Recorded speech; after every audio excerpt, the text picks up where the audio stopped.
Ladies and gentlemen, welcome to the Ariel Helwani Show! Back in your life on this Tuesday, June 23rd, 2026. Hello again, everyone. I sure hope you're doing well. It is great to be here on a somewhat rainy, somewhat cold Tuesday in New York City. I do have to say I'm very happy to be here. I'm happy to be here in particular on this Tuesday. And there are some parents out there who will understand where I'm coming from. I just had to drop my kids off at the bus to take them away to sleepaway camp. And for the first time ever, my middle son, Walter, who I've said on this program before is really kind of my spitting image in terms of personality, in terms of a lot of different things. And he started crying, and I wasn't expecting that. And I kept it together. I was pretty good. I'm the more emotional one in the family, and it just it hurt my soul. It hurt my soul to see him like that. And he's gone to sleepaway camp like 4 or 5 years in a row now, and he's never done that before. In fact, usually he's like running off. And I don't know if that's an indication that he loves me so much that he's going to miss me dearly, or maybe it's just, his mom, my wife, I don't know. But I was very sad driving over after this. And then on Sunday, we've got the littlest one, the daughter, leaving. And I think as a result of all of this, I'm going to be an absolute mess. So I'm happy to be here. I don't have to wallow in my misery. But it's all good things, of course. It's all good things. Peace and love, peace and love. These are all great things. This is a part of being a child. We've all been there before, at least some of us. I know Frank used to frequent the summer camp circuit, right? Back in the day, where were you? Boy Scouts? Where were you? We called it Burning Man. Did you really do that? No. Oh, okay. I don't know. I know GC did Boy Scouts back in the day, right? Yeah, my parents forced me to do it. Did you have to wear those outfits and all that? Everything. The thing around your neck? Class A uniform. Oh my God. Bolo bandana. Yeah, my parents would not let me quit. It was a... How many years? From like 8 to like 17. 17? They forced me to get Eagle Scout, yeah. Wait, what's the difference between Eagle Scout and Boy Scout? Like, you graduate? Eagle Scout is the highest rank. You have to do a bunch of shit. Eagle Scout project, I had to build 4 bridges in my local park, by hand. You have to fundraise it all. You can't use any of your own money. It all has to be fundraised by the community. Yeah, like my whole write-up, you have to write up a plan like you're building something. It's like 130 pages by the end of it. You have to go to a whole board of review with all these people. Valuable insights, right? Like valuable life lessons. Yeah, they were like, your resume, it's going to help you so much. No one's ever asked me about it once. Got some letters from, presidents and stuff. Oh, for real? Yeah. You can request a bunch of people. I think Obama was in office then. Sent me a signed letter. Shout out. Can we get a picture or two? I don't have any on my person, but yeah, we could. Like My dad's definitely got some. That was one of their proudest days. I can promise you that. Hell yeah. And what about the camp scene over in Blanche? What were we doing in the summertime, PT? No, we don't do it. It's not a thing here. But I think my mom and dad would have wished it was. They really wanted to get away from us as much as possible. So I think if it had been an option, they would have 100% sent us and hope we got lost while we were there and never came home. So what did you do? Like as a 12-year-old in the summer? Just, less said the better, to be fair. Okay. All right. Just hang out at the local watering hole? At 12? Look, 12 big things are happening, you know what I mean? You have to establish yourself in Blanchetown as a 12-year-old or else your whole future could get away from you. So, we all did things. We just don't speak about them. Hey, you know Pete, I was watching an interview with Colin Farrell a couple days ago. Talked about a night where he got way too drunk in Dublin and ended up on the bad side of town in Blanchardstown. Wow. Yeah. I was like, shit. He's vouching. He's vouching. He lives in Dublin 15. So he's from Castleknock. That's the rich part of Dublin 15. It's not quite Blanchetown. It's just outside. Donagh Corby, for instance, is from Castleknock. Very easy to get caught slipping on the wrong side of the Blanchetown Centre. You know what I mean? That's what happened to Colin. I actually saw Colin Farrell at the Blanchetown Centre when I was 14, and he gave me a cigarette. Thanks, Colin. Wow. How old were you? 14. You were 14. Golly. Yeah. One of my favorite things to do is when I meet an Irishman, as I did on Sunday at this soccer tournament. They'll speak to me, hey, what's the crack? All over the gaff. I hit them with all the lines. I say, one of my closest mates is actually from Ireland. Oh, yeah, whereabouts? Blanchardstown. And it's always like, ooh, okay. There's like a bit of like street cred that you get. Guy. Yeah. Every time, without fail. It gives me street cred, and then I feel like their reaction gives you street cred as well, like for different reasons. Ask.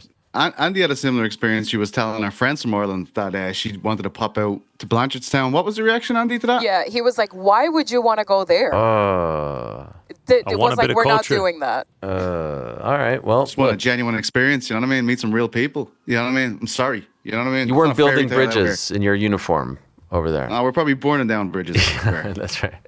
All right, we had a great day yesterday, friends. We have another great day in store for all of you. Back into the show, the incredible Mr. Josh Hokit, much talked about heavyweight, you know him by now, has had an unbelievable 2026. Obviously, a crazy... 10 months ago, he wasn't even in the UFC, let alone Contender Series. That's how far he's come in a very short amount of time. We'll be talking to him at about 3:05. Prior to that, Boots Ennis is going to join us in studio, talk about the massive fight, the biggest fight this weekend in combat sports, going down at Barclays Center in Brooklyn, June 27th, this Saturday, DAZN pay-per-view. We had Xander Zayas yesterday. Today, Boots Ennis, who has moved up from 147, had the one fight for the interim belt at 154, but this is a mega fight. I cannot wait for this. In fact, just yesterday, on the streets of Brooklyn, probably a stone's throw away from where GC lives, they had this face-off, and Zayas was talking to us about how he feels like Boots is sort of trying to bully and intimidate him, and I get this vibe. I get that sort of vibe from the face-off here. I know that's sort of the way Boots always is, the hat to the side, the backpack always, but there's an intensity here. I freaking love this fight. Headphones in. Headphones. What's he listening to? Old school headphones too. That's the new thing now. It's to wear those. No more AirPods. AirPods aren't cool anymore. I don't know. All the Knicks players were wearing those too when they would come off the bus. Maybe they realized AirPods are not good for you. I don't know. Zayas looks like $1 million over there with the hair flowing and whatnot. I love the backpacks. He told us last time how many he owns. I think he said like 30 or so.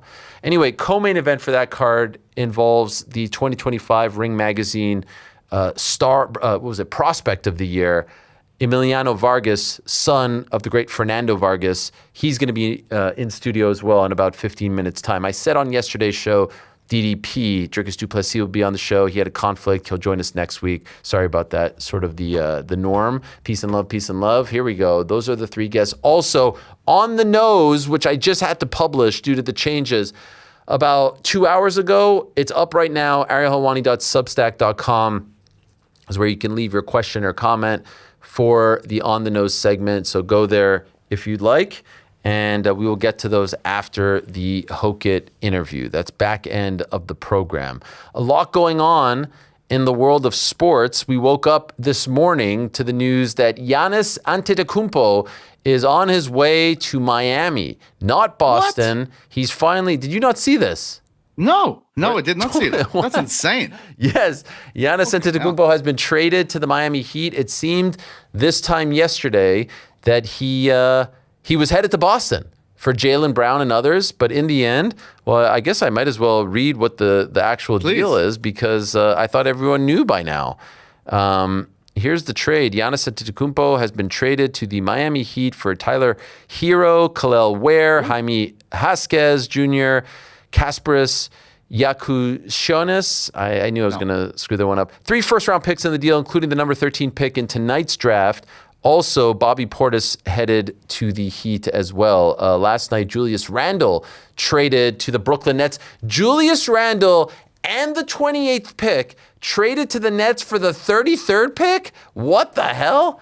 I mean, I think it's safe to say that the New York Knicks won that trade. We got Karl Anthony Towns, and they're left with Dante DiVincenzo and the 33rd pick and had to include a first-round pick. That's just shocking. I know they're trying to dump salary and all that, but I thought you could get a little bit more for Julius Randle, who had a pretty solid 25-26 campaign. Anyway, according to our friends over at Kalshi, what are they saying regarding the Miami Heat after this trade? What are they saying? 2027 Pro Basketball Champion, OKC 25, Spurs 23, Knicks 13, Miami 7. Are those the top 4? Or is there anyone else in between? I think the Celtics were at like 11% when I looked earlier. But the Heat, I mean, you can see there was movement overnight. You know, Heat, as those rumors got hotter and hotter, no pun intended, that people were like, let me buy some stock. Can I say something? I love this trade for the Knicks for multiple reasons. Number one, he doesn't go to the Atlantic Division. Send him to Miami. I'm not worried. They have no depth. They traded away their whole bench. Good luck to you. Number two, it has created now undoubtedly a rift within the Celtics because Brown's on the chopping block. He's going to feel some sort of way about it. They're in disarray. There's all kinds of drama now within that organization. We're just sitting, celebrating the fact that Mohamed Diawara has re-signed. We're hoping to keep Mitch and Landry Shamet. It's good to be the Knicks. On a day like today, for not the defending champions, we're probably depressed, sad, upset that we didn't land Giannis. We're worried about what pick we're going to get tonight, who we're going to draft. In the current timeline that we're living in, we're excited about Mohamed Diawara getting re-signed. So this is just an amazing time to be a Knicks fan. It's an amazing time to be alive. There's so much to be excited about, so much to be thankful for. And we do want to thank our good friends over at Kalshi, the largest prediction market in the United States, for bringing this episode to all of you. They are CFTC approved. That means federally regulated, which is why it's available all across the country, including California and Texas. I want you to download the Kalshi app right now. Use the code Helwani, that's HELWANI, to get $10 when you trade $10. What makes Kalshi different? You're not playing against the house. It's peer-to-peer trading. You buy yes or no contracts on whether something will happen, and you're trading directly against other users. You can think of it like sort of buying or selling a stock. That's the easiest way to describe it. The line isn't set by some kind of algorithm working against you. It's public opinion that sets the price. So download the app right now. Use the code Helwani, $10 when you trade 10. KALSHI, Kalshi. Trade what's next. Another great day of World Cup action yesterday. What a game. France, Iraq, delayed, but they win. They prevail 3-0. What about Norway, a stone's throw away at MetLife, doing the And did you see that quote from Holland, guys? Did you see what Holland had to say afterwards? The reporter for Fox Sports said, all right, what do you think? You guys got a big showdown with France coming up next? And you see this, Pete? His response was, yeah, they're probably going to beat us and end up winning the tournament. Who cares? Respect. And he was kind of like serious and kind of joking, but I don't know. He's a weird guy. Yeah. He's a weird character. I don't know what to do. But I will say his performance for Norway are unbelievable. Like right through the qualification process and now into the World Cup. You keep on getting these magic days where Messi, Mbappe, and Haaland are all playing at the same time. And they seem to be almost, whether it be consciously or not, trying to one-up each other. Interesting enough, as we've started the show here, Ariel, Cristiano Ronaldo is he's off the schneid? And his goals, yes, he's finally scored. I have not seen the goal, but a lot of talk today going into what is happening to Ronaldo. Have Portugal ruined their team by building the whole thing around him? So him silencing the doubters once again, but miles behind. Yeah, Messi. A lot of memes about Ronaldo at McDonald's. Like he's out there just kind of taking part in the festivities while everyone else is scoring. I mean, he's 2 away from tying Jonathan David, so he's got some work to do. How are we looking as far as England is concerned over on Kalshi? What are they saying? Big match for England today against Ghana. I feel like Ghana could maybe do something here. I don't know. They could absolutely do something, Ariel. They could absolutely do something. Yeah, I feel like 6% there is not enough. Look, things gonna go wrong for England. They're gonna go so wrong. Once it goes, they're only front runners as far as I'm concerned. Wow. Things go wrong, this team will implode. They brought Jordan Henderson basically over there because he's sound. He's not even going to play. He's just going to do card tricks there in the dressing room. He's only there to keep the peace among these absolute prima donnas who will crumble as soon as strife comes on their doorstep. And Ghana might be the lads to do it. Oh my God, what a promo. Yeah. Can't believe Cole Palmer, Phil Foden, and Morgan Gibbs-White are not disgraceful. Great players. Fucking disgraceful that they didn't bring them. I mean, who's putting this team together? I mean, what's going on? Yeah, what is the crack? What else? As far as the NBA draft is concerned, that is tonight. What are they saying over on Kalshi? What do they got for the draft? They've got... I can't. AJ Dabansa, number one. Okay, that's what they're saying? Darren Peterson, 12%. Oh, I see. Okay, number 1, 90%. Yeah, there Cameron it is. Boozer, 2%. I like Boozer, but just 2%. Who's got the first picks, lads? Washington, the Wizards. Team up with Trey Young. Wow, what a deal that is. $212 million for Trey Young. He's making more money than Jalen Brunson. How's this possible? What world are we living in here? Massive weekend as far as fighting is concerned. Let's see what they're saying regarding UFC Baku, guys. Quick look at UFC Baku, big one. Rafael Fiziev, Manuel Torres, your main event. Fiziev 51%, Torres 49%. So pretty much a pick 'em there. What are they saying regarding the co-main event? Michelle Pereira and Shara Bullet, 72% for Shara Bullet, 28% for Michelle Pereira. But I have to say, the fight that I'm most looking forward to this weekend has to be Xander Zayas versus Boots Ennis. What are they saying regarding Xander Zayas? 72% for Mr. Boots, huh? Not a lot of people giving Zayas a chance. 28%. PT likes that. PT likes that? You likes that 72%. Oh, okay.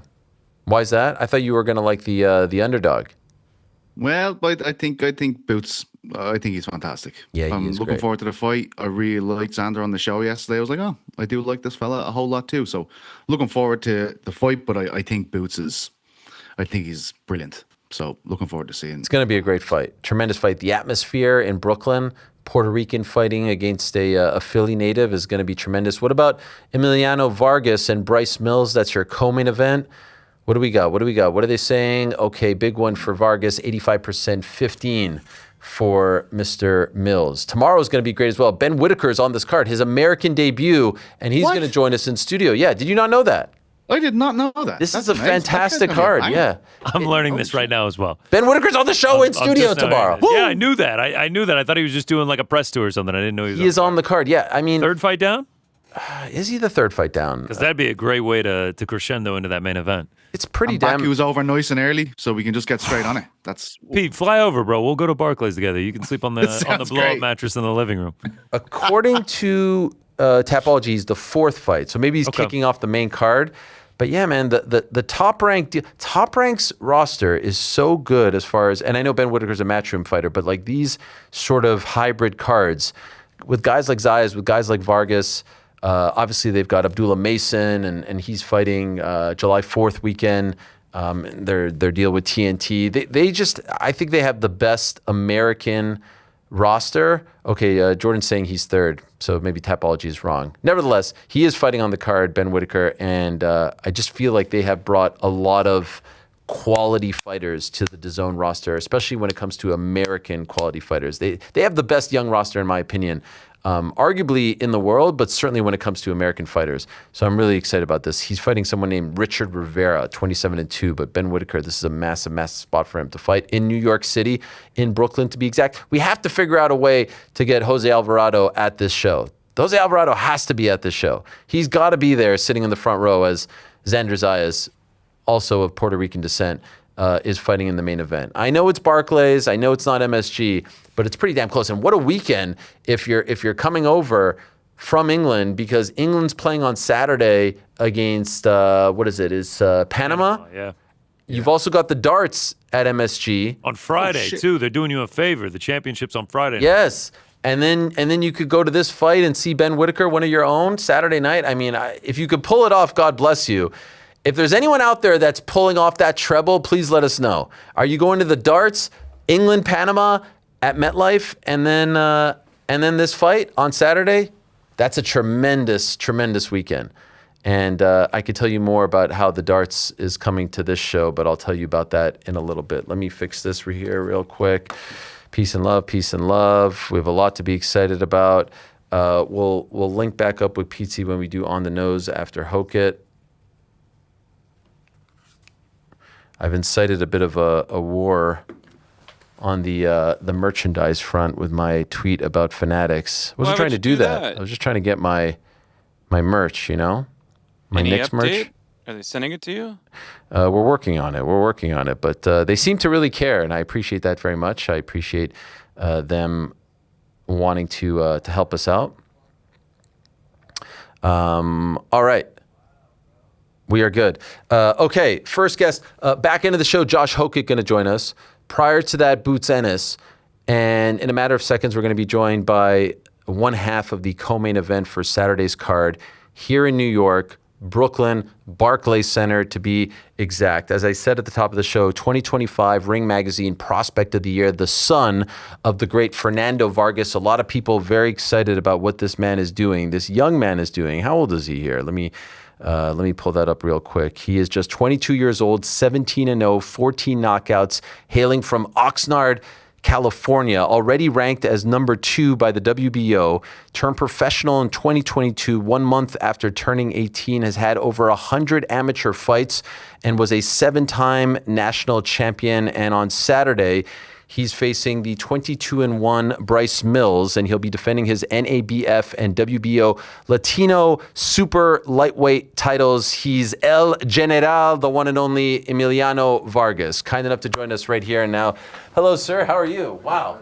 You look fantastic. Yeah, you look amazing. Thank you. Yeah. Thank you. Please. Thank you, brother. Nowhere near as good as you. Yeah. I love the double-breasted. My Much man. respect. Thank you so much. How are you? I'm doing great. Welcome. Great. Please come into the microphone here. You look tremendous. Thank you. And we're very excited to have you here. What an opportunity for you to fight. I know you fought in New York before, but on a card like this at Barclays, there's excitement in the air. This is a big-time deal, big-time spot for you. Biggest fight of your career, would you say so far? I would say so. I think every time we come out to New York, something big happens. Picked up the 45-second knockout, Madison Square Garden, and then Prospect of the Year, and then now we're back. So I'm super excited. There's something about the energy, the fans. You know, I'm a West Coast fighter, but I feel like I've been fighting a lot on the East Coast, so I got a lot of love for the East Coast. So I'm just excited to be back. Big card. I know Xander has a big fight in front of him. It's one of my boys, and yeah, you guys are friends. I'm excited for him. Yeah, I'm real happy for him. You know, and I can't wait to see him perform. You got to share the Super Bowl stage with him. Yes. Were you friends prior to that? Yeah, we were friends. I mean, you know, we around the same amateur circuit and everything like that. So, you know, but we really got close there. Me as a Mexican, because everybody down there was Puerto Rican. Yeah. So I'd pick up 1 to 2 words. You know, Puerto Ricans talk a little fast. So they made me feel real cool. Xander, his father, you know, just including me in everything. And we were playing dominoes with Bad Bunny, and it was just an amazing experience, man. Yeah, that's surreal for you. Yeah, no doubt. Honestly, the most humble celebrity, you know, especially at his level of success and fame. I mean, the most humble. Wow. I've had other interactions with, you know, some, you know, Mexican artists and stuff like that, you know, wouldn't really give me the time of day or whatever, which, I mean, you know, maybe they're having a bad day or whatever the case may be, right? Sure. But there's been instances where even my videographer's like, man, screw that guy, you know? So, I mean, it happens, but, you know. Yeah. So I know why he was chosen to be a part of it, because he's of Puerto Rican descent. He's so popular there. How did you get involved? So my lawyer, he called me, and I was in the hyperbaric, and he goes, Bad Bunny wants Emiliano Vargas and Xander Zayas. I was like, wait, what? Did I hear you right? Like, what do you mean? What are you talking about? Like, he was like, for the Super Bowl. I was like, bro, get out of here. So big shout out to my guy, Charles Liu, best in the business. I'm just so blessed to have the right people around me. And, you know, just that whole process was super crazy, because I was getting ready for my fight I think I fought in March 29th in Arizona. So throughout that whole time, they moved my whole training camp to, you know, San Francisco, and I was able to do the rehearsals and everything there. And, you know, they showed me an amazing amount of love, and I got the job done. I was sparring 12 rounds, 3 different guys, and then going to the rehearsals for the Super Bowl. So it was amazing. How many times did you have to rehearse that? I think I was doing it for a whole week. Beforehand. That much, huh? Yeah. Wow. So just going like this. Just throwing punches, bro. Yeah, but I mean, look. There's so much. Yeah. My hat goes off to everybody who moved everything, and even the dancers, and that was crazy in itself, just to see just the coordination and how everything came together. So they moved everything in and out, and they were all volunteers. So I was able to take pictures with some of them, and they were fans. It was just a whole amazing experience, and got to meet really cool people. And like I said, the interaction with Bad Bunny. And then when I came back to the trailers, Jay-Z, he dabbed me up. And, Come on. It was like, hey, good job. Oh, yeah, because he's like the executive producer, right, of all this. Yeah. Did you feel a sort of trickle-down effect in the aftermath? Like more people talking about you? Did you feel like you got the rub from being there? I know it was so quick, but I felt like all I was seeing on my timeline was Zayas, Vargas were in the Super Bowl. Yeah, it was an amazing experience. Like I said, I mean, it was a different demographic for sure. Yeah. I mean, people who don't really watch boxing obviously got to see me and Xander, and on pretty much one of the biggest stages. You're talking about, I don't think anything that's bigger than that is maybe the World Cup going on right now. Yeah. But not just boxing on the biggest stage, but also showing my Mexican American roots was definitely something beautiful for not just myself, but for all the Latinos here in the United States. I remember when this fight was being put together and there were talks of you being on this card. You did say in multiple interviews, I saw them, where you said you wanted to fight a former world champion. Yes. You are not fighting a former world champion. I know George Kambosos was mentioned as well. Right. Were you disappointed it didn't pan out that way? Yeah, for sure. I mean, obviously we have a roadmap in our heads, and sometimes, these former world champions, they either want another shot at a title or they have prior obligations, which Kambosos had prior obligations.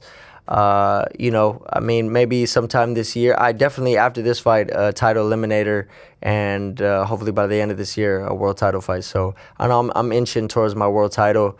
I mean, like every other world champion knew and said that they were going to become world champion, it's the same way I feel. I feel it every bone in my body. So this is another step towards that, and Bryce Mills is in the way. So, I got to crush him. Did you guys even talk to Kambosos' side? Yeah, we did. We did talk with them. My lawyer and Top Rank to theirs, and, they had prior obligations, but, nothing really panned out because of that prior obligation.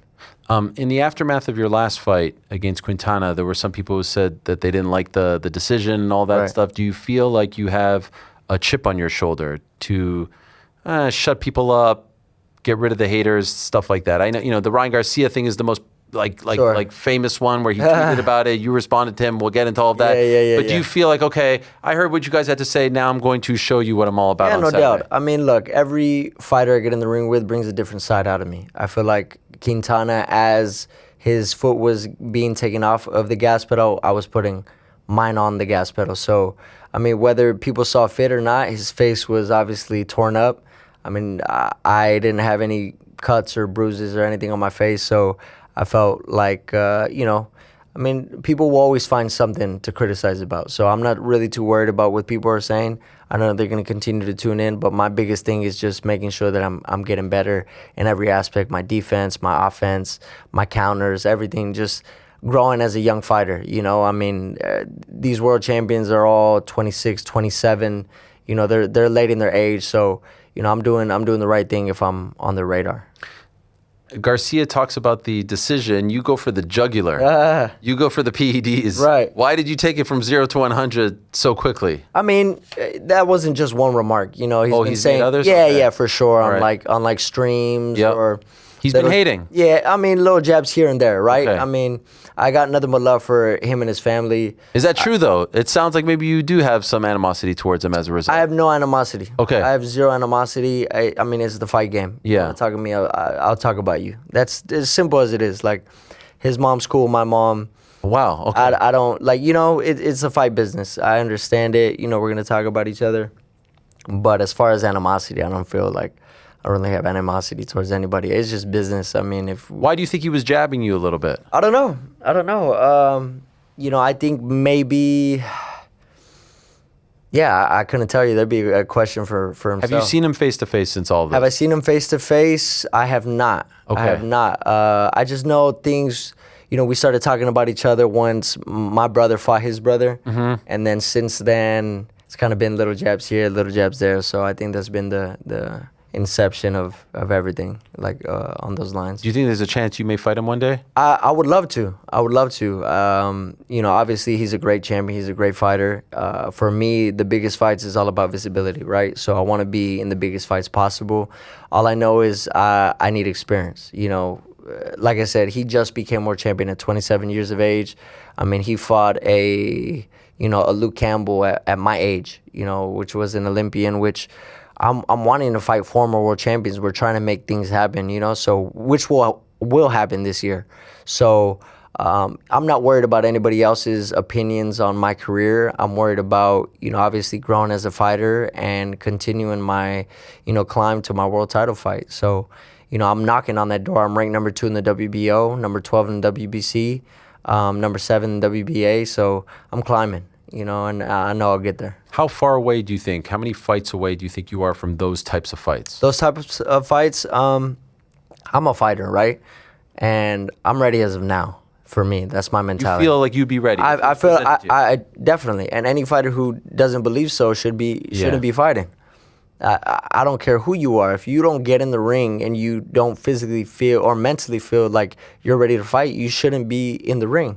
So another thing is sitting down with my promotional company, my team, and make sure we capitalize on every opportunity. And when I do step up to fight Ryan, which I know I will, it'll be on the biggest stage and for the biggest bag. Do you think he knowingly took PDs? I don't know. What he does in his camp, I can't speak for. The only thing I can speak for is me and the way I run my camp, and I can't opinionate on any of that. Do you think that that's a problem in boxing? I think Bada's doing a great job. I think just as far as testing and even myself, because I'm in the rankings, they're taking down all my information for PEDs or this. I don't even want to take like sleep pills because I don't even want to get contaminated with anything, because I'm a true professional, and I know that stuff can happen, but obviously I don't want to be popped for anything. For what? Yeah, of course. I mean, especially at this age, right? That's what I'm saying. You've got the fountain of youth. You don't need anything extra. Yeah. You think he beats Conor Benn if they fight? I think it'll be a great fight. I got a lot of love for Conor Benn. I don't know. I think it's a 50-50 fight. Is it? I think it is. I think a lot of people would say it's not a 50-50, that Ryan is the heavy favorite. I think it's 50-50. Okay. In my opinion, I just believe the way Conor Benn fights, the way he gets on the inside, I think he could. I've never seen nobody go to the body on Ryan, and I think that could be a factor. I mean, the last person who went to the body on Ryan was Gervonta, and we know how that went. Sure. So, I mean, I don't care what fighter you are, nobody likes body shots. So, that's just my opinion. You like the body shots. I've heard you break down Boots Zayas. Right. And you mentioned the body. Go to the body. This is the key to success. Why do you feel like it's the key? Nobody likes it. Yeah. And especially with my sparring partners or anybody who I'm like, you could start fast, you could start good, but and it goes to the later rounds all that takes a lot out of you. So I feel like maybe it's Mexican style boxing. Maybe it's just the way my father's taught me, but I really like going to the body. So what about, we're talking about you and Ryan. Right. Xander's kind of doing a similar thing here. He's going up and fighting a guy who's at the very top of his game, even more accomplished than Ryan in most people's eyes. And there's a lot of people dismissing him. We were just looking at the odds. Like he's a pretty sizable underdog. I think he's got a chance. I don't know if Boots is back there yet, but I think he's got a chance. And I know you feel the same as well, right? Yeah, I mean, it's a fight, right? And that's a beautiful thing. I think win, lose, or draw, we have to give it up to Xander because he's putting 2 belts in the line, not 1, 2. Yeah. For really no reason besides, just wanting to show everybody what type of fighter he is. And that you have to commend. I don't care what person you are. So my hat goes off to him, but at the same time, I feel like, he's a fighter's chance, which, Boots, I haven't seen anybody go to the body on him. Like you've seen me say, I don't believe anybody likes body shots. So that's just my opinion. Were you getting worried? I asked him this question yesterday when it was taking a while for Top Rank to score their TV deal, when it seemed like for a minute, the last show on ESPN was in July, right, and it took several months, 7 or so months to get the DAZN deal, which isn't typical in the TV business. Right. Were you getting worried that, hey, at some point, we need distribution, we need a platform? How are you feeling? I mean, look, I'm a loyal guy, right? I was taught that from my father. I mean, Top Rank, they've done an amazing job with my career. They haven't just made champions, they've made legends in the sport. And I know that regardless, like I said, I'm a loyal guy, 1. 2, from a business standpoint, Top Rank is boxing. They're gonna find something, so, but I'm luckily that we didn't have to think of any other options or go any other way. I mean, Top Rank has been great to me, and I can't complain at all. Can I ask how many fights do you have left with them? If I'm not mistaken, I think I have maybe a year and a half. Okay, it goes by year, not by fights. Yeah, it depends how many fights you fight. Got you. Yeah. So are you? So you're saying you're happy? I'm happy because it's a fascinating. There's like an arms race going on in the sport of boxing. Zuffa Boxing is coming. Yeah. What do you think about them? I saw you at WrestleMania, so you had good seats. Yeah, that wasn't Zuffa. That wasn't. I was like, man, are they coming after Vargas? I don't know. Yeah. I mean, I just got good tickets. Okay. You were front and center. Yeah, it was a crazy experience. Obviously, they were there, but what I think about Zuffa, I think that, look, it's good for the marketplace, right? I think it's good for fighters. Hey, Zuffa's offering me this. What can you give me here? Yeah. That's business, right? But as far as their business model, I'm excited to see what they're gonna do with some of these fights or fighters that they have picked up. So I'm excited to see it. I know a lot of my friends have gotten sparring partners have gotten signed to Zuffa too. Okay. So they're staying real busy. They're giving me good work. So I don't have anything bad to say. How do you feel about the belts? How do I feel about the belts? Away from the belts, right? WBC, WBO. I know you're ranked number 2, as you said. You want one of those, I would imagine. They're trying to create their own ththing, UFC style. I think if you know what you're getting yourself into and you sign with Zuffa, then you can't complain. Sure. I think if you're not going to be fighting for the belts, then that's one thing. That's a pill that you're going to have to swallow.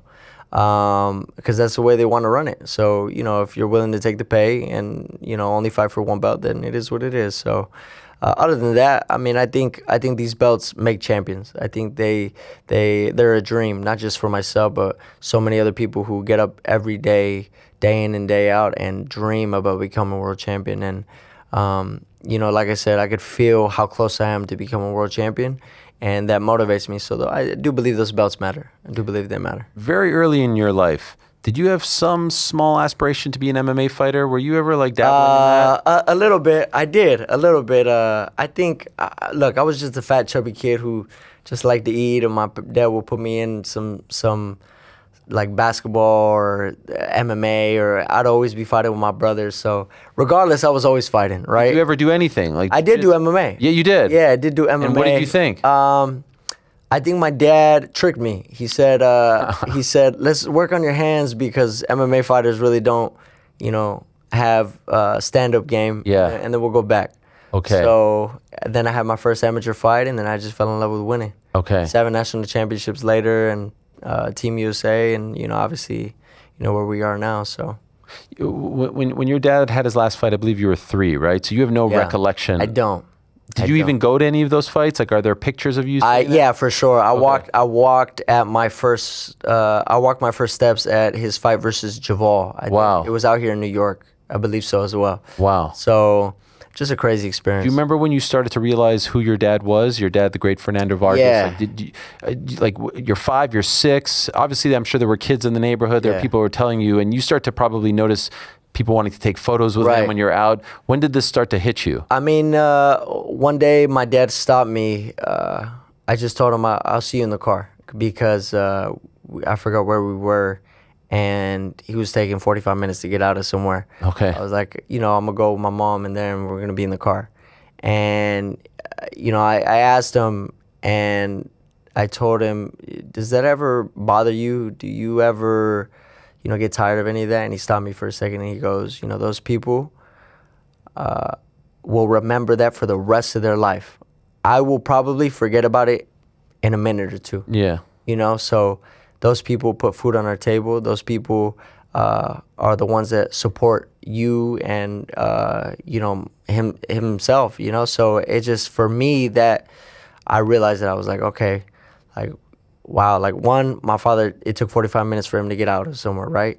And 2, he taught me how to be a young man. So just throughout all this, I just feel like, I've been able to not just really dissect my dad's career, but also he's taught me how to be a young man, and I was able to learn from all that. So first time you trained in a boxing gym, how old were you? Like I said, I've always been around it. My father was in training camp. So you're just running around, right? Yeah, but I never took it seriously. And then at the age of 10 years old, I started competing. Why 10? I'm surprised not younger.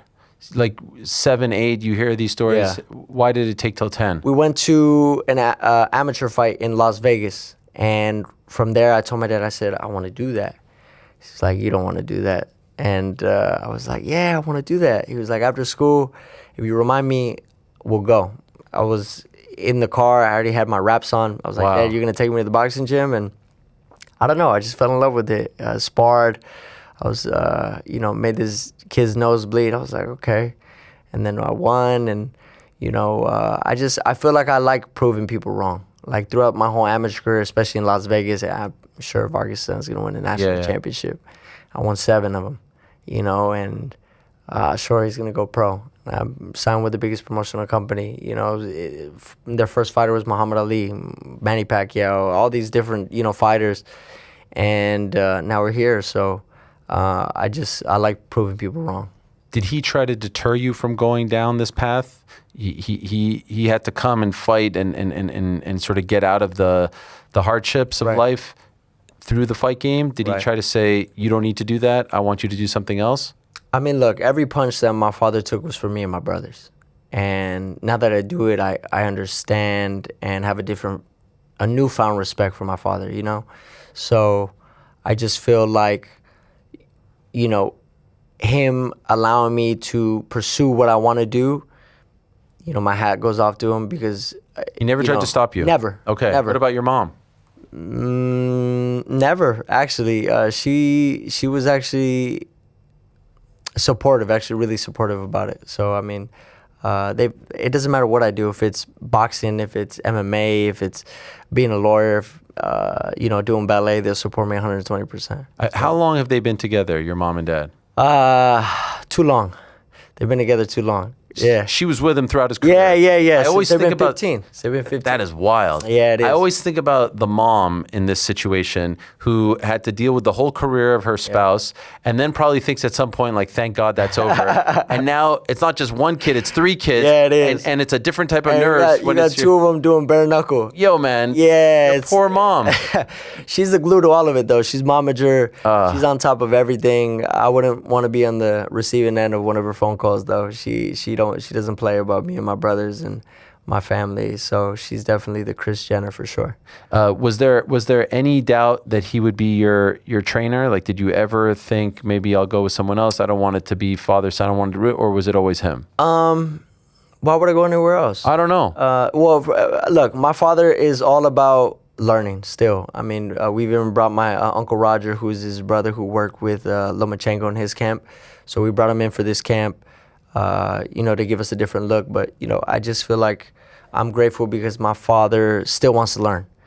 He's had 5 different trainers in his career, and I mean, he still wants to learn. He still wants to grow, and that's very admirable. For somebody who's for sure, gone to where I want to get to. How would you describe him as a coach?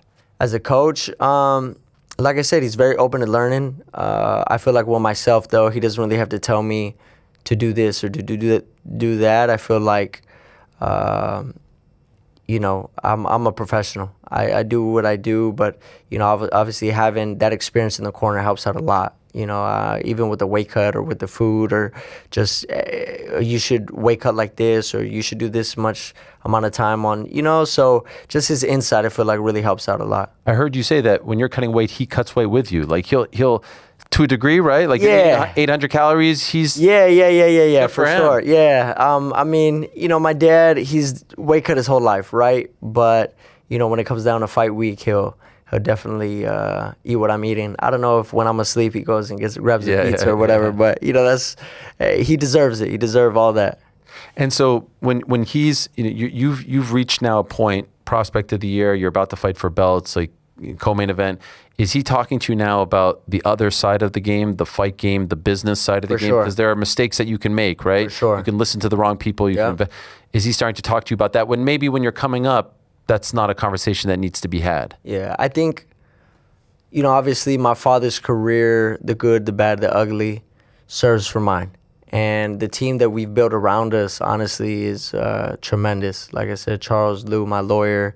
We got my mother who, from trial and error, deals with pretty much sponsorship and everything else. And we continue to add, but just as far as Top Rank as well, and Gardy, who is also part of that team. Just everybody who we have in a part of that circle is just everybody's doing their job and doing an amazing job in that. So, like I said, the trial and error of my father's career serves for my career. Have you sat down and watched every single one of your father's pro fights? Every single one? I don't think so. Okay. But for the majority, yes. Yeah. And what is that like? Do you watch it with him? Do you ever sit back and go, you're in bed and like, let me pull this up on YouTube? Yeah, I think it happens more so by myself. Okay. I think. And what's that like to see your father do work? He was one of the greatest. Like to see your dad, before you're born, do stuff and fight these legends. What I like to see is his training videos. Okay. You know, obviously I train and I do my thing and to an intensity that I know my father was training at. So for me to see that, like, oh, he actually was training. Like, he actually was, you know? So... Do you see yourself when you watch him as a youngster? And it's crazy. I would never try to be like my father, though. I feel like my father is one-on-one. I just definitely implement and take what, you know, he's learned over his career and, you know, put it towards mine. But it's crazy to see, definitely. I can imagine. When you're coming up, did you feel a bullseye on your back because of your last name? Yeah, for sure. How did you deal with that? Like I said, I feel like they weren't fighting me. They were fighting my father. Yeah. Since they're amateurs.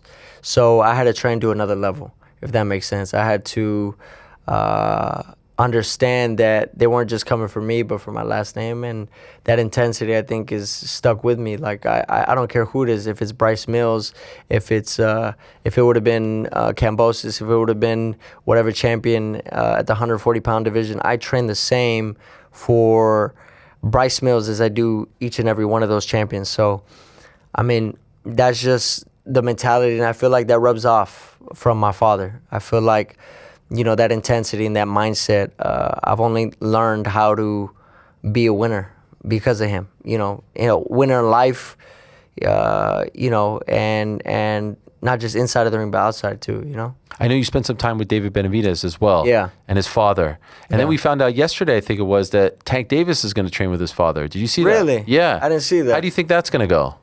I mean, look, I think that's a different look. I think definitely that might be really good. I know Jose Benavidez is a real great trainer. I was able to train with them, see him spar, and see him obviously work with his son. And I mean, Benavidez is crazy. He was lighting up his sparring partners. I was just like, oh, I'm gonna try that. Okay. Oh, okay, I'm gonna try this. Like, so it was crazy to see it. It was definitely crazy to see it. But I think that'd be a different look. I think that's the whole thing about boxing. You just want to continue to learn. You want to get different looks.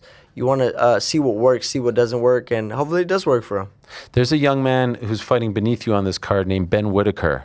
You familiar with him? Yeah, for sure. What do you think of his style? He's making his American debut. Yeah. Oh, really? Yeah. He's never fought in the U.S. Yeah. Wow. Okay.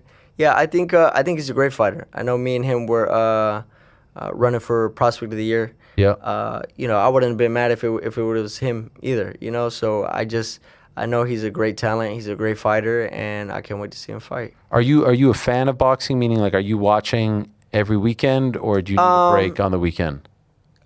Because boxing's my life. Yeah. I feel like I'd rather watch a movie. Okay. You know, I'd rather put something on. But for sure, like, if this is a big fight, I definitely watch it. Big fight. Anybody who I'm fighting, for sure. Anybody in my weight class, I'm watching it. You know, I'm a student of the game as well. I like to learn. I like to pick new things up. But I'd rather put on a movie, just chill. What if it's like people in your age range? Like if Abdul Mason is fighting, are you trying to see, okay, let me see what he's doing because we're sort of... for sure. I think he's doing a great job. Obviously, he's a great young talent, and, you know, there's definitely a future fight down the line.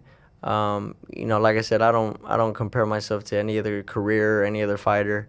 I know what God has for me is for me, and regardless, I'm a win in life because I serve Him. Eventually, where do you think you end up? You're so young. Like yesterday, Xander said like he might end up at 168 by the time it's all said and done. What do you think for yourself? Maybe 154. Okay. I think I see 47, 154. Maybe stretching it 160. That's stretching it. I mean, if there's a big fight, maybe 160. So we'll see. How are the weight cuts these days? I mean, making weight is making weight. Yeah. You know, it's just it's part of the process. It's part of you know, fighting. But I feel like 140, I'll win my world title. I'll stay here for sure for a couple of years, and I mean we'll see what else. But I think I'm pretty comfortable with 140.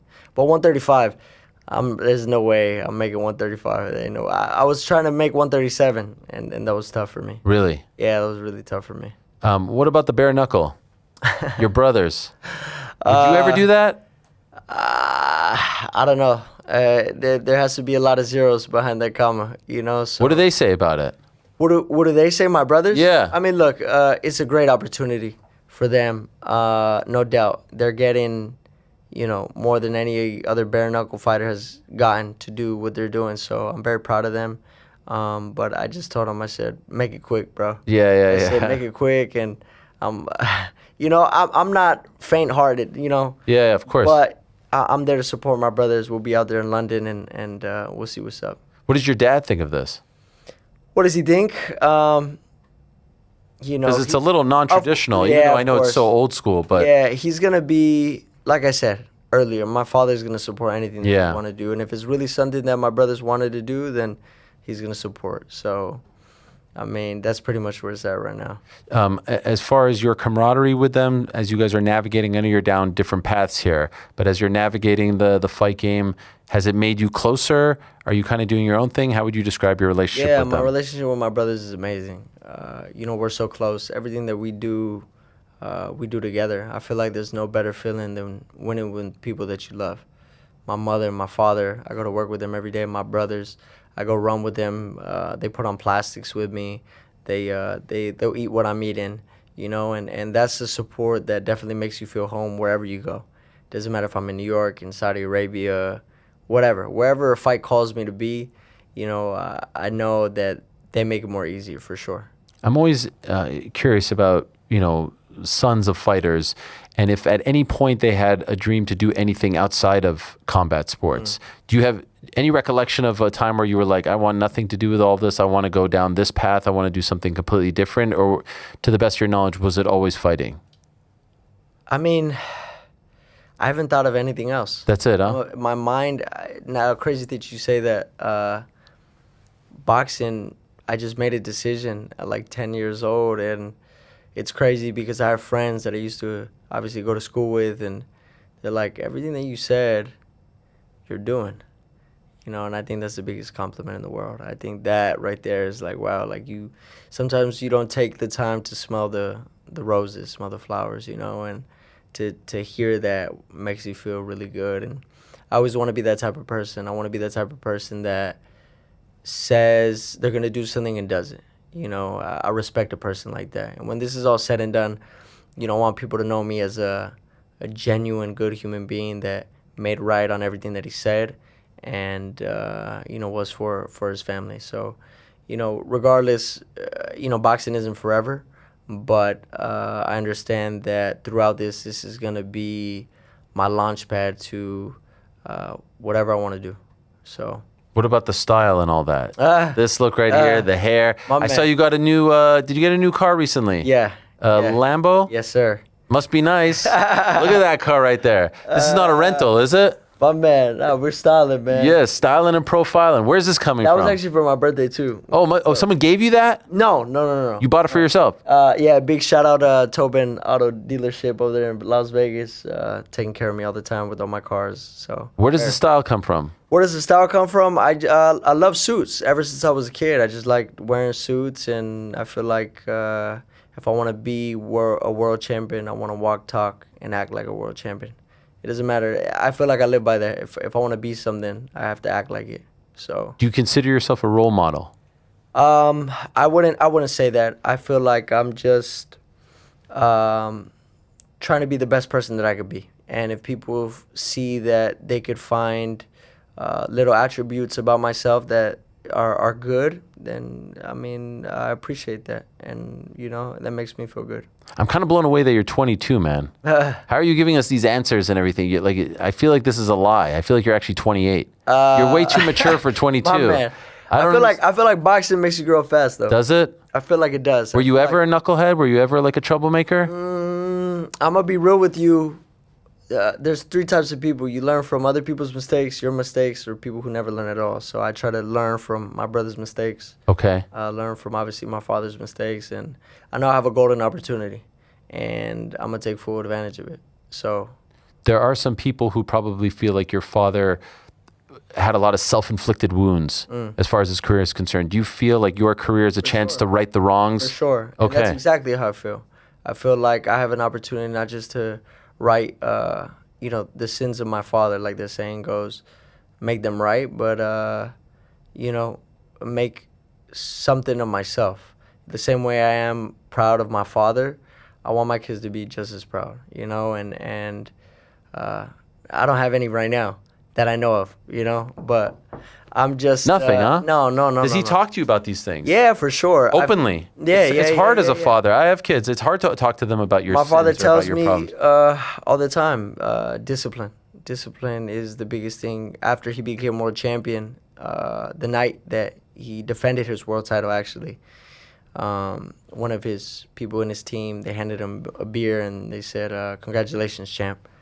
And since then, he was like, I got millions in the bank. I just became, defending my world title.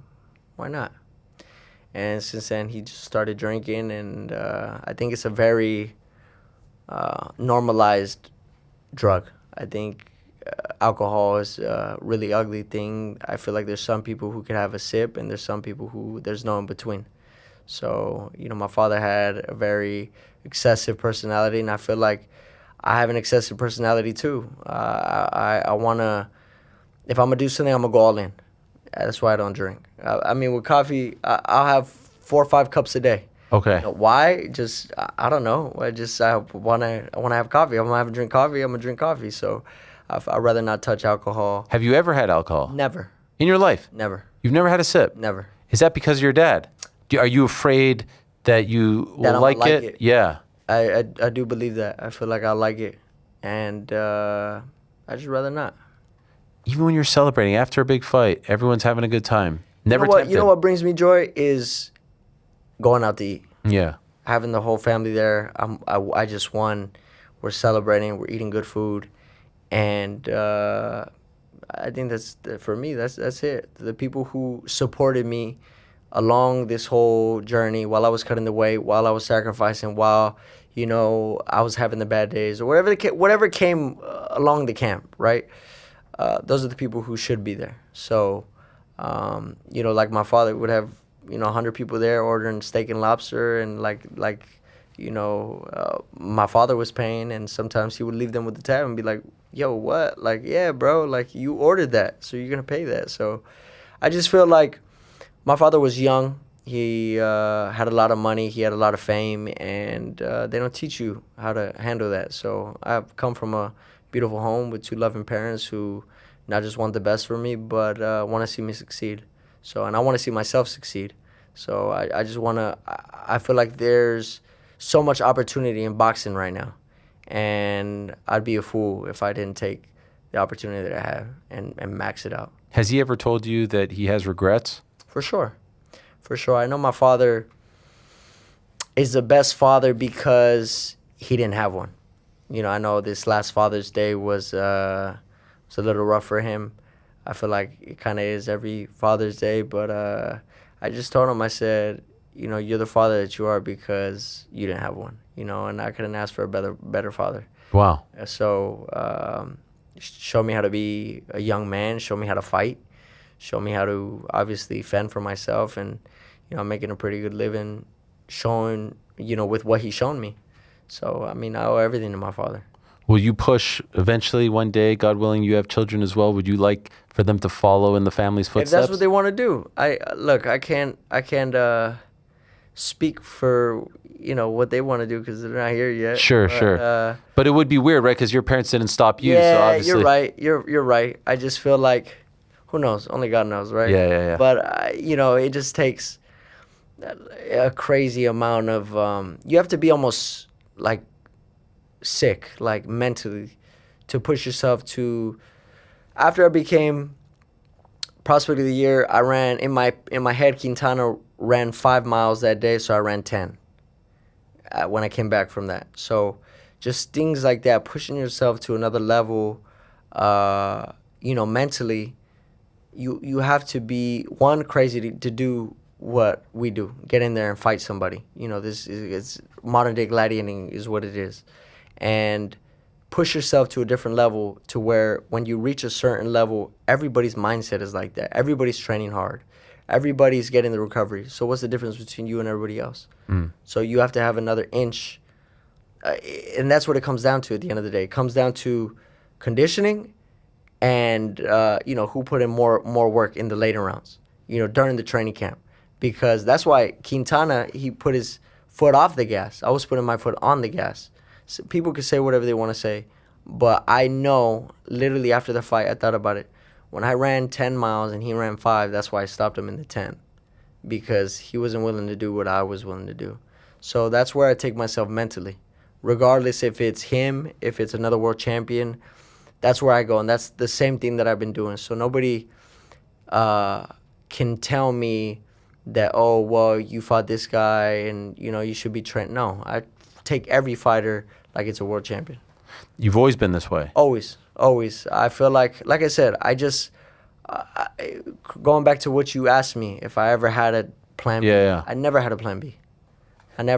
Obviously, we're going to be smart and, do right with my money and, put things away, invest and buy real estate and do all that, right? But I don't have a plan B. This is my plan A. Like, I don't have any other choice but to win.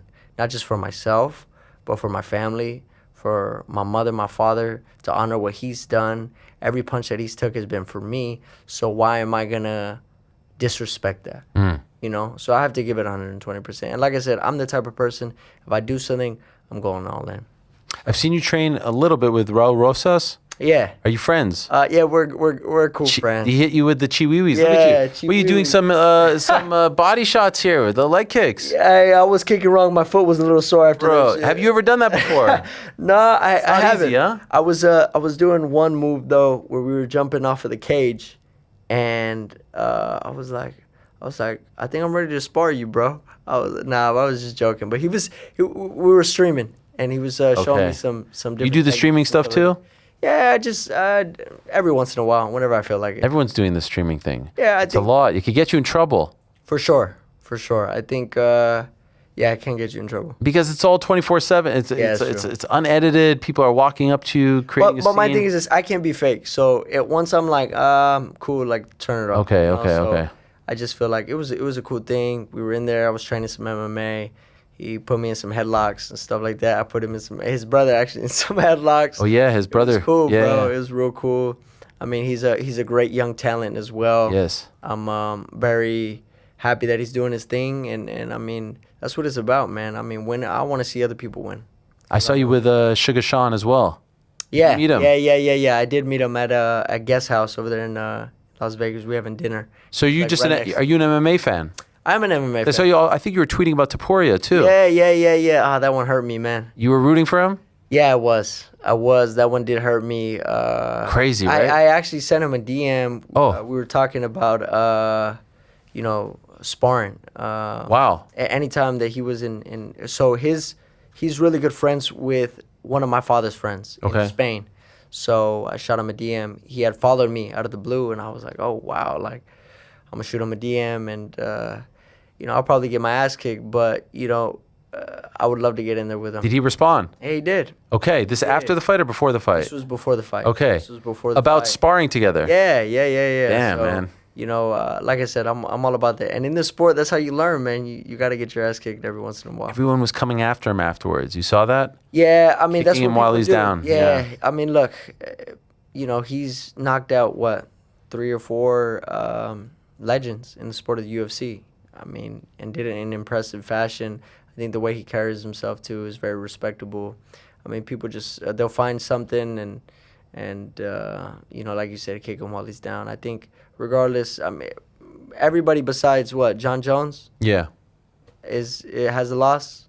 Khabib too. Yeah, right. On the highest of levels. On the highest level, Yeah. So I think very, very few. But I think, this is the sport, especially their sport. You got people who make great careers and they have 8 losses, 10 losses. That's normal in the UFC. So, I mean, it's a street fight.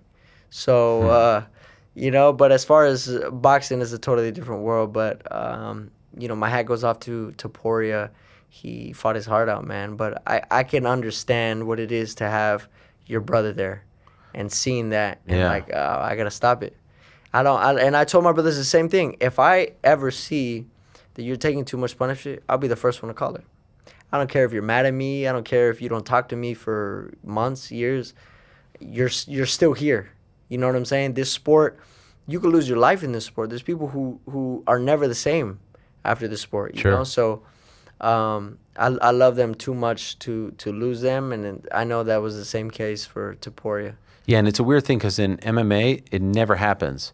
It's very rare for the corner to stop a fight. Yeah, actually. Yeah, very, very rare.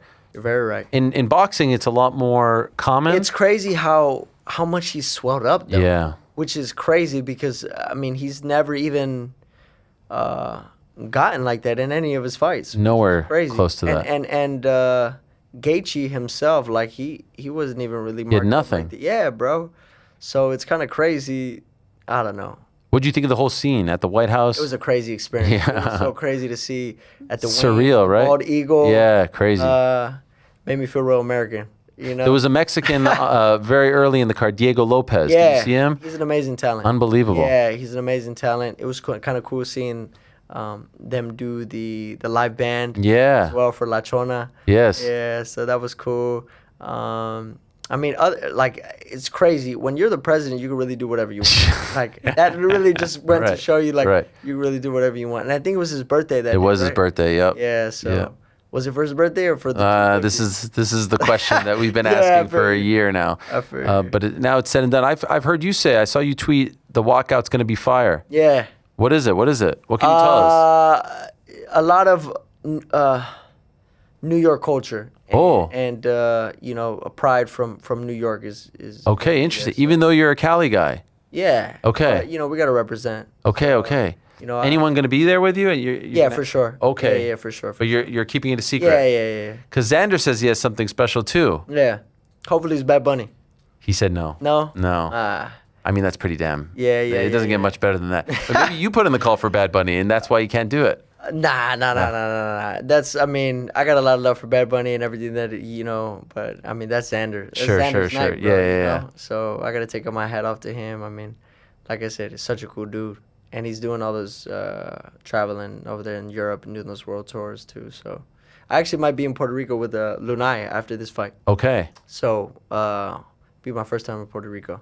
So beautiful place. Look, I got a lot of love for people who support me. If you're Puerto Rican, if you're white, black, Asian, it doesn't matter. You know, it just you support me, I support you. All right. So what are you thinking? Saturday? What are you feeling? Saturday. Yeah. How does this end? Decisive stoppage? People are going to know that I'm ready for my world title. Okay. That's the message. Look, Bryce Mills is in the way of my world title. And I got to crush him. I got to show the rest of the world that I'm here. And, you know, this young kid is ready for his world title. Can't wait, man. Thank you so much. Good luck to you. I appreciate it. Great to meet you. Great to have you in studio. Emiliano Vargas, one of the biggest prospects. Prospect no more, dare I say. That was 2025, now 2026. He's fighting co-main event this Saturday, DAZN pay-per-view, Barclays Center. Don't miss it. We'll take a quick break and talk to one half of the main event. Boots Ennis is here. Don't go anywhere. Wow, I can't believe you're actually here because... I am here. You know, the fans of the show will know that for me, it's the broadcasters that I look up to more so than the fighters. As a kid growing up wanting to be in this business, and so I've admired you and looked up to the likes of you for so many years. So thank you so much for being here. That's kind. I will say, you know, it's interesting because you're the voice of college football on ESPN, the voice of tennis. You're not usually the subject, if you will, but you've been the subject as of late, and we'll talk about why with the premiere of the segment yesterday. Is that awkward for you? Is that strange for you to be the story as opposed to be the guy talking about the stories? Sharing was awkward. Yeah, I'm not a guy that's been a sharer of deep personal stuff. You know, I think people who knew me were really shocked when they decided I was going to go on this path with our mutual friend Rory Karp, who's the director of this of this feature. And we talked about it, and I decided, hey man, once in a while it's maybe okay to melt the ice and show that vulnerability and talk about stuff that you hadn't talked about or thought about in a long time. And it's been rewarding. I enjoyed the experience of getting to know my dad better. I enjoyed the feedback from people, and the feedback since the thing aired yesterday morning on SportsCenter has been really powerful, and people want to share their stories too. So sometimes when you see people open up, you don't expect them to. That can be contagious, and people can decide that, hey, maybe I'll think about sharing something, and that can be a powerful thing when collectively people start to open up about stuff that is painful or challenging. What an unbelievable story! What an unbelievable piece. Gave me chills watching it. In short, your late father passed away when you were 16 of lung cancer. Knox Fowler, may you rest in peace. Thank you. You have no contact with him. Obviously, you don't find stuff about your loved ones after they pass. But here you are. I don't want to tell the story, but this is what you talk about, and I urge everyone to check it out on YouTube. It's up right now, as well as the ESPN app. You find an unbelievable piece of your father decades later, right? 40 years after he recorded these tapes while he was a cancer patient, wanted to make a book out of it, wanted to show people and tell them what it was like to be a cancer patient. Back in those days, these tapes were recorded in like 77, 78. So not many people at that point were talking about their cancer experiences. And he wanted to do that in a book, made these tapes. It's about 10 hours of content, 7 cassette tapes. Ask Claude if you don't know what a cassette tape looks like if you're young. But, to find those, well, we cleaned out my mom's basement after she died in a shoebox. My brother comes across these tapes, and it says, like, Knox Oral History. And he told me about it. And I was aware at the time, vaguely as a kid, that he was doing this project, but I never listened to 1 second of the tapes. And so when Drew told me we'd found this box, I kind of thought that's what it was. Then I had to wrestle with, do I really want to dive into this, man? Do I want to hear this? And do I want to commit to a deeper understanding of all the pain he was going through and all the things that we missed out as kids? Because we didn't get much shared with us. I think now when people are hit with cancer, I think people are, in general, more transparent. The kids are kind of looped in more. They share it more openly. We didn't know what was going on with him. So I'm hearing, like, 40 years later, how tough it was for him.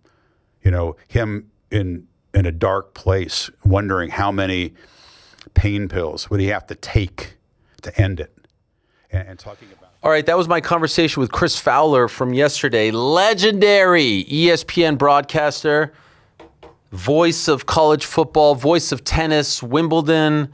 He's unbelievable. He's prolific. He's been there for 40 years almost, 1986. So it'll be 40 years. When will it be 40 years? Wait.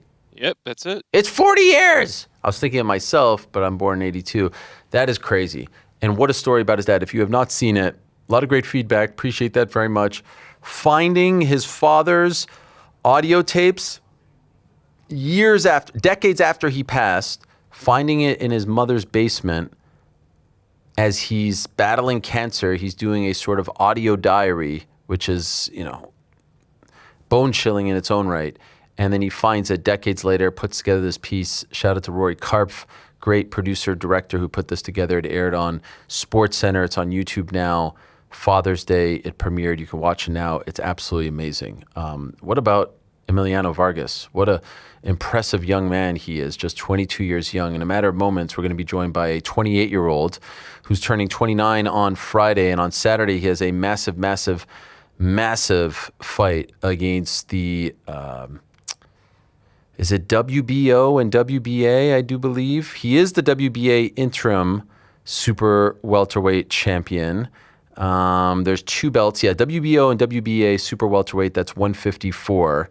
Xander Zayas, who we had on the program yesterday. So you guys let me know when he's at the door, and I'll welcome in Mr. Boots Ennis, who is an unbelievable fighter in his own right. 35-0, 31 knockouts. Like I said, 28 turning 29. He's the interim WBA super welterweight champion, former IBF WBA and ring welterweight world champion, 12 career first-round stoppages, and he got one in his super welterweight debut just a few months ago, October 11th to be exact, at the Xfinity Mobile Arena that's over in Philadelphia, home of the Flyers and Sixers. He won his fight against Wisa Lima in just 1 minute and 12 seconds.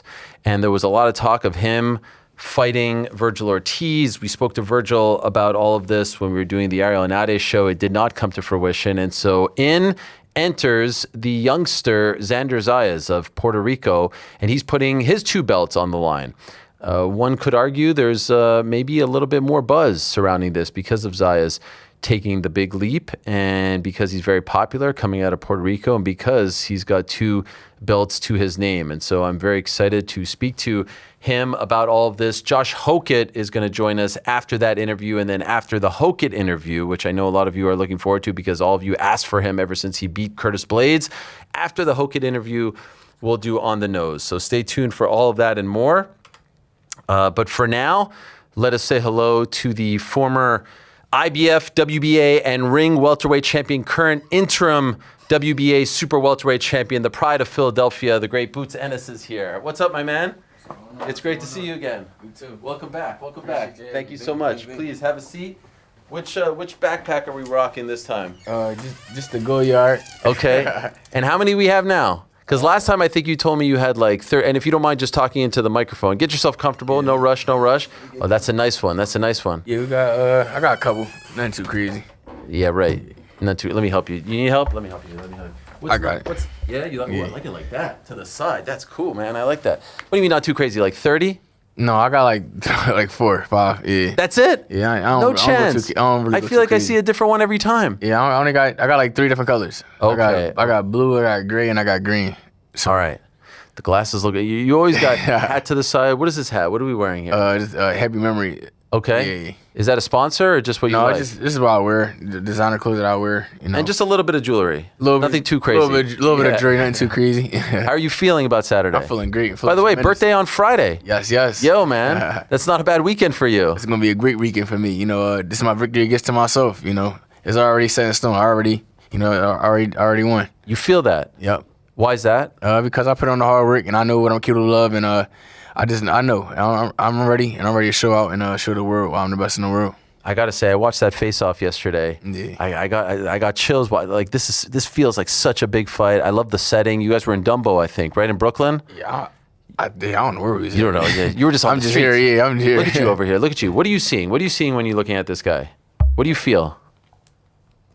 Nothing. You guys see me Saturday, so it ain't really nothing really. What do you look at? Like you don't sense anything from him? Just looking into him, see what he got, you know, that's all. But you can't really take nothing from a face-off because at the end of the day, like I said, he still got to get in there with me on Saturday. So you can face off, we can stare at each other all day long, but I get to physically put my hands on him on Saturday. So you feel tension when you face? Do you feel any type of energy from him? Nothing. You're just rocking up there. I'm just ready. I ain't gonna lie. I'm just ready. Yeah. What are you listening to? Anything? You had the headphones in? No, I was on the phone before I. And you didn't take them out? No, I ain't taking them out. I'm just chilling. Couldn't be bothered. I'm chill vibe. You know, mellow, ready to put on a show. Okay. Fighting in New York. How do you feel about that? I feel great about fighting in New York. You know, I'm gonna make this a second home. You know, I'm gonna treat it like it's Philadelphia. Who do you think is gonna be the bigger fan favorite? The kid from Puerto Rico, there's a lot of Puerto Ricans in New York, as you know, or the guy who's from an hour and a half drive from here? To be honest, I really don't care. It could be 90% him and 10% me. I do not care. As long as he got to get in the ring with me on Saturday night, and I ain't worried about nobody else. You know, it's just me and him, and that's it. It could be, like I said, it could be his fans, my fans. It could be 50-50, 60-40, my way. It don't matter. You know, at the end of the day, we still getting in there on Saturday, and I'm gonna show out. Are you surprised he took this fight this early in his career?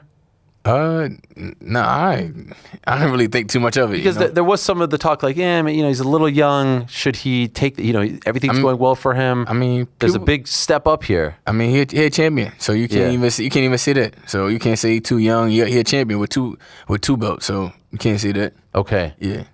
Obviously, all the talk, and I know you've been asked about this, but this is our first time speaking, the Ortiz stuff. When the Ortiz stuff fell through, because we all thought it was going to be the Ortiz fight next for you. Yeah. Were you upset? Were you disappointed? How did you react when you came to the realization that it wasn't going to happen? I mean, first thing once I figured out that that we wasn't going to be able to make the Ortiz fight, I told Eddie and my team, I'm like, yo, go get me Xander, please, like, because he the next best option, huh? You asked for him. Most definitely. Okay. Yeah, I asked him. You could ask anybody. I asked him, And I'm like, yo, go get me Xander. Cause I'm like, he the next best option, and he got 2 belts. He got what I want. Right. You know what I'm saying? So perfect timing for me, you know? Can I ask, who do you blame for the Ortiz fight falling through? Was that Oscar's doing? Was that Virgil's doing? I can't even say. I don't know. I don't get into none of that. I'm just here. I thought it was done, you know, after my last fight. It was like at the goal line, Yeah, right? I thought it was done. I thought it was finished. You know, I went down to his fight on our own. They ain't offers to come down there. We went down there on our own and went down there. That's the show the world, like, this is what we really want. And I thought it was going to be done after that, and it wasn't. So, but it is what it is. Do you think he'll be at this fight? Have you heard? No, I ain't heard anything. You haven't heard? No. Do you think he wants to be there? Like, do you think he wants to fight you? I don't know. I can't really say. Is he the thing at the end? Like, obviously the 2 belts are big, but like in a perfect world, you win on Saturday and then you fight him.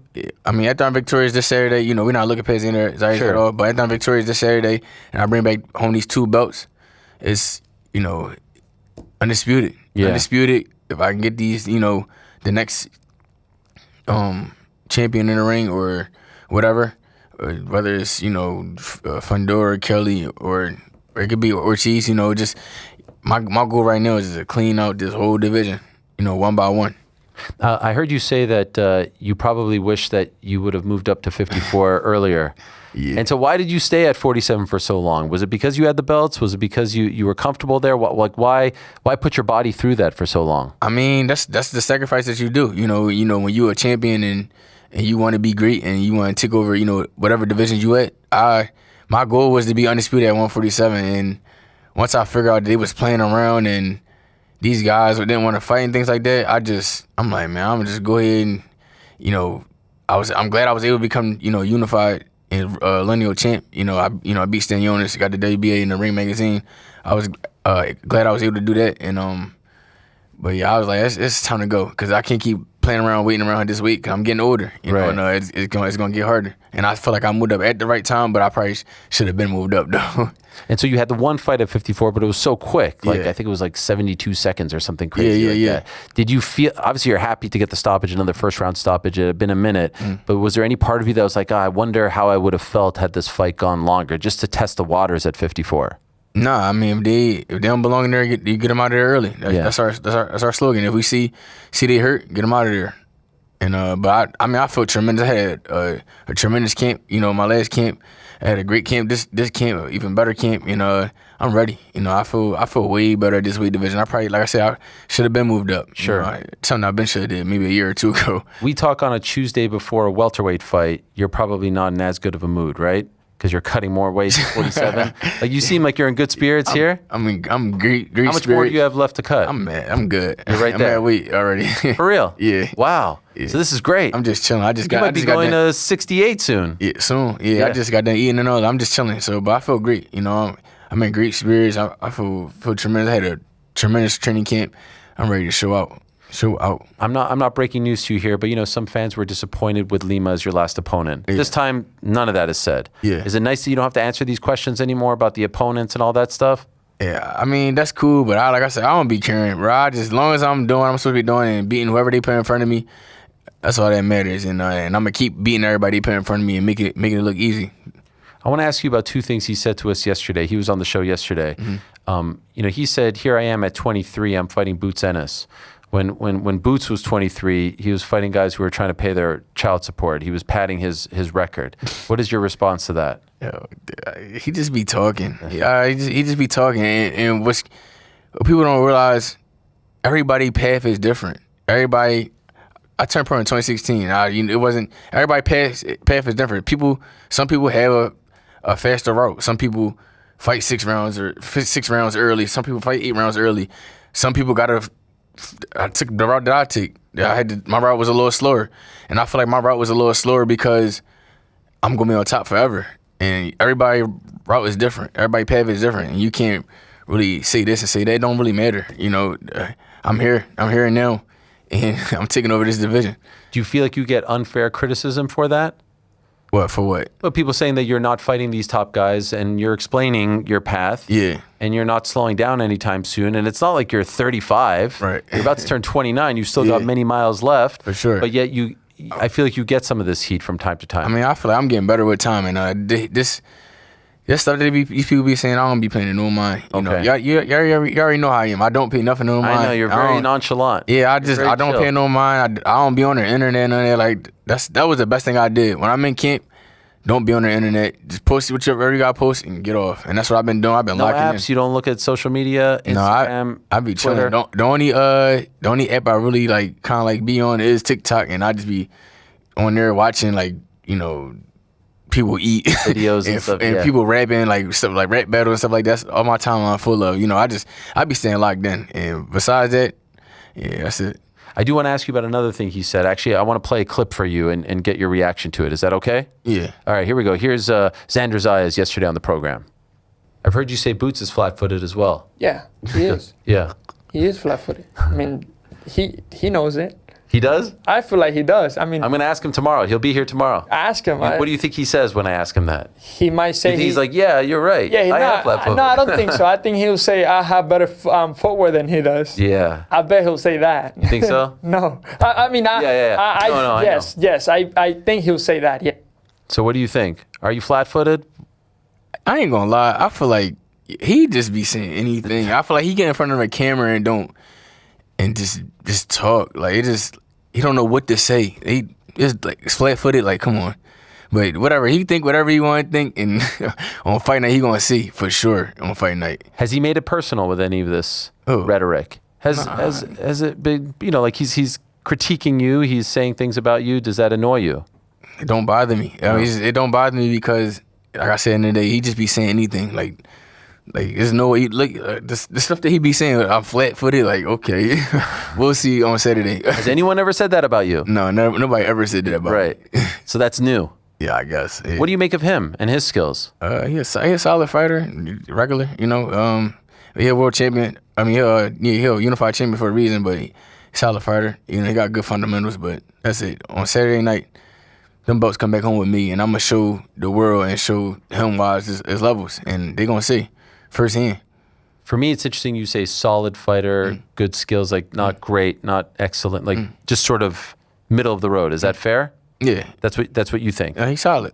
Solid fighter, yeah. As far as him versus Ortiz, like who was the tougher test in your opinion? Who got you, all right, this is gonna be a tough one for me. Who did you feel was going to bring it more? Who was going to bring it more? Yeah, like Ortiz or him? I mean, Ortiz is a pressure fighter, so Ortiz is going to bring it more. Skill-wise, I think Xander might be a little bit better because he can do a little bit more. You know, Xander, you know what you're getting from Virgil. He's just straightforward. And Xander, Xander he could box a little bit and he'll come forward sometimes. It depends. But when he get in front of me, all that going to change for sure. I feel like you may not acknowledge this, but I feel like there's a bit of a chip on your shoulder, and I feel like I think I saw that in the Lima fight. Yeah. Because I think you didn't like how some people were talking. We saw a little bit of Stanionis. I'm not playing. I'm at a new weight division. I feel tremendous. I'm not playing with these guys. These guys want to say this and say that. They gonna see firsthand. That's why I say I hear the stuff they be saying. I don't pay no mind, but I'm gonna make everybody eat every last one of the words that they saying on Saturday. How do you hear about it if you're not online? Do people send people it to be you? saying some people will send it to me, or they'll tell me when I get in the gym, they say, "Leo, such and such said this," and they'll show me. I'm like, bro, I don't care, bro. I'm not paying it no mind. But like I said, they gonna see firsthand on Saturday, and I'm really gonna show y'all. I'm not doubting. I think he's gonna be tough. I think a lot of people are sleeping on him. I think he's a really good fighter. Yeah. But you've been there. Like we've seen fighters. When Garcia went against Tank, it was a little too soon. When Canelo went against Floyd, it was a little too soon. And so I think that's the big question here: is this too soon for him? Is that a fair assessment? You can't say it's too soon because he's champ already. He's a champ. Yeah. You can't say too soon. It's too soon or he's too young because he's a champion. He got 2 titles at that. So, and I don't want to hear none of that after I beat him. You know. Okay, and I'm not trying to establish that now. Yeah. Just I'm talking about age and experience. I mean, I'm for sure. I've been around the block. You know, I've seen everything. What difference between me and him? There's so many fighters that fight like him, or in this boxing game, whether it's in a regular or in a real fight, a real professional fight, amateur fight, sparring. I seen him many times. He never seen nobody like me. I'm different, and he gonna see firsthand. And he know I'm different, and he gonna see. You know. What makes you different in your opinion? Can you tell us? I'm just different all aspects of the game. You know, I could do everything. I could box. I can bang, pressure fight, whatever. I can, you know, whatever you want me to do. I can switch the inches. I give you speed. I give you power. I can be slick when I want to. I can do whatever I want in this ring, and they're gonna see firsthand. They're gonna see firsthand. Yo, I can't wait, yo. I really can't. Yeah, I really can't wait because I'm really about to show them. It's really like levels to this game, and I'm gonna show. You know. Do you think he knows this deep down and he's trying to like put out a different rhetoric, or do you think he really has no idea what's to come? I think he respects you as a fighter. No, yeah, I think he respects me. He know. He know. He respects me as a fighter for sure. The vast majority of this fight, do you think you'll fight it southpaw or orthodox? I'm not sure. I can't say. I don't know. This is my natural ability. How will you start off? I don't know. I can't say. Do you feel it out, or you just don't want to say? It's how I feel when I get in there. Yeah. Yeah. Who's the greatest switch hitter of all time, in your opinion? Switch hitter? I'm going to say me. I don't think nobody... I feel like I'm equally, like, even on both sides of everything with skills, power, defense, my jab. Like, everything all around is just equal. I think some of these other guys that switch sides, not equally as good on the other side, if you get what I'm saying. Yeah. Terrence was pretty good. Yeah. You don't agree? No, he good. I didn't say that. Yeah. I thought he was amazing. He good. It sounds like he might be coming back. He's putting out some stuff. No. I don't know. That would be something. Yeah. I don't feel like he's done. No, yeah, I don't know. I don't think he's done at all. Yeah, I ain't worried about nobody. No, I know. I'm locked in on TAHS game. Can I ask, have you been able to see any of the Eddie Hearn, Dana White stuff? No, Your boy Eddie's involved in a lot of drama these days. No, You haven't watched any of that? I haven't seen none of that. It's entertaining stuff. No, yeah. What is going on? Gosh, well, you know, like Dana's part of Zuffa Boxing. You've heard of that, right? Yeah, I really heard of it, but I haven't really been paying too much attention to it. You really are like closed off. Yeah, huh? I'm trying to tell you, I've been locked in. I don't really pay on that stuff no mind. Damn. Well, Zuffa Boxing started in January, and they're coming after, you know, everyone. They don't want to deal with the sanctioning bodies. They tried to change the Ali Act. And they're in particular kind of going after Eddie, it seems like. And Eddie's going after them as well. But there's a feud going. So they signed Conor Benn. And now there's a rumor they may sign Shakur. Who knows? Okay. Yeah. Devin, you may know more about that. I don't know. I ain't going to lie. Other guys. And Eddie and Dana, so there was an apparent like offer for them to fight each other. Oh, yeah? Eddie to fight Dana. Yeah, we got to get Eddie in the gym. Come train with us. Eddie says he's going to spank him. Yeah, for sure. I think so. Have you ever seen Dana? He's actually back. It don't matter. I'm rocking with Eddie. You love Eddie. I'm rocking with Eddie. You've been happy with him? For sure. Yeah. Even though he's like a posh guy from England. No, great guy. You know, I feel like me and him met much together well. You know, he do the talking and I back it up. But I talk as well now. So, you know, I feel like we just a great mesh. I think it was after your last fight. It might have been the one before that, but I think he gets on the microphone and cuts a promo for you. It's like old school WWE. Yeah. You know, like, I don't know, do you watch wrestling? Or do you know about pro wrestling? I watched it like years ago. Paul Heyman, like he recognizes that you need a little bit, you know, some gift of gab to your side, and he freaking cut an amazing promo for you. That's got to feel great, right? To have someone by your side like that. Yeah, for sure. You know, he quick with it too. Yeah. right off the dome. And you like everything he's saying. You're like, yeah. Like it feels good, right? Yeah, because I'm gonna back it up. Everything you say, I'm gonna back it up. Easier when someone else is doing it for you as opposed to you doing it for yourself. No, I mean, I could do it too, but I'm not really with all that talking, going back and forth, because I like I said, I really put hands on. I really would put my hands on you and people in real life. So it's they know. Yeah. So when you say that you don't know about Zuffa Boxing, do you even watch boxing? I mean, I watch. Do you watch fights, or do you cut yourself off from all of that? Like during like on a Saturday, you hear there's a fight on. Nah, not really. I ain't gonna lie. The only people I really watch if somebody is from my team, I watch them. Like I had my 2 fighters for last week, and they both won. I watched them, and I went to sleep, and I leave them. I really don't. If it's not main event, nah, I don't care. I don't care if it's big fights on. If I'm in camp, I'm not watching. No box. I'm just go ahead, get my rest, lay down, and get ready for the next day. Is it because it, I don't know, makes you think too much, or is it you just need a break? That's just how I am. You like sports, right? I do. You see the NBA Finals? Yeah, I seen that. That was nice, right? That was crazy, yeah. You see I think second round, I think it was Knicks Philly. Did you watch that one? Missed that one, huh? I think I missed that one. I went to the Sixers game when the Knicks swept Philly. Yeah, I went to the Sixers game when they I went to the Sixers game when they played the Celtics. Celtics, yeah. Oh yeah, that was first round. Yeah, that was first Second round, round, we swept your asses. You know what I'm saying? Yeah. It was in Philly. It was all Knicks fans there. It's cool. It's cool. Next year we gonna get. You think so? Yeah. I remember talking to you about this. You said the same type of thing. Yeah. I didn't think the Knicks was gonna get that far. I ain't even gonna lie. That's crazy. But they got a great team though, for sure. Josh Hart, who's on the Knicks, said, "Man, I thought Philly was a sports town. Yeah, but it was because all the Knicks fans took over." Yeah, every time the Knicks play in Philly, it make it seem like they home. I know. It's crazy. It's kind of embarrassing, no, for Philly sports. Like everyone crazy. says, Philly sports fans are like the big tough guys. Yeah, intimidating, and then the Knicks fans just invade, give up all the tickets. Where's the self-respect? You got nothing to say. I ain't got nothing to do with that. You know, I'm me though. So. Yeah. I'm curious what the reaction's going to be on Saturday. Yeah. Because you're in New York, but there's so many Puerto Ricans, but I'm assuming a lot of Philly fans are going to travel for this one. For sure. Have you been there yet? Have you been to Barclays? No, this is about, what you mean? Like right here? No. Have you been to the actual arena? Have you been inside? I've been there. They did the presser. Was it there? Yeah, we did the presser there, and then I went to the game the next day. Nets game? Yeah. Okay. Next game. What did you feel? Did you feel like it was, befitting of is Xfinity Mobile? I feel like home. Yeah. I feel like home. I wanted this at MSG. That was my first choice. I feel like this is an MSG fight. No shade on Barclays. No, yeah. But MSG is MSG. Yeah, I mean, MSG, is the, like the, what is it? You could say the Mecca, I guess. It is the Mecca, Mecca for the boxing, but I'm glad it's in New York. I really don't care. Why is that? Because it's not too far away from Philadelphia, and I feel like it's just perfect, like a perfect time and a perfect arena, perfect area, for this fight to be. Yeah. Yeah. I love the fight. I love what he's been doing in his career. Did you see him at the Super Bowl? You didn't even watch that. Did you know he was in the Super Bowl? I didn't even know it until somebody told me. For real? Yeah. How the hell do you do this? I be chilling. I ain't gonna lie. If I'm not boxing, I'm playing basketball or I'm just chilling watching movies or something with my family. I'm not really into like TV all day. So how do you like turn it on?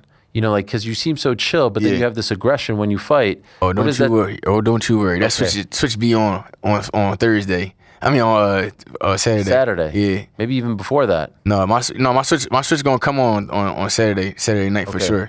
I'm just so chill and mellow. I be like during all fight week, I just be calm, chill, playing a game, with my team, and then Saturday we get into that back room, switch on.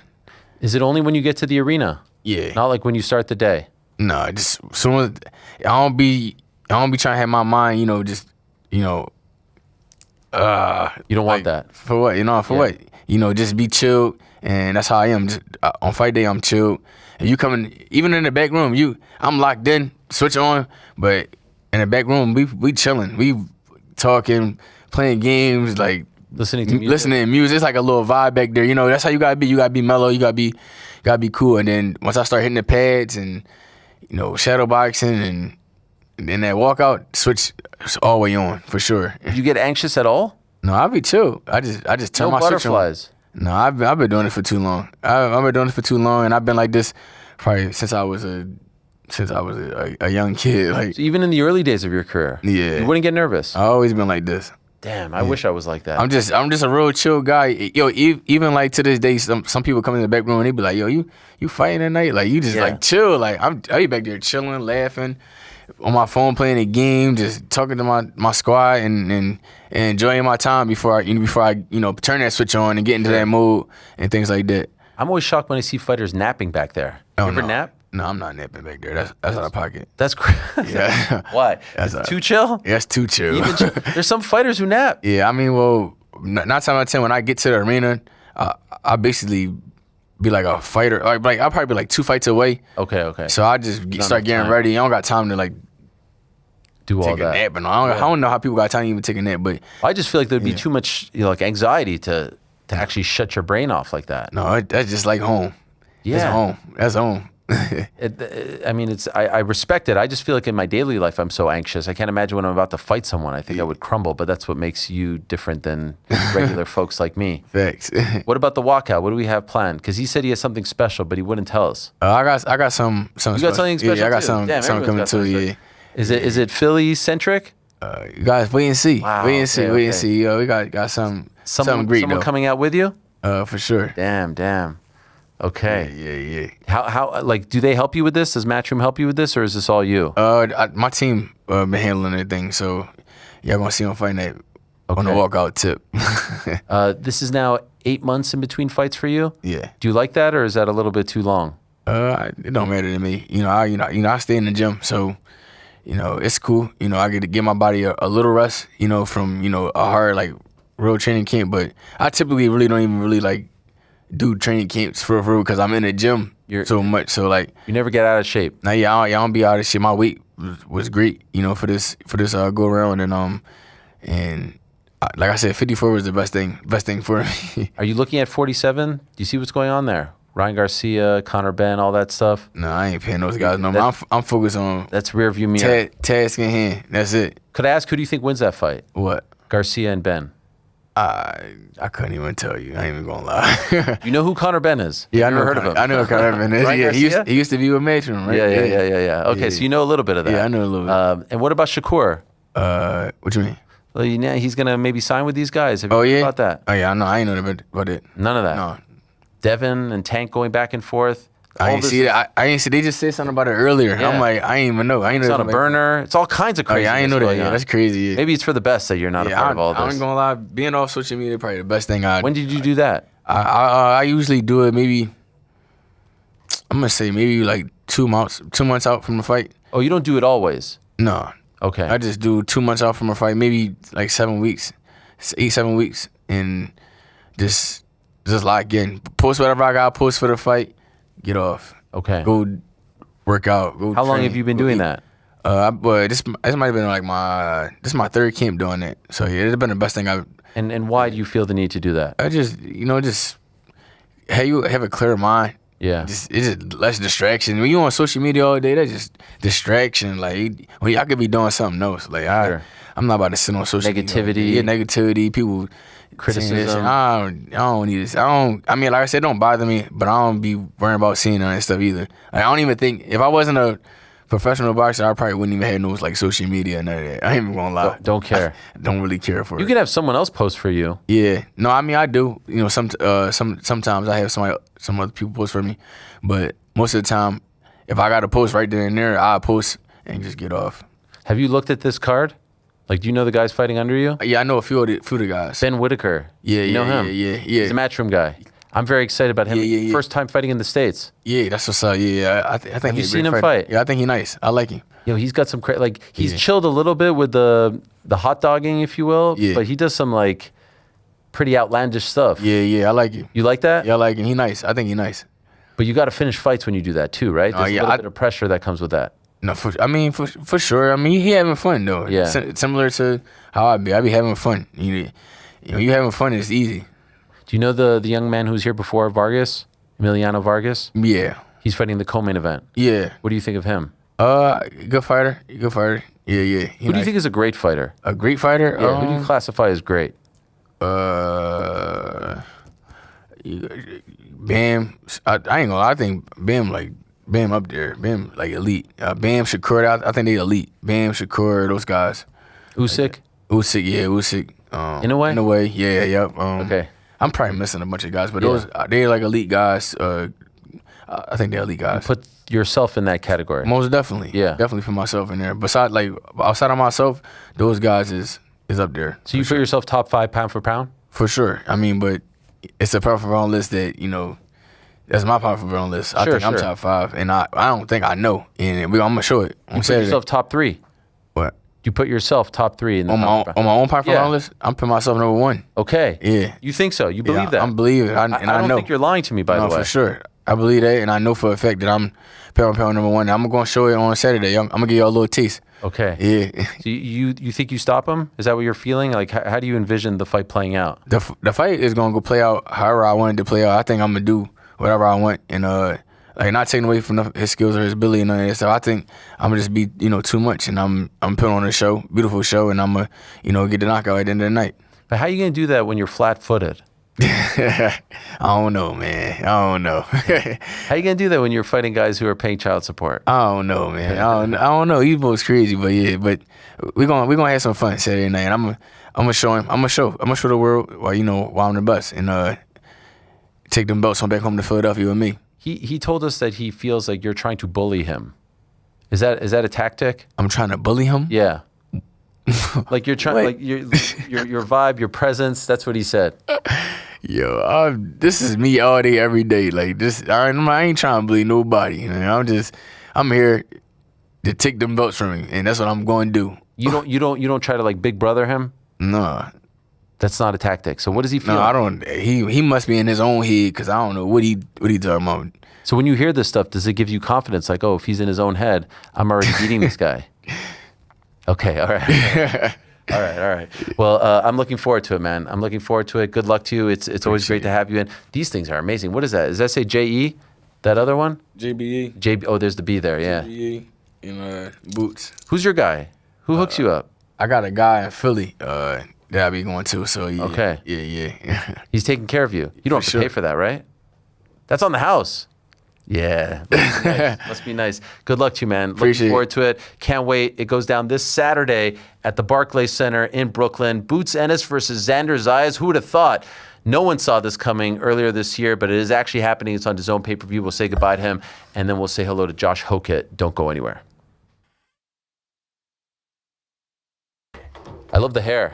Thank you. I appreciate it. Where did this come from? It looks different than like on all the promotional stuff. It's growing out. Yeah. So it's a cultural stuff in Puerto Rico for every World Baseball Classic. Team Puerto Rico kind of like do their blonde hair. And so I did it for the last Baseball Classic. They played a couple games in Puerto Rico, so I was out there. And so I'm just letting it grow out now. I had the long hair before, so I'm kind of like letting it grow. I loved it. Yeah, I saw you with Tito Trinidad at one of the games. Yeah. I love the World Baseball Classic. I'm such a big baseball fan, but that tournament in particular is so much fun to see all the pride for sure. and the countries. No, and this time, like, being able to be in Puerto Rico and being like some games being in Puerto Rico and the team playing there was beautiful atmosphere. Obviously being with Tito, like you said, that video was something nice and it's amazing to be able to spend time with my people. Oh my gosh, yes. By the way, who are you rooting for in the final? Venezuela or America? I was rooting for Venezuela. I have a lot of Venezuelan friends and good relationships. I was rooting for Venezuela. Yeah, what a win for them. What an opportunity this is for you. I was just saying, before you came in, and I know you've been asked about this, but this is our first time speaking about it. It seemed like for the longest time it was Boots against Virgil. Virgil has the issues. Were you the one that said, hey, let's try to swoop in here and take this fight away, or did they come to you once that was falling apart? Well, obviously, we were looking for other fights. Josh Kelly was one of them. That fight never came. We never got answers from his team. And then we found out that the fight with Virgil Ortiz and Boots Ennis was falling apart. So I contacted Top Rank and I told them that I wanted to fight. I wanted that fight, and they came back with the offer, and here we are. What was their reaction when you told them this? I mean, like, was there any part of them being like, hey, let's wait a little bit, you're 23? No, I don't think so. They sent the offer right away. They didn't try to convince you otherwise? No, they didn't try to convince me at all. Okay, because that's been a narrative here. Oh, you're so young. No, they didn't try to convince me at all, and there was no convincing to do. This is what I wanted to do. They knew that this is what I wanted, and they're like, let's do it. Why did you want it now? Because why not now? I feel like everybody's so afraid to put in their record on the line or to put their belts on the line. I'm considered the best. Like, I want to consider myself the best in the sport. I got to fight the best. I got to beat the best, and to do that is the way to do it. So, Boots Ennis is one of the biggest names in the division right now. So why not now? I love that, because I feel like this is a problem in boxing, but it's starting to change a little bit. Like Ryan Garcia taking that Tank Davis fight. I know Canelo took the Floyd fight about over a decade ago, but more often than not, we don't see youngsters say, hey, let me go for it now, right? Some of the Cuban fighters have done it recently, but you know what? I feel like so do you think it's starting to change? Do you think this is starting to become a thing? I feel like it's a lot easier now than it was before. Negotiating, like, talks are a bit easier now than they are before. Obviously, now that Top Rank Matchroom, Golden Boy are all under the same umbrella. I think it should be easier. Yeah. But again, we're just going to have to wait and see. Your last fight, end of January 31st, was actually the same night as that Shakur fight against Teofimo MSG. They're fighting on a big stage. You were like on like some channel, like you had to find a stream or something. And it was getting to be a little bit worrisome that Top Rank wasn't securing a new TV deal. Finally, like a month or so later, we found out DAZN. All good. Yeah. Were you starting to get worried? Yo, back on the program, that was Xander Zayas, Boots Ennis. How great is it when there's a big fight in New York and we get to have these guys in studio? What a delight. Two of the very best in the game. Youngster, champ, moving up from 147, Vargas. Tomorrow on the show, by the way, Ben Whitaker and Eddie Hearn. Should I tell you the rest of the lineup tomorrow? Absolutely. Ben Whitaker in studio, Eddie Hearn in studio, Luke Littler in studio. No, it's not the song. We might be reintroducing the darts to the studio, and for the first time in, I think, 2.5 years, the American Nightmare, Cody Rhodes, on the program. Not in studio, but he'll be backstage before a live event in England. And so truly something for everyone tomorrow on the show, something for everyone this week on the program. In 2 weeks' time, we're going to Las Vegas. We're actually going 2 weeks today, Friday, July 10th, live in-person show. Ticket sign-up situation will be revealed very soon. We've got the great Demetrius Johnson as a guest. This will be happening right after the weigh-ins for the Conor McGregor fight, International Fight Week, so stay tuned for all of that. There's a lot to be excited about. Still to come, Josh Hokit on the program, so don't go anywhere. And we will answer some of your questions, news and notes. You know the deal. I was referring to some Devin Haney, Tank Davis tweets, things of that nature. I guess Tank is writing on a burner. I don't know what's going on, but I did see one tweet that felt like it was a little bit of an attack. I'm going for big nose. Let's get it on. I mean, I feel attacked. I feel seen when I say this. Here's Haney tweeting about Gervonta. I think Gervonta grew some balls. His team reached out. We might just end up fighting. Let's see. We've been there before with Mr. Tank Davis. Bo Nickel is coming back.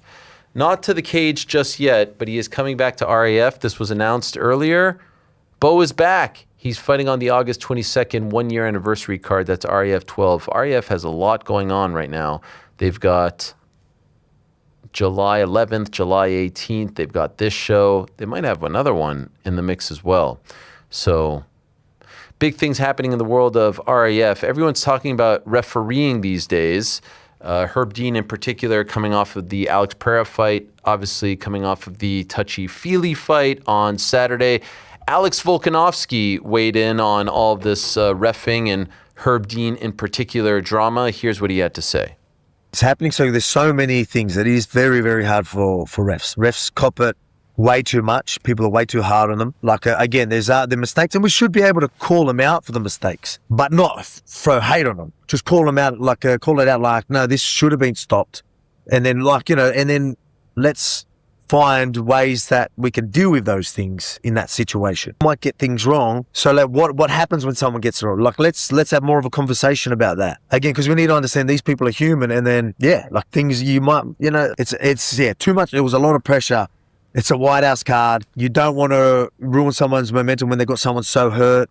Like you bring up a great point. There's like so many things that are gonna come into play. So we can't hate on Herb Dean for it. What a class act. Alex telling everyone, yo, chill out. It's not Herb's fault. There's a lot going on. As I said yesterday, I reached out to Herb Dean.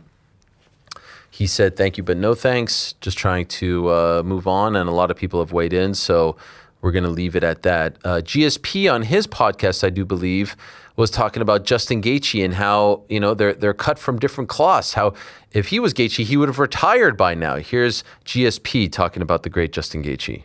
He's a kind of guy that works really hard, and he comes back from adversity. It's really inspiring to see what he has accomplished. Yeah. you might not like what I'm gonna say, but if I were him, because I like him, right off in the sunset. Yeah. We said retirement. The same thing. We said the same I thing. heard Demetrius Johnson said it, but that's what I would do. That would be an amazing ending. What else does he want to accomplish? He did it all. He did it all. Of course, he will. For money, if you stop now, you have under the impression you leave money on the table, maybe because you're fighting for a title, but. And I'm sure he can still beat a lot of guys. Maybe he can still go on a roll because he still can do it. But health, I think, is the priority, and also the fact that, man, when you're a professional athlete in combat sport, it's very hard to retire on top because you're always tempted to see, I can do one more, and you probably can do. But man, what a magnificent way to end a career it would be for him. I understand where GSP is coming from. He's also coming from a place of a guy who, was successful for so long, and he's like, all right, just go out on top. Gaethje is only now enjoying the spoils of his, of his life's work. He just became undisputed champion. Could you imagine? By the way, I noticed that my thing is cut off here. My name, you see that? What? Oh yeah. It's very important. I'm a black belt. You need my name there because I need everyone to know that I'm a black belt at this thing. Anyway, I understand where he's coming from. I would be shocked if Gaethje retires. I would be absolutely shocked if he retires. There's too many big fights out there. There's too much money to be made. He's talking about wanting equity. He's talking about bonuses. He wants to get paid. He hasn't quite cashed in, I should say, just yet on all of this. So I would be absolutely shocked, but let's see. He was asked about it on the Rogan show. It sounds like he's not retiring. That's my take on it all. What about Tom Aspinall? He's already begun training, it seems like, for Ciryl Gane. Here he is. I think it's a little cheeky. I haven't seen it yet, but I think it's a little cheeky. Let's see. Oh. Maybe no music here. What's he doing? Okay, he's getting checked out. A little Vaseline. All right. Got the mouthpiece in. All good. Cup there. Yep, cup is there. Oh, nut shot. Yeah. Oh, okay. Back of the head. This is cheeky. Oh, yeah. All right.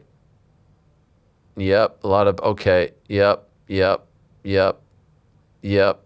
He's got the helmet on. All right, good to go. All right, Tom Aspinall poking fun at Ciryl. What's happening here? Is he attacking? Oh, the eye poke. Yes, of course. All right. Yep. That's what I thought. When they wrote that there was Tom Aspinall training footage, I had a feeling that there was something cheeky about all this. What about Moses Satama? He's fighting Filip Hrgovic. They had a face-off yesterday, August 29th in London. Big step up for the youngster, Moses. We're waiting for him in studio here. Look at Moses. He's going to have a big-time performance. He is an absolute stud. Man, boxing's in a great place. You talk about sub-30. I mean, we just spoke to 3 in studio over the course of the last 24 hours. This guy right here, Moses Satama, might be at the very top of the list. He was my breakout prospect, whatever you want to say. An absolute stud. Love this guy.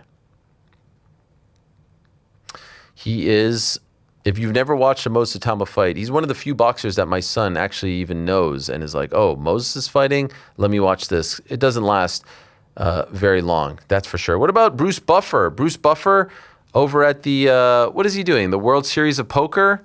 What's Bruce doing over the weekend? I guess he won. Let's take a look at this. Yay, baby. All right, Bruce. Okay. You're a pro. Thank you, brother. Now I got some fighting room. Okay. Does this mean he won? I don't know what this means. Warrior spirit forever. Warrior spirit forever? Does anyone understand? Yes, he won. What did he win?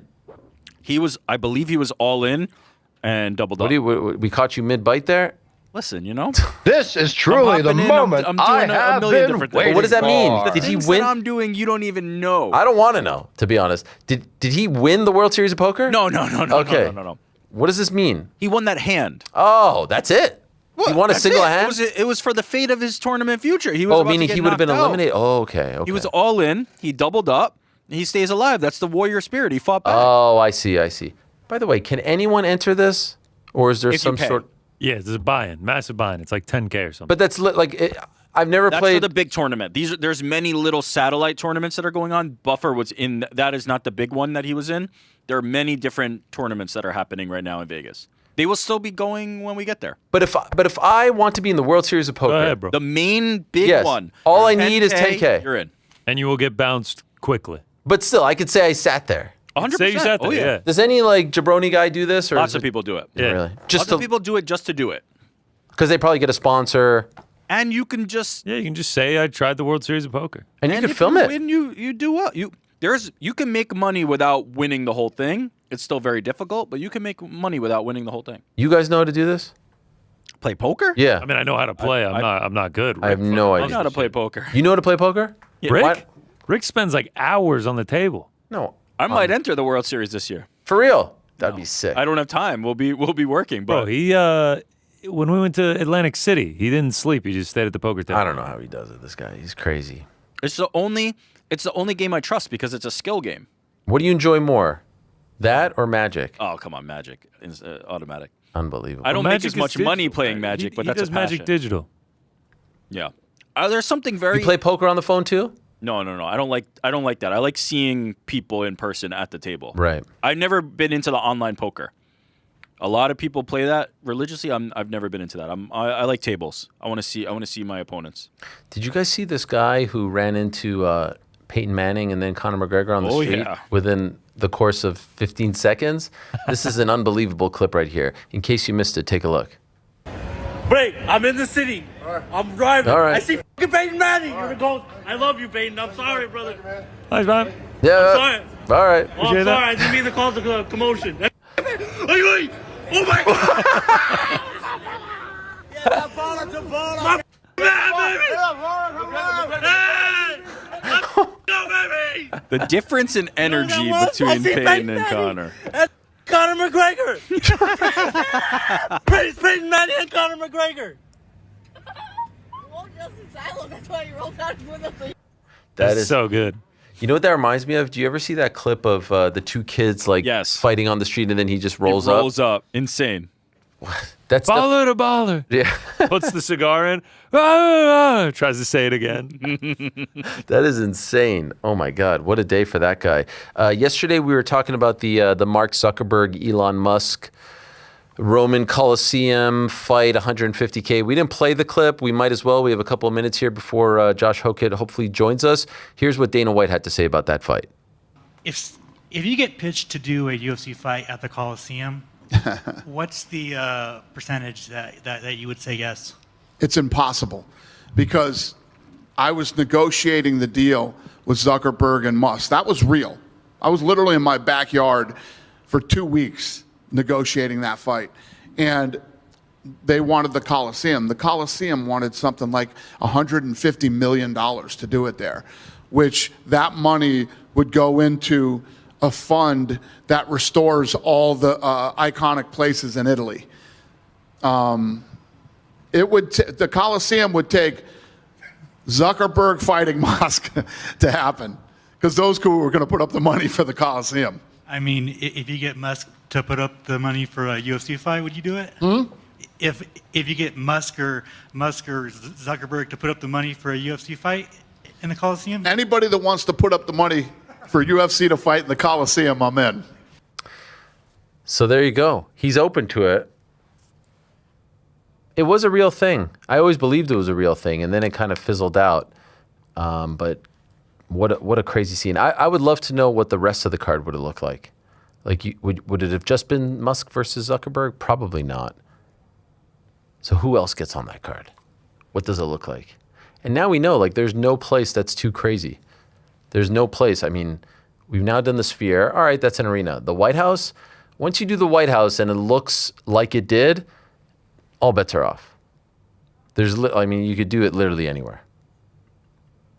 And so let's not let's not count it out just yet. I could see some big macher coming out there and going like, you know what, I'll give you $150 million and I want to be the presenting sponsor of this fight. Now, maybe it's not Musk and Zuckerberg, but still, it's still at the Coliseum. You're still getting a lot of shine, once in a lifetime thing. Romans, gladiators, up, down, all that stuff and more. Our next guest was one of the lucky ones to fight on that card. It was just about 9 days ago. And he made a lot of noise going into the fight, made a lot of noise coming out of the fight. Probably, other than Justin Gaethje, the most talked about fighter, and maybe even more so than Justin Gaethje coming off of that card. He is the incredible Hoke, Mr. Josh Hokit, kind enough to join us right here and now. It has been a minute. There he is. What's up, Josh? How are you? Good. How are you? I'm doing great. It's been a minute. Long time no speak. Yeah, it's been a second. Yes. How you been? Life has been crazy. You could say that. How would you describe what life has been like? You're 2026. 10 months ago, my man, you hadn't even fought in Contender Series. Now look at what is happening in your life now. Yeah, I mean, it's been a solid year, I would say. I would say it's more than solid, no? Probably. It's probably one of the best years a UFC fighter, especially a rookie UFC fighter, probably has ever had. So, yeah, it's been good. Would you say that you've exceeded your expectations, your own expectations as to how you thought the early stages of your UFC career would go? No, I mean, I just knew I needed the opportunity, and they've given me the opportunity, so I've been making the most of it. We didn't get a chance to talk to you post Blades. Obviously, a lot was going on, and so I'd love to just go back there that night in Miami. You win that fight. Is it accurate to state that your approach with this idea to fight at the White House while you're in the ambulance, or did it come to you later? Yeah, no, they came back to the check-in area where the doctors were at, and then Mick asked if I wanted to be at the White House, and I was like, sure. My face kind of hurts, my hand kind of hurts, but I'm not gonna miss that opportunity. So I said yes, and I feel like it's paying off. Yeah, no, I think it has. Did you know who the opponent was when you said yes? No, I just heard White House, and I was like, at this point, I don't care who it is. I mean, I just know I needed that platform to boost my name in the game. When you said yes, obviously there's a lot of adrenaline, there's a lot of excitement. In the immediate days following the fight, did you ever question whether it was smart to come back so soon, 2 months later? I mean, I grew up wrestling, playing football, and I even did it in college, and so I never even had time off. I remember December 25th, we had a bowl game in Hawaii, and 2 weeks later, I had a wrestle at the Reno World Tournament in wrestling at a weight class that was even lower than what I played football at. I played football at like 220, 225. In 2 weeks after football season, I would have to make 197. And so everyone else is going home and going on vacation. I'm over here cutting weight and doing an even tougher sport. So I think it's all normal to me, not having a break. But it is a little different when you're getting punched in the face, though, right? Like, you need to heal, you need to give your head a rest. Yeah, I mean, I would say it's all the same. It's all perspective. I mean, it's not like I hurt my shoulder or I have a broken face or my hand was swollen. And even going into the Derrick Lewis fight, it was still probably not 100%. But, I mean, where I'm trying to go, that type of stuff doesn't matter. Wow. If my right hand hurts, I'm going to hit him with my elbow. I'm going to hit him with my left hand. I'm going to hit him with other things that don't hurt. So that's my mentality. Which hand was still not 100% in the Lewis fight? Was it the right? My right hand, but it doesn't. Once you're in the cage, the adrenaline's going, and you just you have to accept, all the circumstances at that point. And most fighters are not even 100% going into the fight. But I mean, it was good enough to be cleared by the doctor, so it's all good. And this isn't me trying to throw any shade Derrick's way, but did it make it, like an easier task to say yes to because you felt like you were that much better than him, that you felt like, okay, maybe he's not one of the best heavyweights in the world, so I can beat him even if I'm not 100%? I mean, they didn't even tell me the opponent. They said White House, and then I learned after I think I went to the hospital, and then they were like, "Oh, they announced the fight."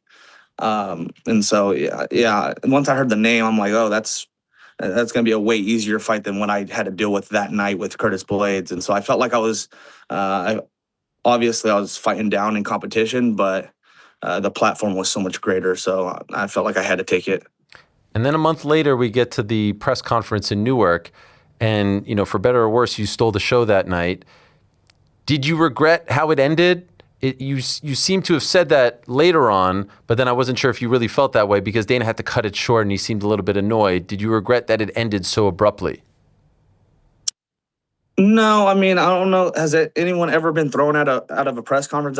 That's where my mind's at. Yeah, I know like the antics could be over the top, but my intentions are still there. And I was talking to Pereira, and then Taporia wants to rile up and say something. It's like, I don't care what weight class. I mean, I don't know what gives him the audacity to even speak that way to a heavyweight, And I think the weight classes kind of give him a false sense of reality, Because I mean, if we were in the gladiator days, weight classes wouldn't matter, and we would actually get something. We would get to do something about it. Excuse me. But. Yeah, I don't know. It was interesting. They threw me out, and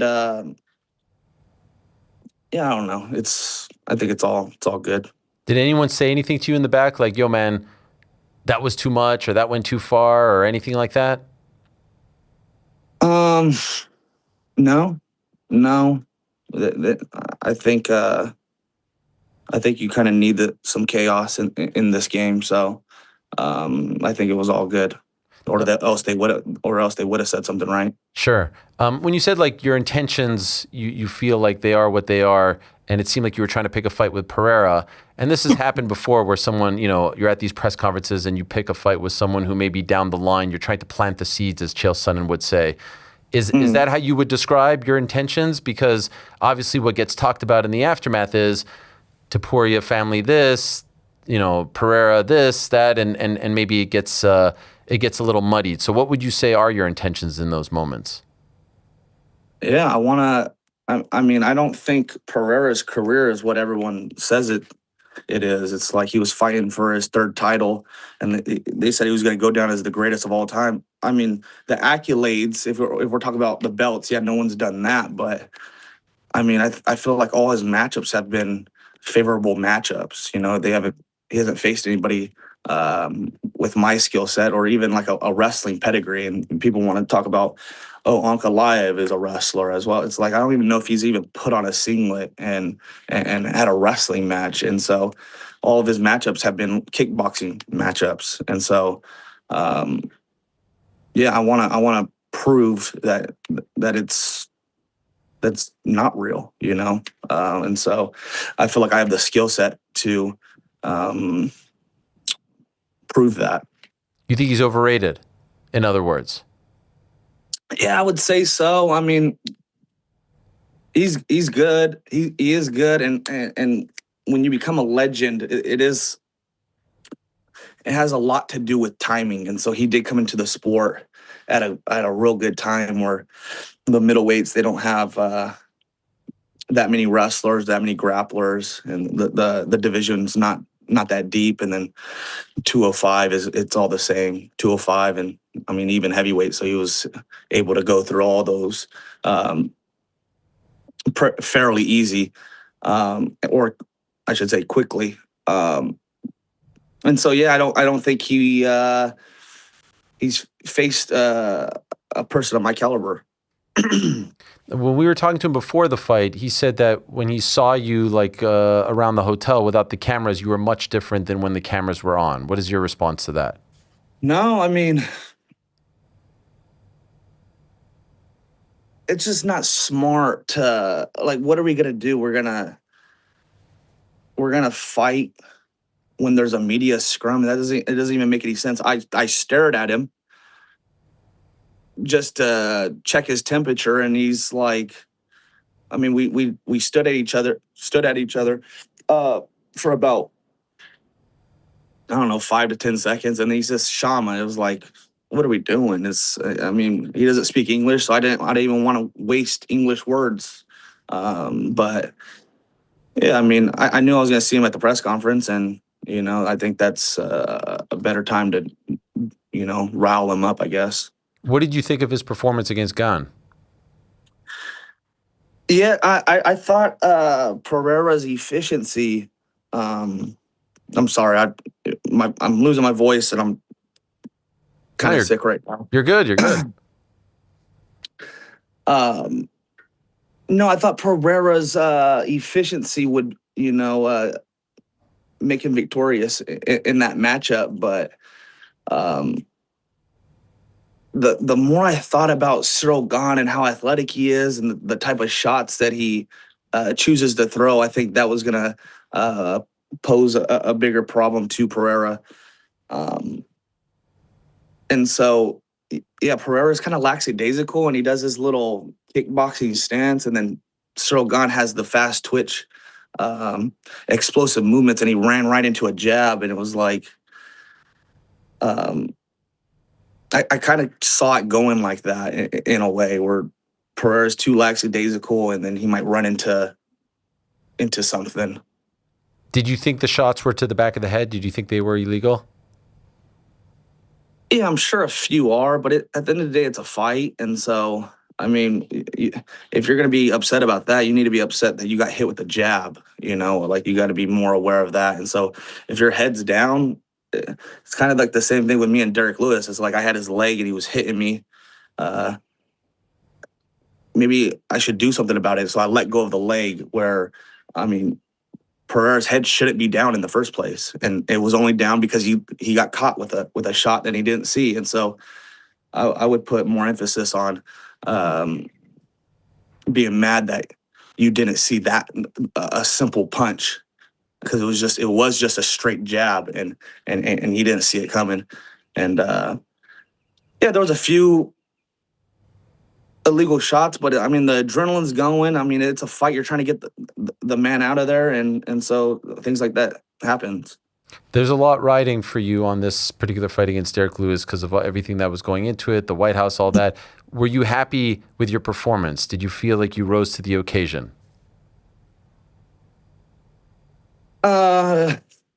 Yeah, I would say so. I mean, it's unfortunately, you have to respect a guy with that type of power, and I don't like giving my opponents too much respect in that sense, where it was like I didn't march forward like I did with Curtis Blades. But I mean, every fight's different, and you kind of have to adjust to your opponent. And I knew if I made him miss a little bit that he would get tired, and sure enough, he did. What happened with the armbar? Why weren't you able to tap him out? Yeah, God forbid someone have a little fun in the cage, huh? I already have an armbar finish in my career, and I don't know, submitting Derek at the White House, I don't think that would have sat right with me.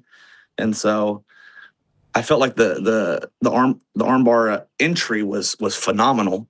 But I was gonna see if he was just gonna panic tap, and then he also knows how to shove his shoulder where he could extend his arm a little bit more. But yeah, I didn't want for the fight to end like that. I wanted to knock out the knockout artist. That was where my mind was at. And so, just to be clear, are you suggesting that you didn't try to tap him out? Because I did see Mighty Mouse Israel Adesanya suggest that you were kind of like goofing around.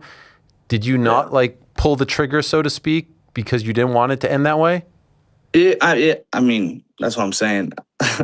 Yeah, I think a knockout at the White House against, the greatest knockout artist that the UFC's ever had is so much better than an armbar finish. And I already have an armbar finish, and I don't like finishing fights the same way twice.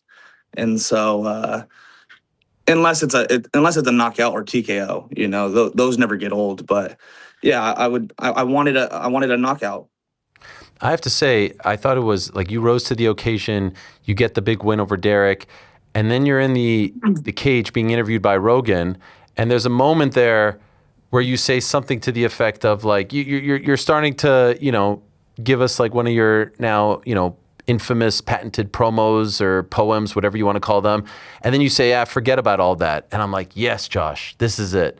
I've enjoyed her. I'm like, okay, this is good. This is the time to give us actually this version of Josh, which I'm delighted that you're talking to us here and that you're giving us, you know, this side of you. And then you drop the Michelle Obama line. And I'm sitting there thinking like, why? Why did we have to go there? You're not going to fight with Michelle Obama. This is not a fight. This is not a planting of a seed like Alex Pereira. I thought I was giving her a compliment. I don't think anyone viewed it as such. Michelle Obama being a man that's like, she knows how to deal with adversity. You know, she knows how to work hard like a man. You know, when the times get tough, you know, the Why does that come to mind in that moment? Like you just got this massive win of all the things you can say. Why even go there? I thought it was a perfect opportunity to, you know, show the world how great this country is with the freedom of speech. You know, you go somewhere and you say something like that and you die, you know, and I'm not suicidal, by the way. You know, I'm in good spirits. I'm a little under the weather right now, but other than that, I'm good. And so in other parts of the world, you say something like that and you're not here to speak to Ariel Helwani, you know, so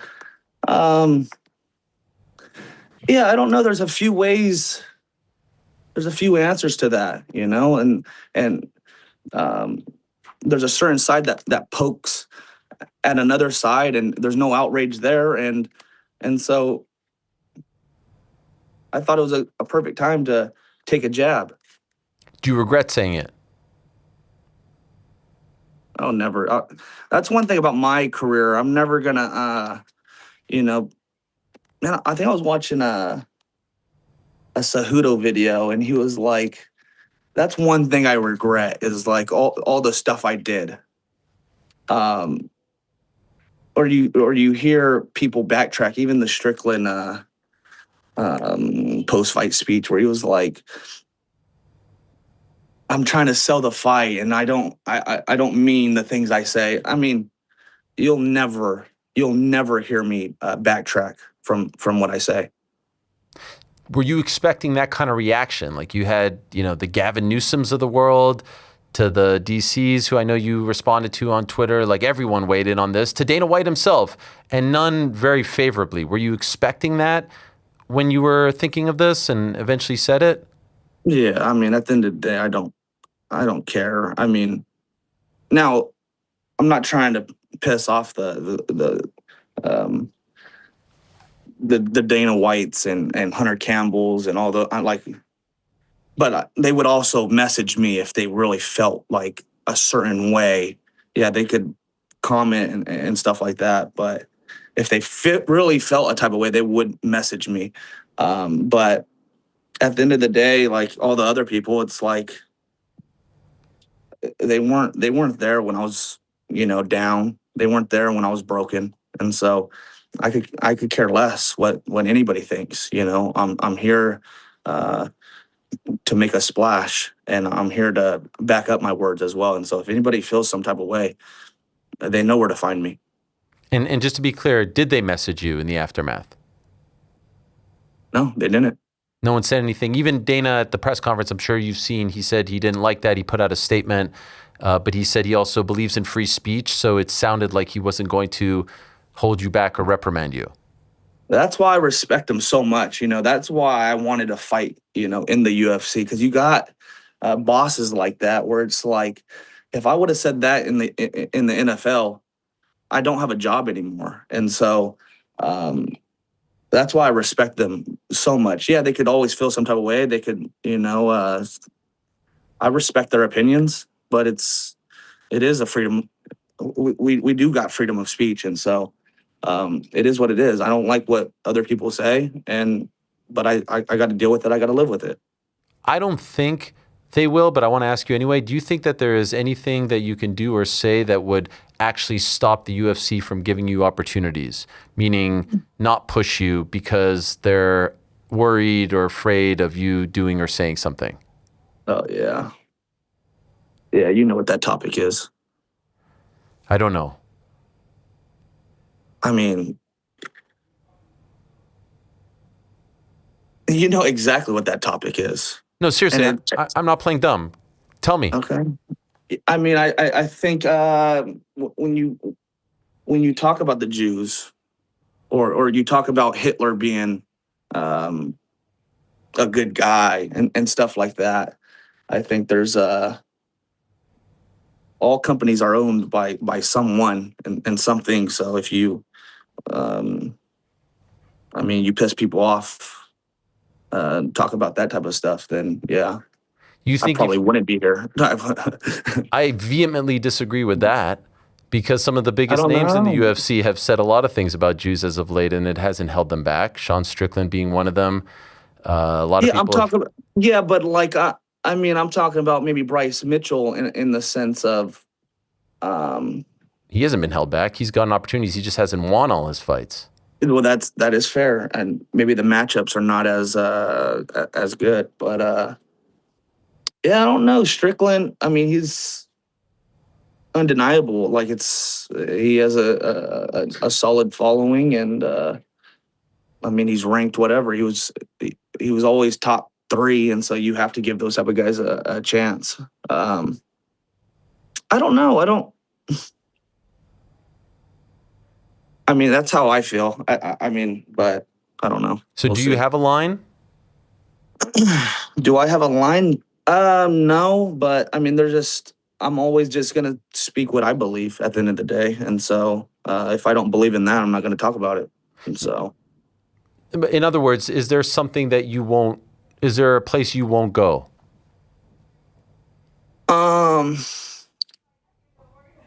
It sounds like no, just from the outside, but I don't know. Maybe like a dead father. I don't know if I'll go there, but I mean, it depends. It just depends. I mean, at the end of the day, it's just words in my eyes, and if they make you feel some type of way, I mean, people could do something about it, and so that's the beauty of this sport. Do you feel like you have put out the blueprint, say, outlandish things, and get rewarded, and more people should do this? Yeah, I mean, it's the.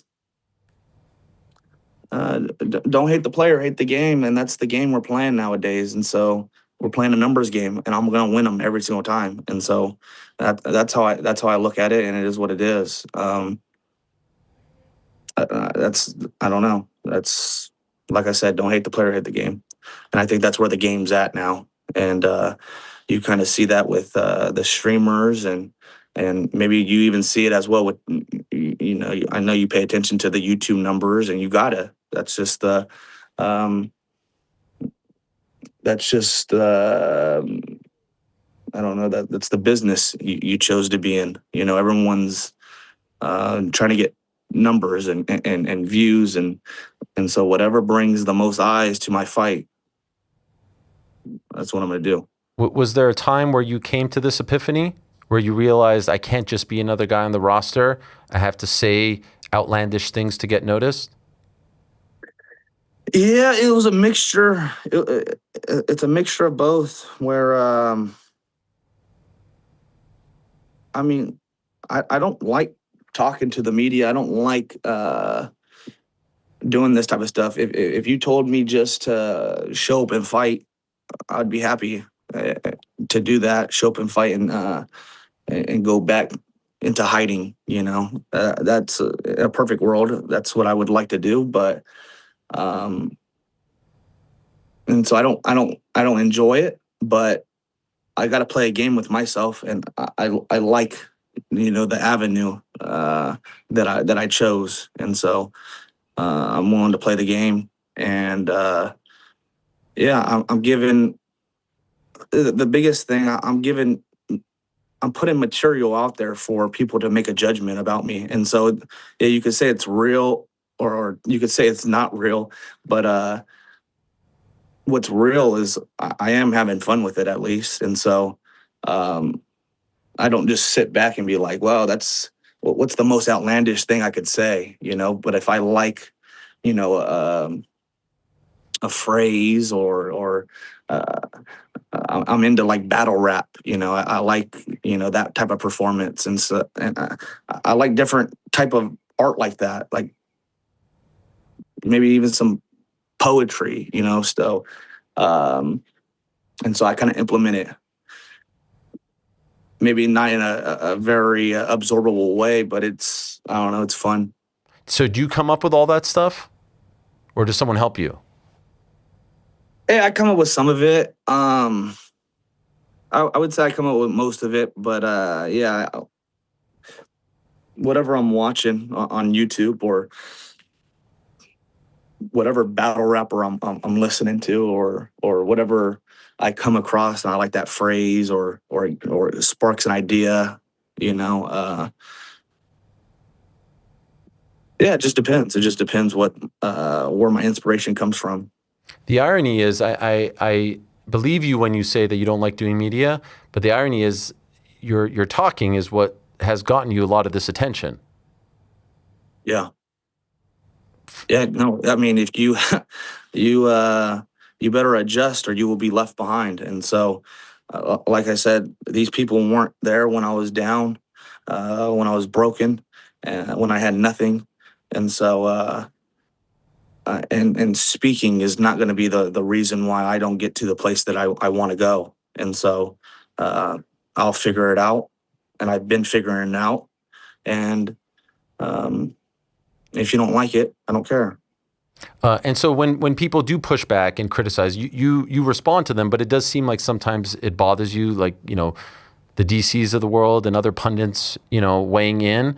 And so why respond? If you don't care, ultimately, why even acknowledge? Because, I mean, if it's fighting words, then we could fight. That's the reality. And so, yeah, I won't shy away from that, so I see an opportunity that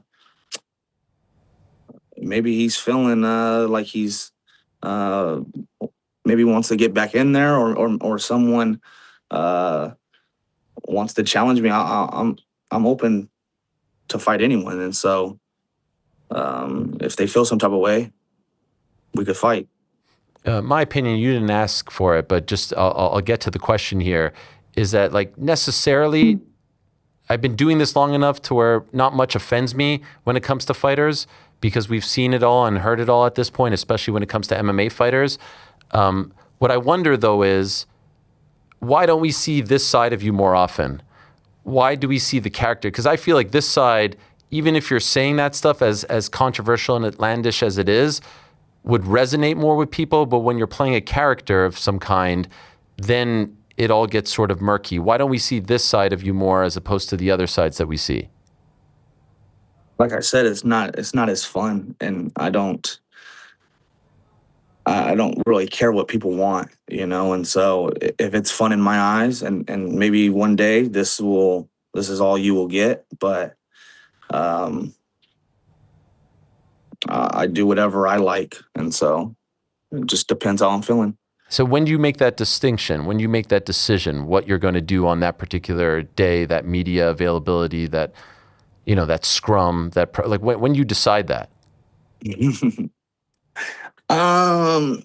When do I decide that? Well, I'm always preparing, it's kind of, yeah, I see it as performance based. And so if you're going to do that type of stuff, then you kind of have to have some type of plan, just like a fight or something. So, I just, in my mind, I think it would be funny, and I kind of go from there. It's like, oh, this is my opportunity coming up, and this is the idea that I kind of have an idea of the plan, but I don't know. I kind of just I'm going with the flow. Do you think Pereira's next? I would hope so. But whatever they want to do. If Aspinall's not ready to come back, then I'm ready to fight Cyril Gahn, and I like that matchup as well. It'll be a fight of like the best athletes, that the heavyweight's ever seen. And I think I'm more athletic than him. I saw him play basketball. I see how the way he moves.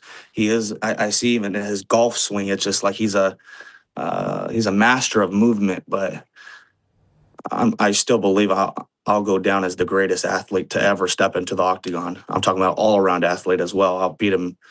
I mean, if you had a variety of sports, I would beat him at. You think mostly all of them? You think Tom Aspinall is a coward?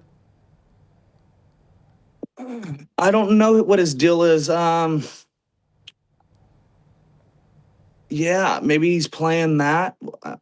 Maybe how I see it, we're all playing characters, and so maybe that's his character. Maybe that's his angle of trying to get out of his contract and trying to move to boxing. And so if that's what he wants to do, cool. I want to be heavyweight champion in the UFC, and so just move aside, and me and Cyril Gahn will fight. Jamal Hill's moving up to heavyweight, and he said he wants to fight you. What do you make of that?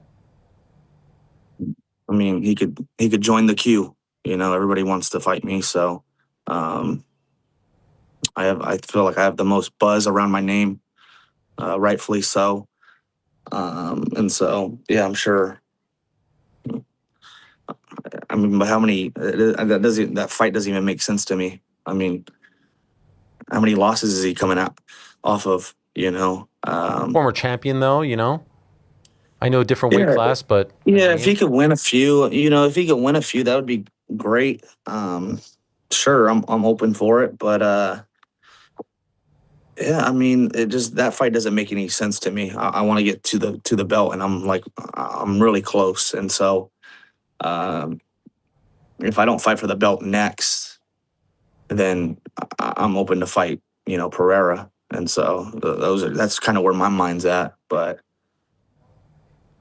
yeah. Are there any guys in the UFC that aren't teammates of yours that you like, that you feel like you have a kinship with, that you wouldn't, start anything with if you're up there at a press conference or backstage with?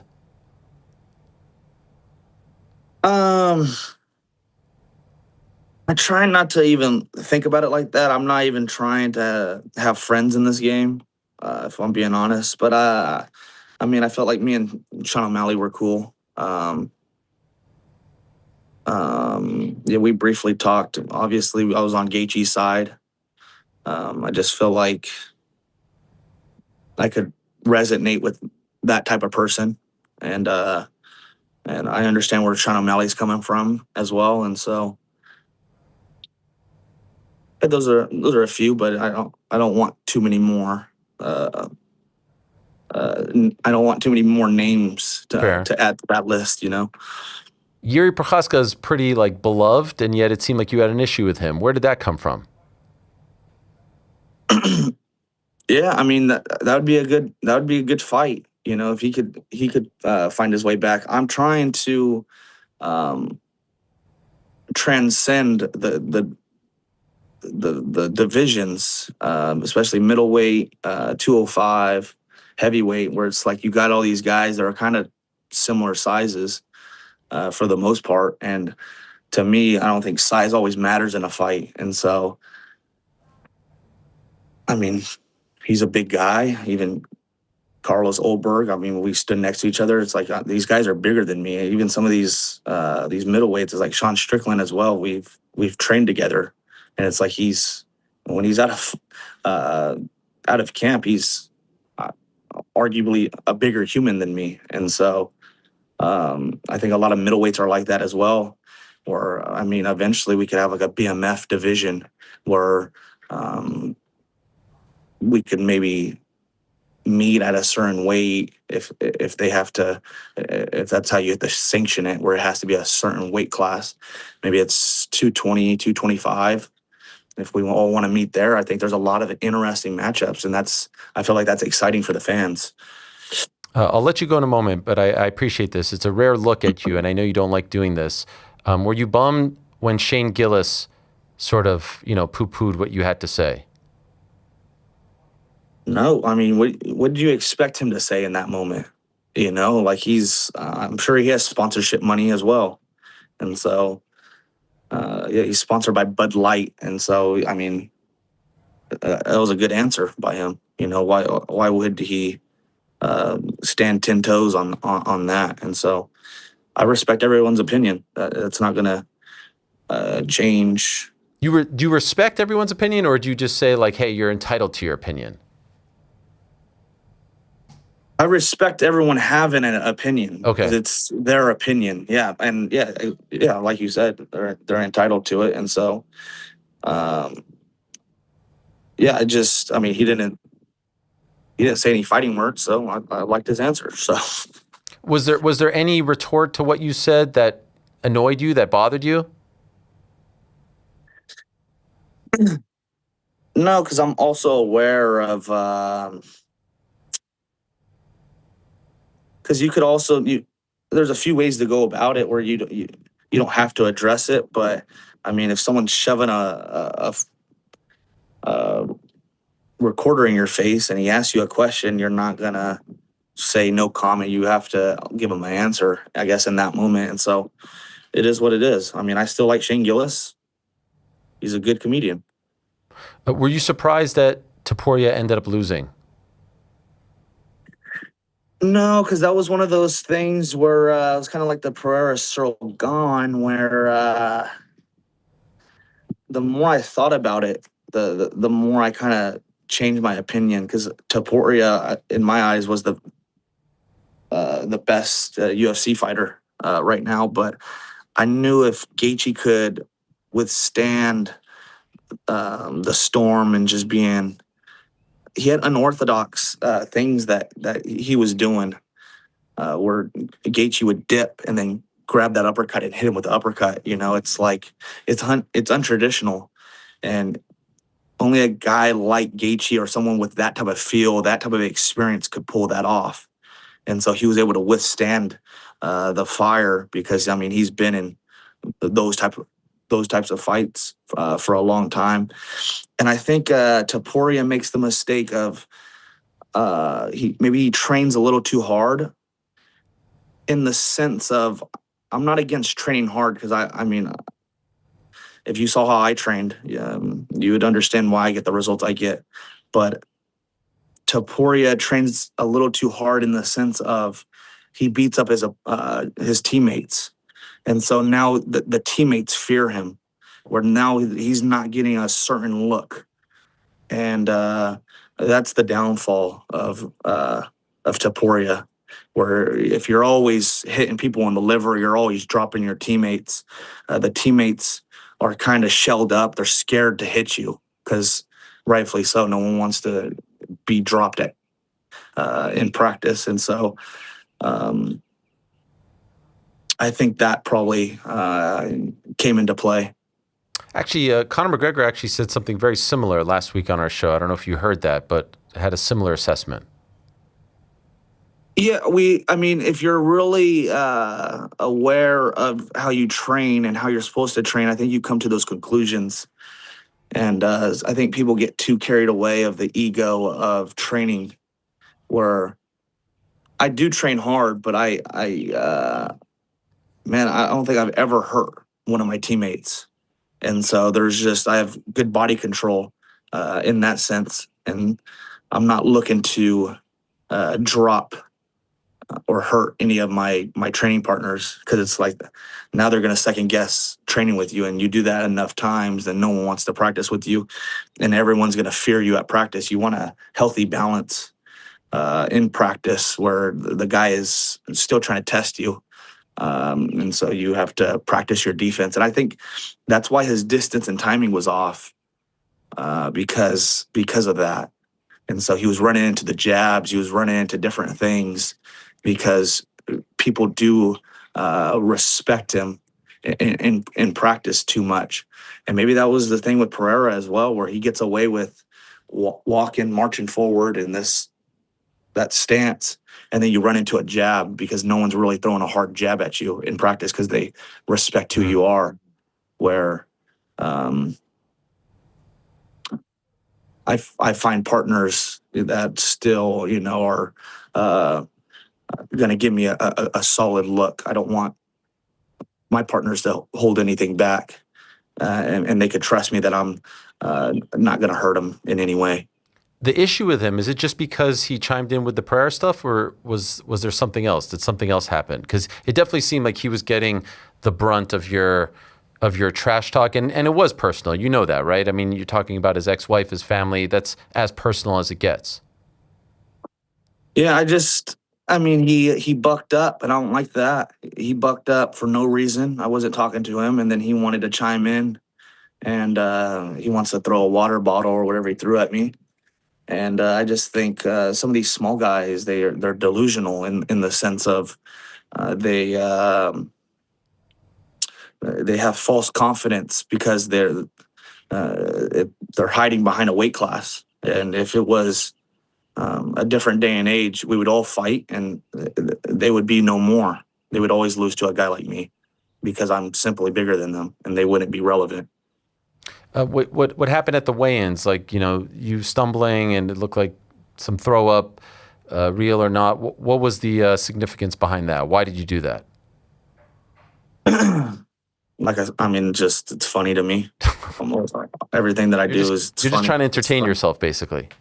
Yeah, what do you want me to do? They gave me short underwear. I weigh 230. I weigh 230 pounds, and you want me to get in small underwear in front of you guys and weigh in on a scale that we can't we can't upgrade to an electronic scale, where now this guy is trying to figure out and have us stand there for 10 minutes figuring out what ounce this little old scale.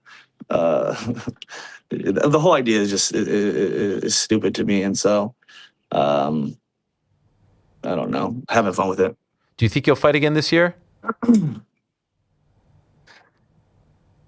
Yeah, I would say so. I might even fight 2 times. Jeez. This by the end of the year. I think there's news on the horizon. Oh shit! So you actually have an appointment. You have a date. Possibly. What do you got? Come on, you're not afraid of anything. Tell us. Give us the goods. You're afraid of the man? You're afraid of the man? You're not afraid of the man? No, because I don't want to. You break your news. Yeah, no, to a certain extent. Yeah, no, because I don't want to pigeonhole myself and mess up some money. So you think this is what would pigeonhole you, not the other stuff? You think this is worse than that? You breaking? There's money on the line. There's money on the line on this one. So in what way? Can you just explain that? Yeah. For example, if I don't fight for the title, then that's a certain pay. Gotcha. And so if I do fight for the title, then it is. And you think if you announce this, they'll take it away from you? Yeah, they're like, well, this kind of has to happen now. So. Well, now if you say it, you're backing them into a corner. No, I'll leave it there. I'll leave it there because there is money on the line. So, will you fight for the belt in 2026? There's a great chance. Wow, that is wild. That who would have thought, right? At the beginning of the year, surely you didn't think that. This has to be surpassing your wildest dreams.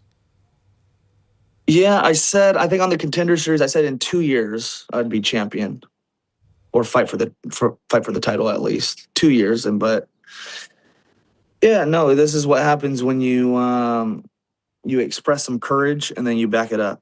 And what vicinity? Like, can you tell us the time frame when you might come back? It might be quicker than people would like. Wow. And lastly, last thing on the money.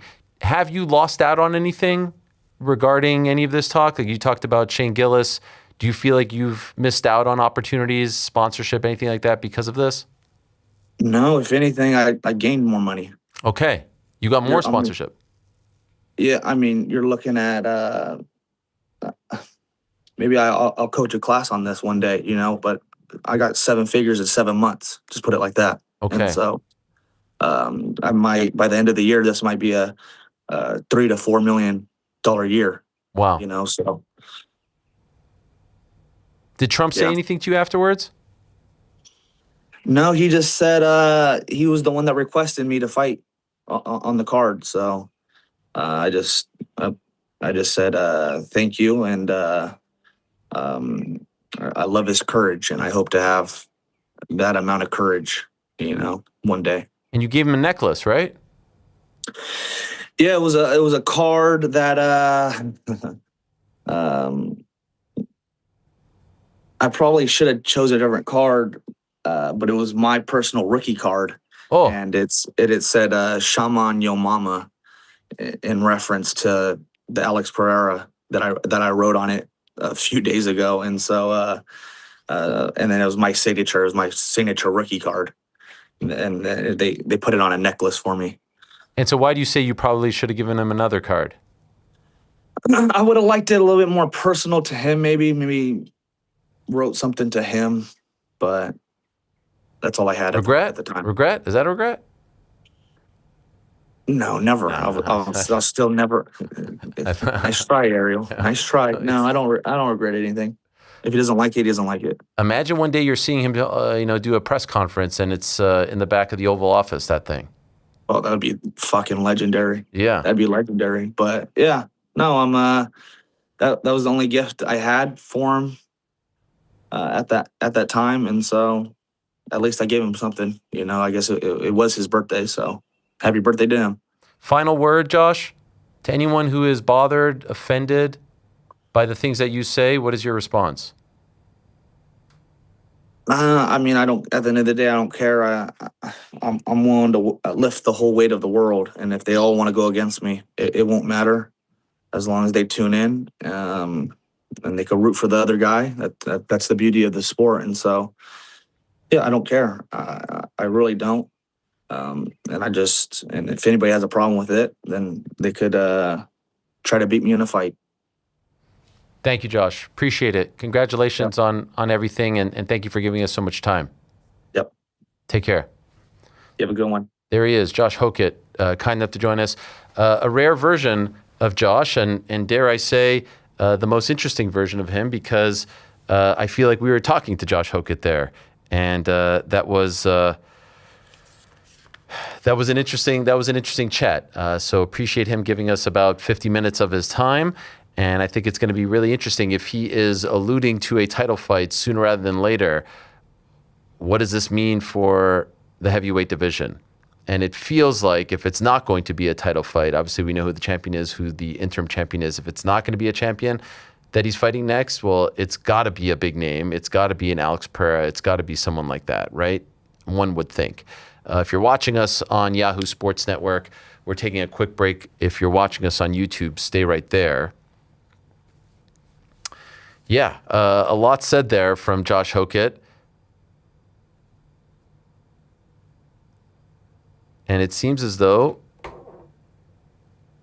chat, what do you have to say? Chat seems to like it. Ariel crying inside. No, not at all. Why? I felt like it was pretty level-headed. We got to see who he is. As I've said a million times before, I don't always want people on this show. Actually, I'll get rid of the word always. I don't want people on the show that I'm pals with. There's going to be those, but I want everyone. I want to talk to everyone. And even if you come on and say things that I don't agree with, or that I don't align with, or that I feel like are out of bounds, as long as we can have like a normal conversation about it, that's all you can ask. I'm not asking you to come on to say things that I want you to say, or to say things that I agree with. Again, going back to the Bryce Mitchell thing, way back in the day, he tried to hijack the interview and make it about guns and conspiracies. We weren't here to talk about any of that. So that was weirdo behavior to me. This is like, hey, I don't agree with all the things that he says very clearly, but you explain, we understand where you're coming from, we understand your thought process. Now it's up to us to agree or disagree. And that to me is how all of this should work. When I say this, I mean journalism. When I say this, I mean a live show. When I say this, I mean talk shows, podcasts. I don't want echo chambers. That's not what this should be. The vast majority of media is that these days. And people have this preconceived notion that that is what I want. I don't want that at all. And so that's why I wanted him on, to understand. And I'd even ask, his team can tell you, character, no character, I wanted to know. And I'm happy that at least we got what I perceive to be the quote unquote real Josh Hokit. Time now for everyone's favorite segment of the week. It is time. It's time for On the Nose. All right, friends.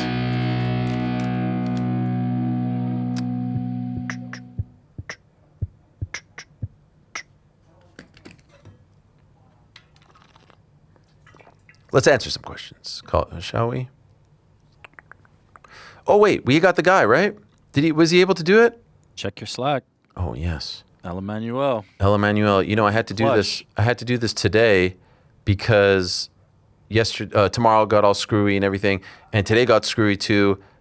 Wait. I'm trying to download this, and we kind of came to the conclusion that El Emmanuel wasn't going to be able to turn this around in such quick fashion. He saw the email and jumped to action because he's a gangster like that. What a gangster. The man. Thank you for coming back, PT. Appreciate you very much. By the way, anyone want to weigh in on that version of Josh? I know sensitive, but what did you guys think? Super compelling.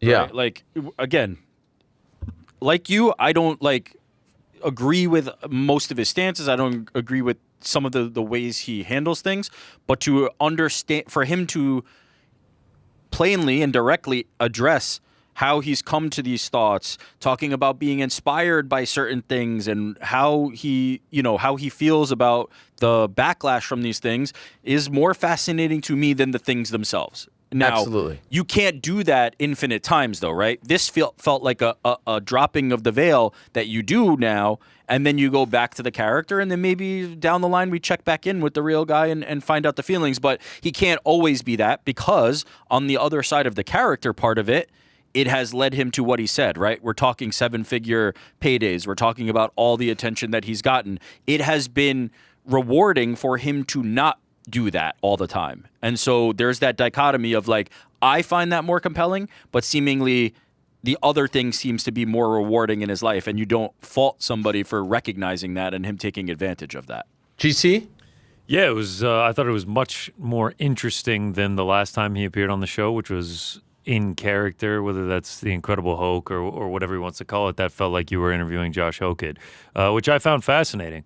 Him speaking about not only the fight game, but all the antics outside of it, and sort of just this understanding of he kind of feels like it's what he has to do because, he kept saying, don't hate the player, hate the game. That's sort of the game we're in. So, yeah, it was interesting, man. It was interesting. PT? Yeah, I mean, it's just the game has changed a lot, and I thought it was interesting. Again, I've seen him do the characters. I haven't really seen him that much like this, but essentially he just said I just fake being this guy because that's what people want to see. And I do think to a degree he believes a lot that he says, but I think he turns it up. And here's what you can't deny: he is being rewarded. Well, that's what I mean. That's the kind of the reality. You do of the wonder, we've had Chael, we've had Colby, we've had other outlandish characters. And so you do wonder if more people are going to try to do this. I know that there are going to be some who are never going to do this. It's just not in their DNA. But whatever it is that he is doing, good, bad, indifferent, it is working. He's on the White House card. Now, it all ends if he gets knocked out, right? To a degree. It doesn't end. It doesn't end. I think he'll keep doing it. I think he'll definitely. No. Meaning the momentum ends. Not the shtick or what. The momentum ends, not forever. It gets halted. And then he wins. We are long past the days of this loss ends you in MMA, right? Look at Justin Gaethje. It's never been a thing. It's never been a thing in MMA. But it has been something. I remember Rick and I arguing about Bisping, right? This is his last chance. There's no last chances in MMA. Certainly not in the UFC. You could get knocked out at UFC 300 in the most vicious and highlight reel way possible and end up being undisputed champion 2 years later. It doesn't happen. It does not happen in boxing the way it happens in MMA. It's just different, the way the sport is. And so he is not going to stop. And the question is, like, how far is this going to take him? It sounds like it's taking him to a title shot's door. I think, you know what? I think something weird's happening at heavyweight. I think something's very strange is about to happen at heavyweight. Are you implying, and we've not talked about this, are you implying that they're going to strip Tom Aspinall? Something's going to happen. Something weird. The way he was, well, like if Hokit's just after telling us that he's just basically faking all this shit. And then he says, like, oh, I think I'm going to fight for it before the end of the year. But Dana White's answer to the question after the last Apex event, you know, and then you look at what happened with Eddie and Tom, all this kind of stuff. I'm beginning to worry that a weird situation might start to unravel up there. Yeah. Even though a weird situation has been unraveling at heavyweight for as long as we can fucking remember it. I mean, it's right there. But, I mean, yeah. There's no sanctioning body. The UFC could take that belt off of Tom like this. I hope they don't. I'm not advocating for that, obviously. To me, the best case scenario for the UFC now is Tom Cyril, Josh Pereira. Like, say what you will about Josh. That's the fight to make for Alex Pereira, is it not? That is the fight to make. That is a gigantic fight now. I don't know how much I'd love it from Alex's perspective, but every other party involved should want that fight desperately. Yeah. That's the fight to make. And to the point that you made when you were talking about whether, you know, the Obama stuff builds the fight, he has built this Pereira fight. There is intrigue there for me, for Alex Pereira to have the opportunity to give Josh Hokit his comeuppance, and Josh Hokit has set up for that to happen. I love the idea of those two fighting, and for Hokit, it's a massive name, a massive payday, a big opportunity to put himself into a conversation. The most interesting thing he said to me was, like, he's the name on everyone's lips. When you're talking about light heavyweights and heavyweights, I don't think there's a guy that you could say is going to get more call-outs than Josh Hokit and is going to have the biggest names in those two weight classes calling him out, right? Jamal Hill's coming up, Josh Hokit's mentioned. Alex Pereira's talking about this division, it's Josh Hokit. Hokit is doing something correctly, clearly. Pereira and Hokit is the fight I want to see. It was also interesting, like, he's been going at Pereira this whole time, Shama on your mom, everything like that. It felt like it was just like, man, he's just chasing like a massive fight because Pereira's one of the biggest stars. But he kind of got into, like, I think his whole legacy is sort of fugazi. He was the beneficiary of timing, strikers being at 185 and 205. He needs to go up against the real wrestler. He was even insulting Magomed Ankalaev. He was like, he's never even put on a singlet. Right. So he's like, I'll expose Alex Pereira and just how good he is. I have to go back and watch that press conference, the Newark one. But the one thing that he does say that, all right, again, like, once you try to find, at least try to understand where they're coming from, where he's like, hey, I'm talking to Alex, this guy's chiming in, he's hiding behind a weight class. I have an issue with that. Okay, do I agree with what you say? No. Do I wish he didn't go there? Absolutely. But okay, now I understand the thought process a little bit, all right? Like, you're like, hey man, you can't hide behind being a lightweight and talk to me like that or chime in here. This is about me and him. I don't remember how it started though. Does anyone remember? Did it start with him talking to Topuria first? Or no. He was talking to Alex and Topuria just took exception, was like, this is out of bounds, disrespectful, and jumped up. So what he says is at least consistent with what happened. Okay, let's get into the questions. Maybe some Hokit questions will pop up here.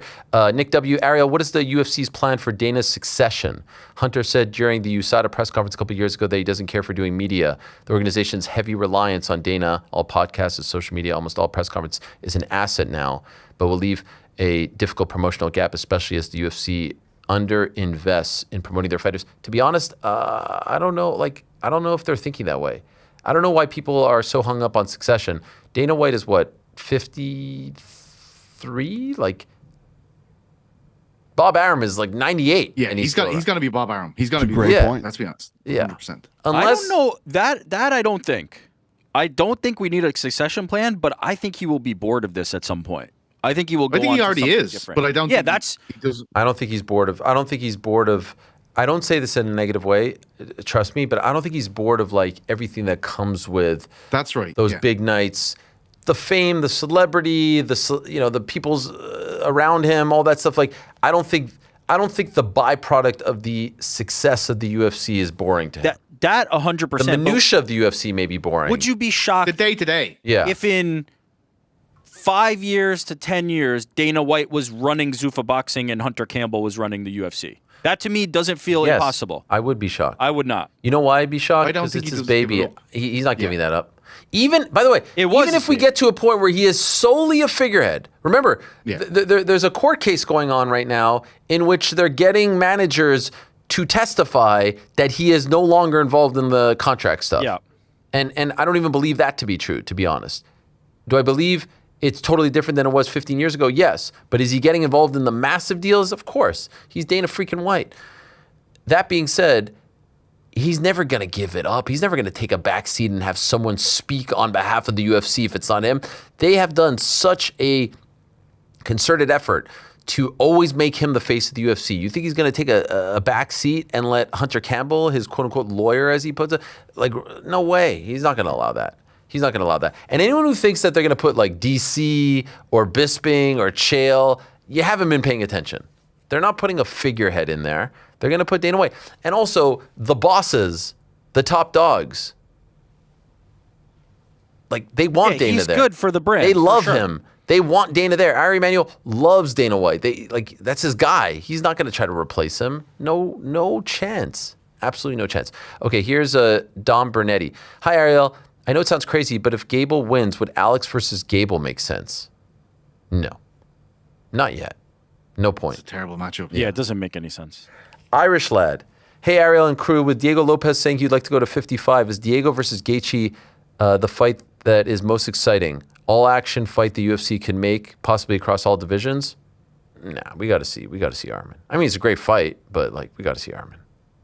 And then I want to see an Ilya fight again. If he wins his next fight, like, we've got some time there. Also, you just got 2 title shots at 45. I know a different weight class and all, but you know. Taco enthusiast, non-combat sports related question today, boys, because I've got World Cup fever. If you had to put money on it, who would you pick to win the World Cup this year? If I look past my Mexico bias, we look rough. I really think England has the squad to pull it off this year. Don't tell Pizzi that. Let's wait and see. Can I say, I am feeling, okay, so right now there's 48 teams. It's going to go down to 32, then 16, 8. It's hard to, would you agree, Pizzi, that it's kind of hard to gauge like who's who just yet? Because there's some, I'm not going to, on paper, England, France, Spain are all brilliant. The top dogs.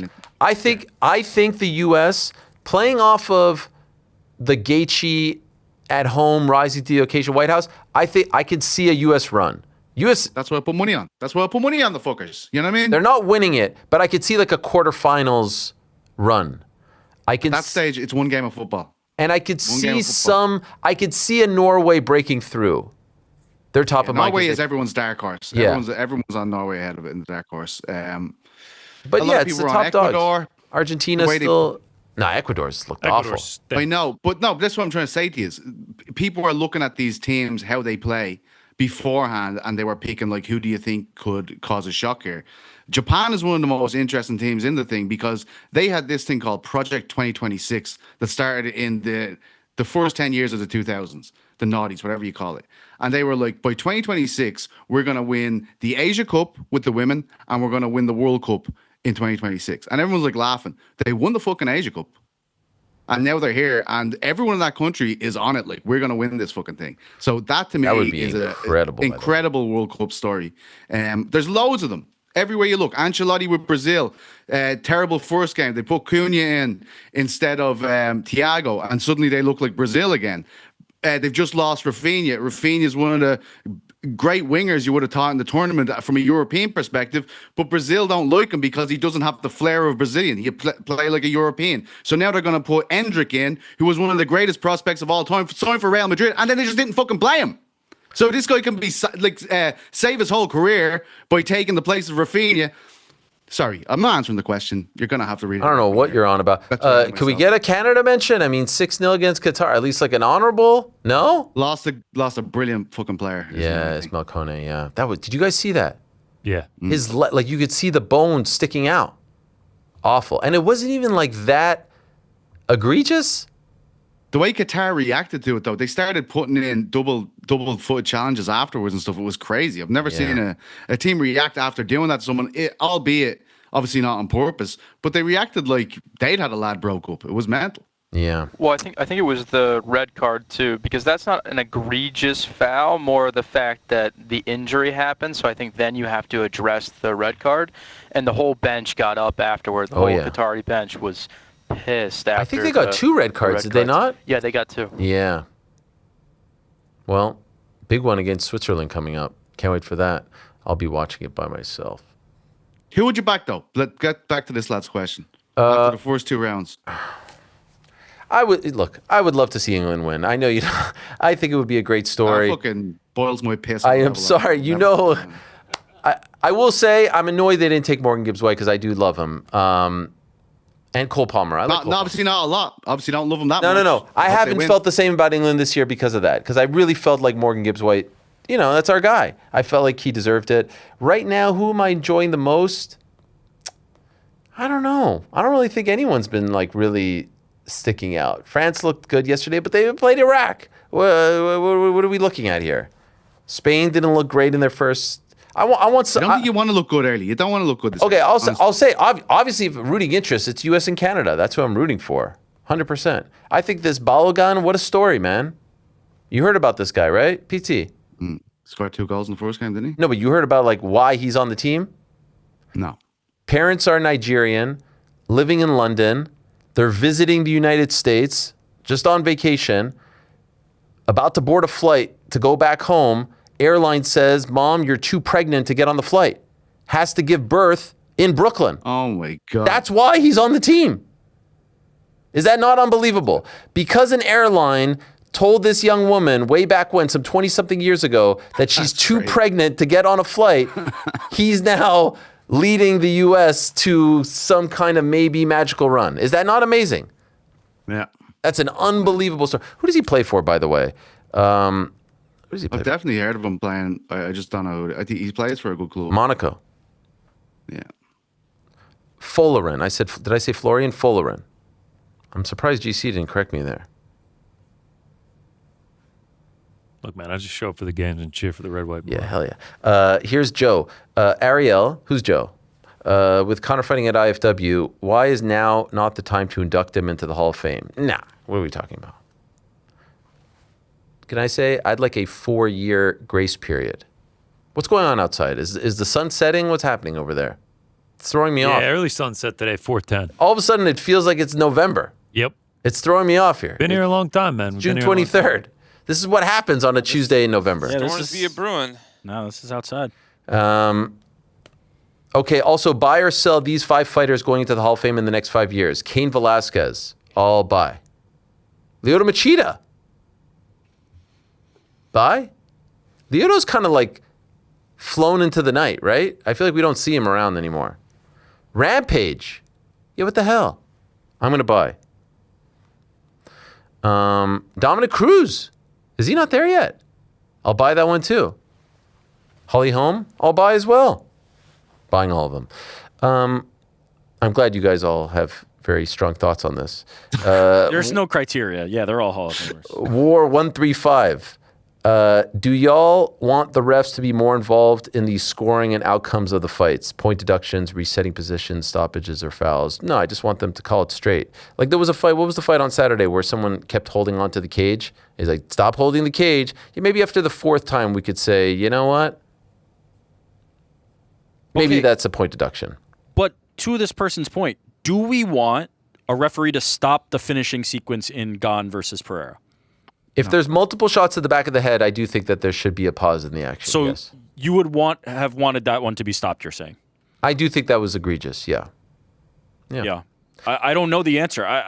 If it's 1, nah, he moved. We've seen that a gazillion times. This felt like 4 or 5. Rip Tio Jimmy, I desperately want to tell Rick to suck a bucket of turds. Wait a minute. For his, do you want me? Let me focus in here while this person's talking. I was laughing about the Rip Tio Jimmy. Yeah, R.I.P. Rip Tio Jimmy. His adamant, continuous dismissal of the Eastern Conference throughout the entire playoffs. But I won't. Stunk. Because his firm take on eliminating rankings is the best take in the current MMA sphere. Sure is. It's the only logical opinion. The UFC must be freed from the control of the preposterous, arbitrary, tiny numbers next to the names of men and women who, by virtue of being in the UFC, and now he's writing in all caps, by the way, are already all the best fighters in the effing world. Dana says fights should be decided by fan interest, while in the same breath says they need rankings to keep some kind of order. Which one is it, Baldy? It's too dumb to think about. Love you all. Let's go Knicks. Go there, man. Wow. Why's he got to go there? That person, other than not acknowledging how shitty the East was, is a very astute individual. The East is shit, and so are rankings. Here's Cosmo Kramer who says, AH, what do you believe a fighter has to do to be cut from the UFC? And by the way, I'll accept the East is shit. It is. But you can't say beating the Spurs in 5 is shit. No. All right. This has nothing to do with the Knicks. This has to do with the Eastern Conference. People trying to take beat away up a bunch of cupcakes on the way to beating the Spurs. Are the Celtics cupcakes? Yes. The Celtics stink. As does everybody else in the East. But you didn't beat the Celtics also. Yeah. No, but I'm saying, but Philly beat the Celtics and then we swept Philly. But that's MMA math. And also, the Celtics also stink. Yes. That's why they were about to mortgage their second best player to get Giannis because they stink. Couldn't care less. Yeah. Why would you? It don't mean a thing if it ain't got that ring. Do-up. And we're going to... Are we going to... Careful. Okay. what do you believe a UFC fighter has to say to be cut from the organization? Not any average fighter, but one that makes money. Say Neely Taporia level fighter goes and does a Ray Rice incident. I don't know. Do you guys think if someone does something like that, which is... What is like that? What does that mean? That is Ray Rice. Being caught on camera, like beating your spouse. I mean, this is a can of worms to open here, you know? Like, we have video footage of certain... I know. I don't know. There we go. Yeah, that's immediately what I thought. Hitting no, I know. That's what I thought, too. I was hoping one of you would weigh in. I don't... I don't think so. I think the line is the... I don't even know. There is no line. Murder? Can you prove it? If you're accused of murder and arrested... Are you convicted and you can't fight anyway because you're in jail? Yeah, you're arrested. You're standing trial. They will wait to see how it plays out. That's crazy. OJ's an MMA fighter. Does he continue to fight? I think he gets cut. Aaron Hernandez. Yeah, I think that person gets cut. Is he good? Is he a top fighter or is he middle of the tier? He said Ilya. He said Ilya level. But Aaron Hernandez, most of it was post-mortem. They find out about all of his crimes. So, I mean... So Aaron Hernandez went to prison. I'm just saying, no, you're not even in prison yet. You're standing trial. I think they cut ties. From a business because they don't want the... I personally think, maybe I'm crazy, every article would then say UFC fighter as opposed to former UFC fighter. That means a lot. No? No. So that's where we do draw it, though. Murder. Murder is what you have to do to get cut from the roster for antics. I don't know. I'm also not sure about that. Is it even antics at that point? Can I also say this is not my my line. We're doing a philosophical thing. I'm saying it's your line. I'm asking. We think the UFC's line is murder. I'm still not 100% sure because it's just like being accused of murder. You're not even convicted of murder. If you're convicted of murder. Is that the line? If you're convicted of murder and you're in jail, they might cut you. That might be the line. Prison? Is there anything you could say? What about words? No. No. I think what he said... Bryce Mitchell went on a podcast and said Hitler was a swell dude. I know. So why is he saying that is the line? I don't understand it. No, wasn't he saying like about his own line or something that I don't know. No. He said wouldn't even start getting in trouble. He thought that was the line in the sport. I think he was saying that to make another moment. I think he was trying to have another Michelle Obama moment. Like that's what I think that was. I think he was. he's telling you. He's fucking telling you. I'm just saying this shit. Do you know what I mean? He just told you that. But we've already heard people say that stuff and nothing's happened. So why would that be the line? He was implying more of a powerful people thing. I know, but it's crazy because it's actually been tried. It's not hypothetical. Yeah, but you did have the examples down very quickly. And Trick than Bryce Mitchell. Yeah, bro. Umar Nurmagomedov is posting. I know. Is posting like Holocaust denial shit, and nothing is going to happen. No, absolutely nothing's going to happen. I think verbally, I don't think there's anything. No. How much worse can we get? I don't think so either. What hasn't been said already? Is there something that hasn't been said? Literally nothing. Habib and Conor were going about as hard as you can possibly go. Then we've gotten, new entries into the anti-Semitism realm. Like, what more could possibly be said? I guess, I don't know. Yeah, I don't know. I was about to say something. Oh, they'll find a way. No, push them. They will. Everything's been said, guys. There's nothing more you can say. Okay, here's another one. Kit's Corner. Hello, Ariel. I highly doubt this will get past the monitoring because it's a negative Jake Paul question, but I have to ask. Well, don't you feel dumb? I don't even know what the question is. It was a nice, mature post from Nikisa, waving the white flag instead of pretending to be competition to the UFC. On that note, did anyone happen to see Jake's post the day after Freedom 250? As a boxing promoter, it feels good. This is the quote, I guess. It feels good waking up today being the biggest MMA promoter. I find it insane. People believe the things that come out of that kid's mouth. Later in the day, he reposted Nikisa's post. What on earth? Also, since when did it become a thing to constantly poop all over Dana White? First of all, we didn't even talk about the Jake thing yesterday. I think I saw a clip, but he is not the biggest promoter. Who believes that? Just because he says it, it doesn't mean it's true. Like, who would acknowledge that? Who would actually even put any sort of like stock into that? I think even the way that he posted it, he was trolling. Yes. I think he posted a selfie with it. Like, no one believes that. That's insane. I don't even think Nikisa believes that. I don't think he believes that. Jake Paul does not believe that. Anyway, let's continue. Also, since when did it become a thing to constantly poop all over Dana White? Uncrowned is leading that charge of the Dana negativity. I've had to unfollow reputable MMA personalities because it's becoming incessant. Why start in the 2020s with the constant hate when this hate should have been happening from 2008 to 2015? Making fun of posters? What are we doing? I mean, we don't make fun of posters. We talk about everything. And again, I'll say this for the millionth time. 95% of the shit we talk about on the show is positive, whether it's about the UFC, like the glowing praise of the White House event. Like, what do you want us to do? What more? We tell it like it is. And I'm sorry if some of that involves being negative and critical. This is what I always say to people when they're like, oh, UFC doesn't like you or Dana doesn't like you. Do you know why our criticism or our coverage tends to stick out more and be put in this bucket? Because no one else does it. Because everyone else is afraid to do it. And I'm not saying like all the media, but the media you see at the events are afraid to do it. And that's the truth. I know what it feels like to fly very close to the sun and be a little skeptical, or I should say like a little hesitant to say certain things because you know you're going to get that phone call. You know it. I've gotten that phone call. I don't have to worry about that anymore. And so that's a gift. That's an absolute gift. I could tell it to you like it is. So I could sit here and say the White House card was unbelievable. I could sit here and say that the White House card is a 9 out of 10 on paper when everyone else is shitting on it because that's what I believe. And I could tell you that the White House card was an A++ Grand Slam because that's what I saw and felt and believed. But then I could also tell you that the posters aren't that great and that, you know, the matchmaking at times isn't that great or that some of the things that he says isn't that great. I would defy anyone. I would beg of you to come and tell me when we've been unfair, when we've been out of bounds, when we've hit him below the belt, when we've made it personal, when we've been disrespectful. Tell me when. This is sports talk radio, man. You guys take it way more personal than us.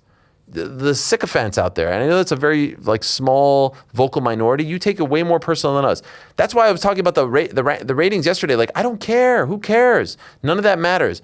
I want competition. I want other people, not because I'm trying to get someone to take down the UFC. It's because there's more shit for us to talk about, more fun shit for us to talk about. MVP card was great because it gave us stuff to talk about that week and leading up to it.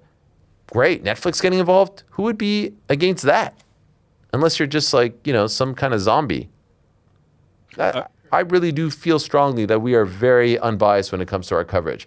And I think anyone who is being clear-headed would tell you the same. Why does it look like it's 8 p.m.? What's happening outside? It is 8 p.m. You lost track of time, brother. The sun has set, man. It's November 15th. By the way, USA won the World Cup, man. Hell yeah. The Knicks won the Knicks final. are the champions? I would question this person's media literacy just from the perspective that they thought Nikisa's post was like a waving of the white flag rather than tongue-in-cheek and opposed to Jake Paul's. Like, come on, brother. Like, yeah, that's a good You got to be able to figure that out. Nikisa was taking Is this El Emmanuel? El Emmanuel's first L? No, I mean, it's this person's L. That's not on I know, but we W's in the chat for El Emmanuel. Yeah, shout out to El Emmanuel, Puerto Rico. Go! Y'all see them, though.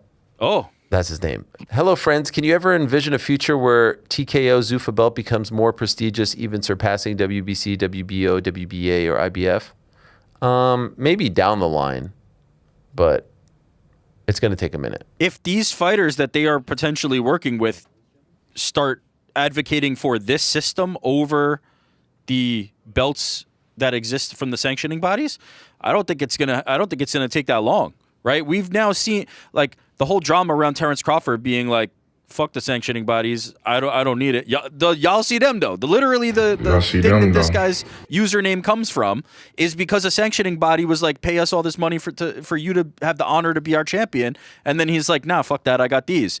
If all of a sudden people as relevant to the game as Shakur Stevenson and Conor Benn and all these others, Devin Haney, whoever else, come in the door and say, "I want to fight for this Zuffa belt, and I'm not about what these sanctioning bodies are trying to do," I don't think it's going to take very long. I think that's going to be appealing to younger up-and-coming boxers and fans. Did you guys happen to see that 30 years ago today, Stone Cold Steve Austin dropped the one of the greatest promos in the history of pro wrestling? Is it the 316 promo? You talk about your John 316, Austin 316 King of the says, Ring? "I just whooped your ass." Yes, after he beat Triple H? No. James Tahuno? Josh, who was it, bro? Owen Hart? Josh, right now. He beat Josh. the finals. Jake the Snake Roberts. Jake the Snake. Bro. I was saying. I got it. It's all right. I got it What first. the hell? I got it first. I wanted to see if Josh is truly about that life. Sorry, I'm about that life. I knew it was Jake the Snake. Rick likes to show the intern. Yeah. It's an ego thing. Got to do it faster, Josh, if you want to get in there. Eric's cousin, Robert Jackman, over on shout out. uncrown.com has a story about Austin 316 turning 30. So go check that out. It's a great piece. A lot of great stuff. Here's Mr. Tino Turner. Hi, guys, and much love from Helsinki, Finland. Home to which great powerful wrestler back in the day, Josh? Who hails from Helsinki, who later became a politician in Finland? It's a little before my time. What do you mean a little before your time? I can tell you about the 1973 Knicks. That's 9 years before I was born, okay? Either you're about that life or not. Ludwig Borga. Do you remember Ludwig Borga? I do not know that name. No. Apparently, you have the same thing that Rick does of showing the interns. All right. Well, I'm trying Borga. I'm trying to teach the youngsters. Who could forget Ludwig Borga was a legend. He would come in with the singlet with the Finnish flag. And then he ended up being a politician. Shout out Ludwig. Yeah. And shout out to Makwan Amerikani. Shout out to Mr. Finland. Mr. Finland. Okay, you have all become a huge part of my life, and I've gone through some tough times with the help of the AH Inc. and BITB. Also, I became a Knicks fan just because of the energy you give out, Ariel, and I was so happy for you when they won. So here's my question. I just saw that UFC 329 is a pay-per-view card in Finland. When Dana said that they worked out the deal with Conor, does it mean that the card is pay-per-view in Europe, and that's how they pay Conor? Pizzi, how is it in ETA? Is it a pay-per-view? It's got to be, right? I think it will be. They usually don't spring it on you until the week of the fight, but I think it's nearly a guarantee that it will be. Eventually, this is all going to get phased out, but not yet. Eventually, when all the deals are up. So it's a little bit awkward for some of the other countries, but that's just the way it's going to go. Love you guys, and especially GC. You are my favorite person in the podcast world and seem like the most genuine guy ever. How about that? This is high praise. Yeah. And shout out to Finland. Love Finland. Big sauna guy. So, I resonate with the people of Finland in that way. Here's El Peruano who says, Hola, Ariel. Let's keep the peace and love tour going without the sex, of course. How are things with Max these days? Also, any chance Rick G drops an Ariel Helwani Show rap? Oh, yeah. Remember Rick G? He made a rap song. Yeah. Legend. Need one. Max, I haven't had on the program since he was in studio. Got mad at me for the Masvidal thing. I think we're cool. I don't know. Maybe I'm wrong. He's part of the Timbo clan. You see Max with JDM. Yeah. That's pretty cool. Timbo bringing his clients together. Would love to have Max on the show, of course. I've been covering Max since he was a neophyte in this sport. So maybe when we're in Vegas, you think he stops by the studio? That'd be cool. Here's Troy who says, is anyone surprised that EP Rick had the most atrocious takes last week? Has anyone else been convinced that Ilya breaking his face was the best case scenario for him? I think it was a bit of hyperbole. You know, I'm here to back up Rick. The take was absolutely horrid by saying it was best case scenario ever. I mean, best case, win, go to boxing, get hundreds of millions of dollars. But I think what he meant to say is Ilya will be okay. He'll bounce back from this. Okay. Not only will he bounce back, but he will bounce back without the pressure of undefeated, without chasing the knockout. Better than winning the fight. No, I still don't think it's best case. I'm not sure if it's best case scenario for Ilya. Let me step out. You guys give your 72-degree weather takes. Yeah, I like Josh Hokit. Nobody brings the heat. All right. Honestly, let me just call it what it is. I'm gonna step out. You guys. Turner likes the sauna. I'm gonna go hit the sauna. Yeah. You know hot takes in there. You guys give those breezy, regular ass takes. That's all good. Let me hop out. Rick doesn't care about what people think. He wants to go into hiding, hang out with his family. We don't care. Eric Hokit. But if he's gonna get in front of the mic, he's gonna have fun with it. German says, "Hi everyone. Is anyone on the team a watch person? I am not. No. Yeah, sure. I think GC is. Every day. I think Rick. Yeah, sorry, GC. Hey, little Rolex adjacent right here. What does that mean, Rolex adjacent? Just don't look too much at it, man. It's a Rolex. Easy, man. It's just don't look too much at it. It is a Rolex, though. I heard Frank is a big watch guy. Wear one every day. Casio? Yeah, just Apple Watch. Here's Phil who says, "Hello, friends. Question. Wait, was there more or just? That was it. Is there what? Are you watch people? All Question right, for my Irish brother Pizzi. Have you ever heard of Old School Wrestling Review? It's 3 Irish lads reviewing a lot of 90s WWE pay-per-views. No, I haven't. Sounds fantastic, though. Yeah, I'll be into that. Okay, this is a crazy question. Ariel, Rick, GC versus Peter, as in PT, Chuck, and Ben Folks. Who wins the trio tag titles? Oh, wow. Ben's probably going to take most of us out, to be honest with you. Are we fighting? 25 years. Yeah, I think it's like a like a cage death match. I'd send Ben in first, just whatever. See what happens. Pizzi's being modest. Pizzi would mop us all up. For That's sure. Okay. Yo, Ben is. I wouldn't want it. Ben is jacked. Pizzi's The like a purple funny, belt, the amount of guys, like, because obviously Ben has some strong takes. People like get in the comments and like, I would fuck Ben up if I saw you. Like, oh, how wrong would you be if that fucker got a hold of you, mate? But yeah, I wouldn't back against Ben. Otherwise, yeah, you know what? I kind of favor them if I'm being honest. PT's martial arts background and I don't trust. I'd stab when he is if it was all on the line. I'd find exactly. I don't trust Pizzi at all. Chuck's hiding razor blades in the Chuck hat is for cerebral. Jack says, Ariel, the big man himself, Simon Jordan, is in New York and not far from your office. I've always liked his no-nonsense attitude, and I think he would be an extremely interesting to get on the show. You probably saw your man Ade with him on TalkSport a couple weeks ago. Thought he smashed it. So yeah, chances of a Simon Jordan interview to discuss the fight game and football. Can I be honest? They reached out. I don't know what is that. Is there a tornado outside? What's going on? Just try not to think about it, man. Just try not to think working through about the Kings. It's brighter in Dublin. This is the weather. What is happening? They asked me to come on the show, but it's like very early in the morning and we couldn't figure it out. Maybe in a week or so. It was crazy last week. Ade's going to join us in studio, I think on Monday. He's here for the World Cup. So after Boots and Zayas, I feel like that would be apropos. But you know what? Now that I think about it, I should invite Simon on the show. Maybe that's the move. Great. I'm a fan of Simon. Who was that guy? Spencer Oliver. Spencer Oliver was on TalkSport talking shit about me because he got the quote wrong. What was that quote? And then to his credit, Simon was like, do you think Ariel said that or do you think the guest? Oh, it was Lou DiBella. It was Lou DiBella saying something and Spencer thought I said it. And so he was like, for Ariel Helwani to say something. And I did not say this. And Simon, to his credit, did the proper journalist thing and was like, I don't think it was Ariel that said that, I think. So you know what? He's good in my book after all that. That's a man with lukewarm takes. Simon? Yeah. He's had some. He keeps it cool. Here's Warship who says, "Hey gang, Ariel, I saw your tweet about ordering a bunch of stuff from Fanatics. Golly, this has turned into something. Let me start off by saying I really hope you get your orders and you are satisfied with the quality. But Fanatics is the worst, all caps, thing to ever happen to sports apparel. From my experiences to seeing others' experiences on social media, the quality assurance is downright awful. Not to mention the cheap, flimsy material they use to make the jerseys. It's such a scam. But I seriously, truly hope you get your items and are happy with your order. Bring back the old high-quality stitched jerseys from back in the day. The price was nearly the same for the junk they produce today." So I got an email yesterday saying that my slides, my 2026 NBA champion New York Knicks slides are delayed. And I was like, what? I haven't gotten anything. PT, I think I bought 40 items. I'm going back looking, I'm like, why did I buy this? Why did I need $60 slides? But I bought it all because I was in this euphoric state and I've not gotten anything. I've not gotten a single thing. It's very funny. And now I'm starting, Now I'm starting to see tweets from people like being like, I got this, I got that. I'm like, yo. And my kids were leaving today.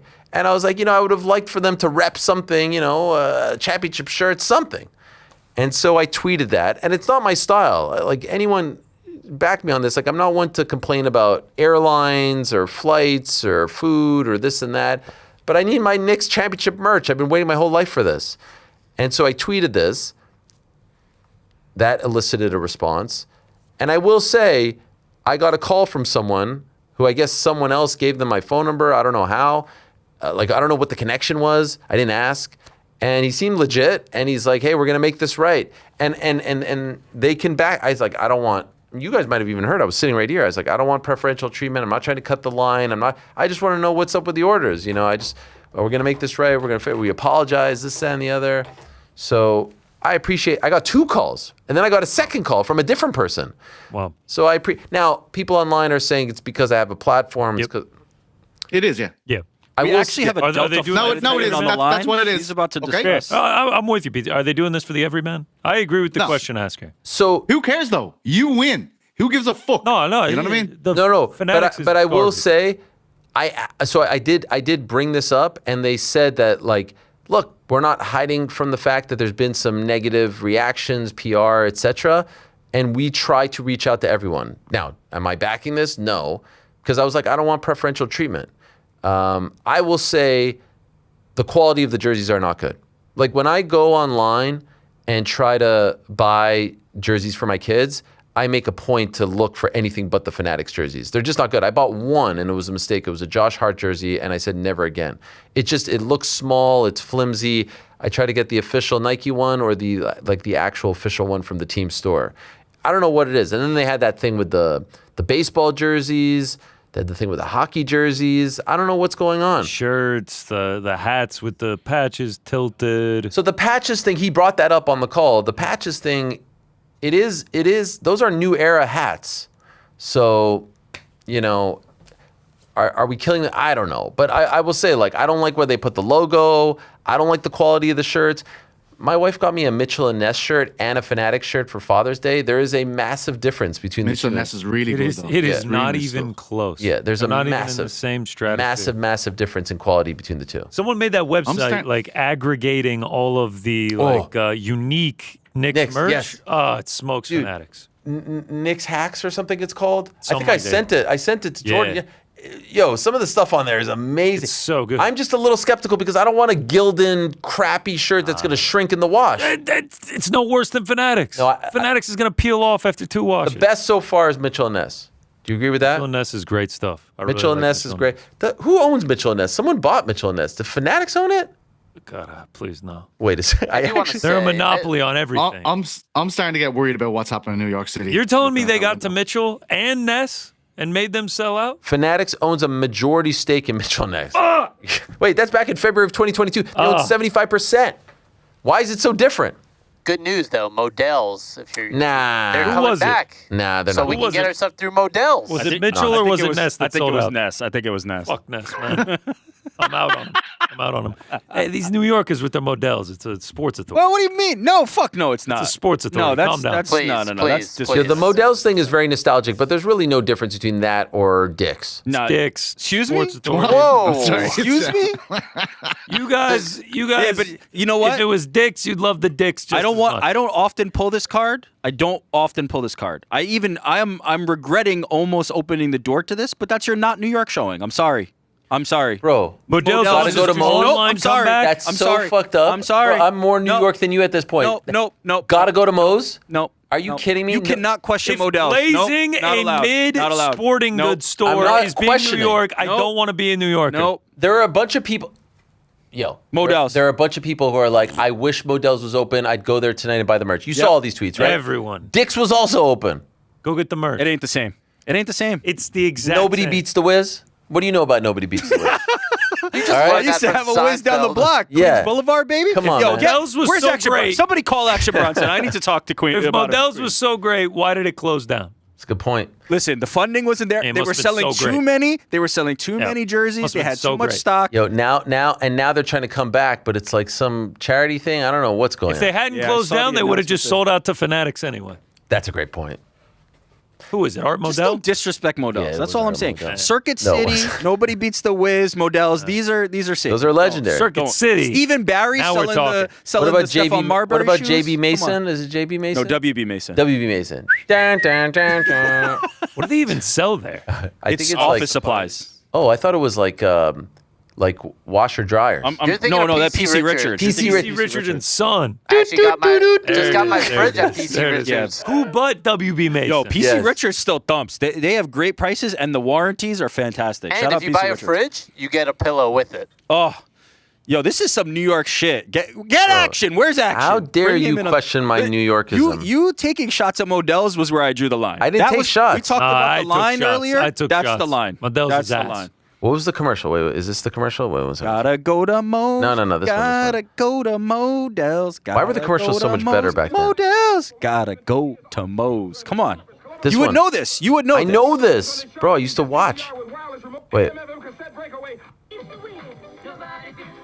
Oh, this is the Wiz. You're Yeah. doing the Wiz. I like Nobody Beats the Wiz. It was a great jingle. It was a great jingle. What's the Wiz?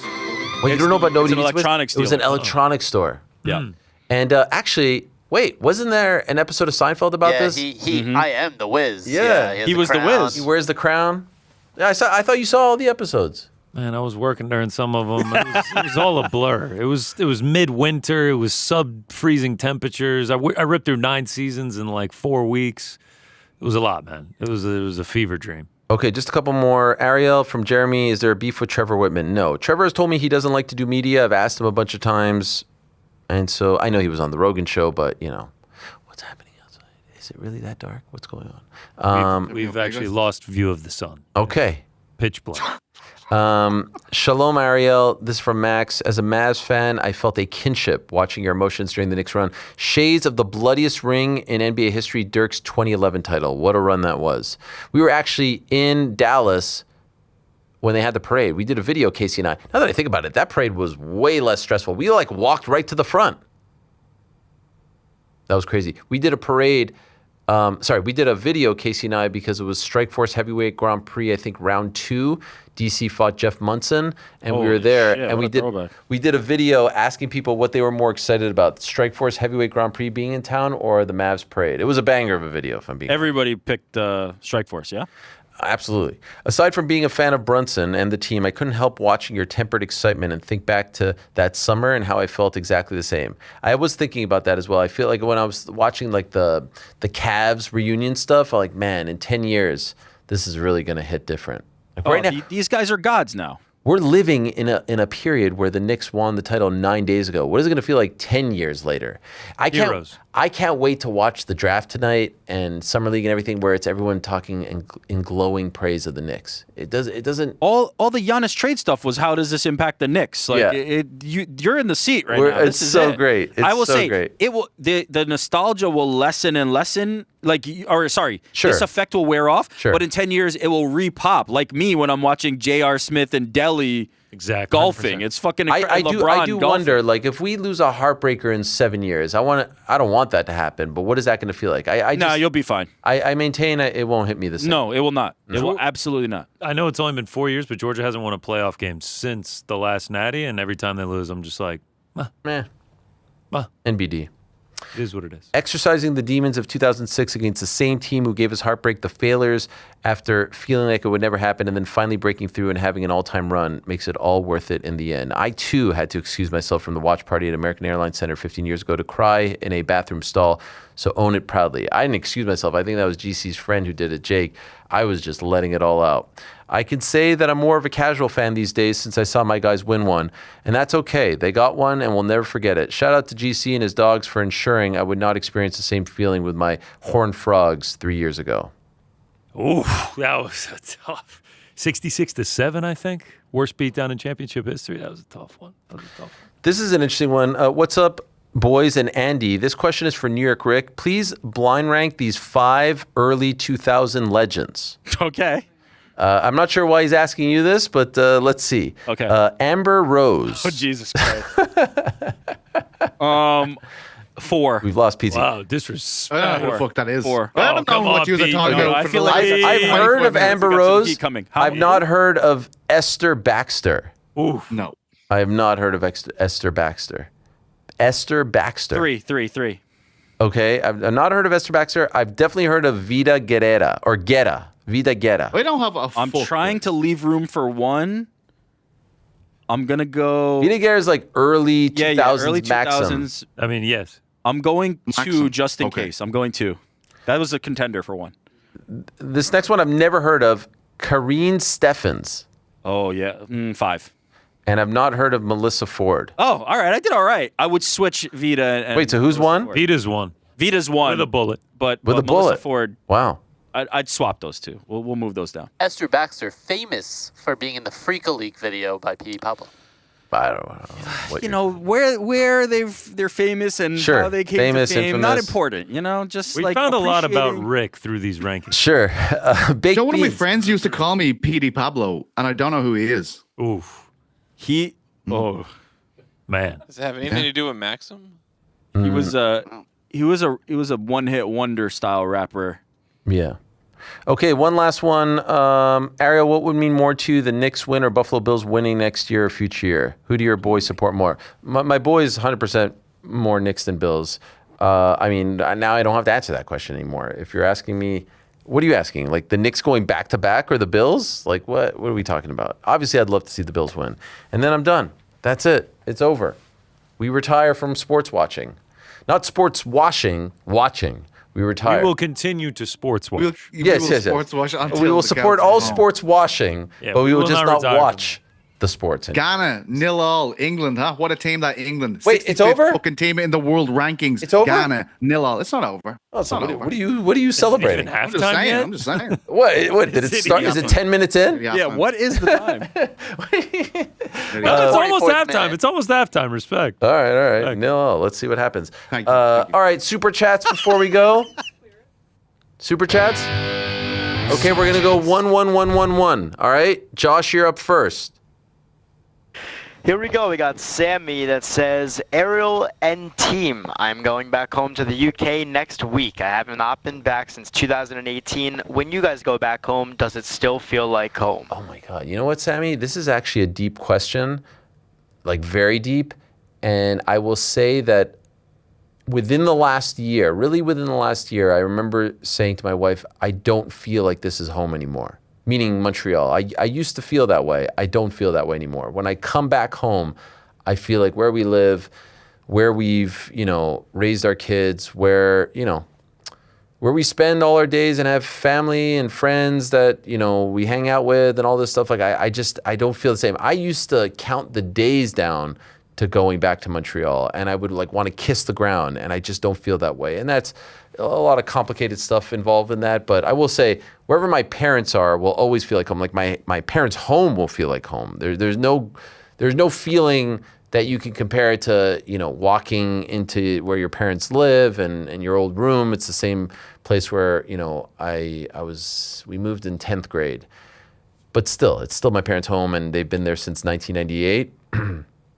But as far as the city itself, I mean, I was even saying Sabres, Canadians, I have a greater affinity for the Sabres because of Buffalo. So it's just not the same. And worth noting, I've now been living in the U.S. longer than I ever lived in Canada. So when it comes to World Cup, Olympics, I'll always root for Canada first. But I feel just as strongly about America these days, and sometimes even more strongly. It's just, I've been here for so long. What else? Okay, Jack now. Jack, what do you got? Yeah, Benjamin Turk, 1840, says, have you guys seen the new YouTube videos of MMA Rivals? It's like a short version of the WWE ones. If you have seen them, do you enjoy them? I think this is hosted by Mario Lopez, and I think CM Punk is involved and others. I have not seen them. Has anyone seen them? It's an A&E show, I think. What is the WWE version? WWE Rivals, they have a little round table. They talk about the biggest rivalries in wrestling history, and I think they're doing the same with MMA. I saw a few clips. It looked pretty good. I think one thing the UFC should start doing is more original content. Like they have The Ultimate Fighter, they have UFC Embedded, but that's a huge thing WWE does, is just so much original content they shove out.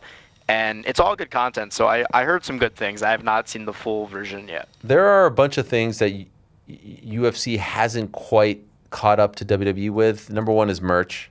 WWE is amazing at merch.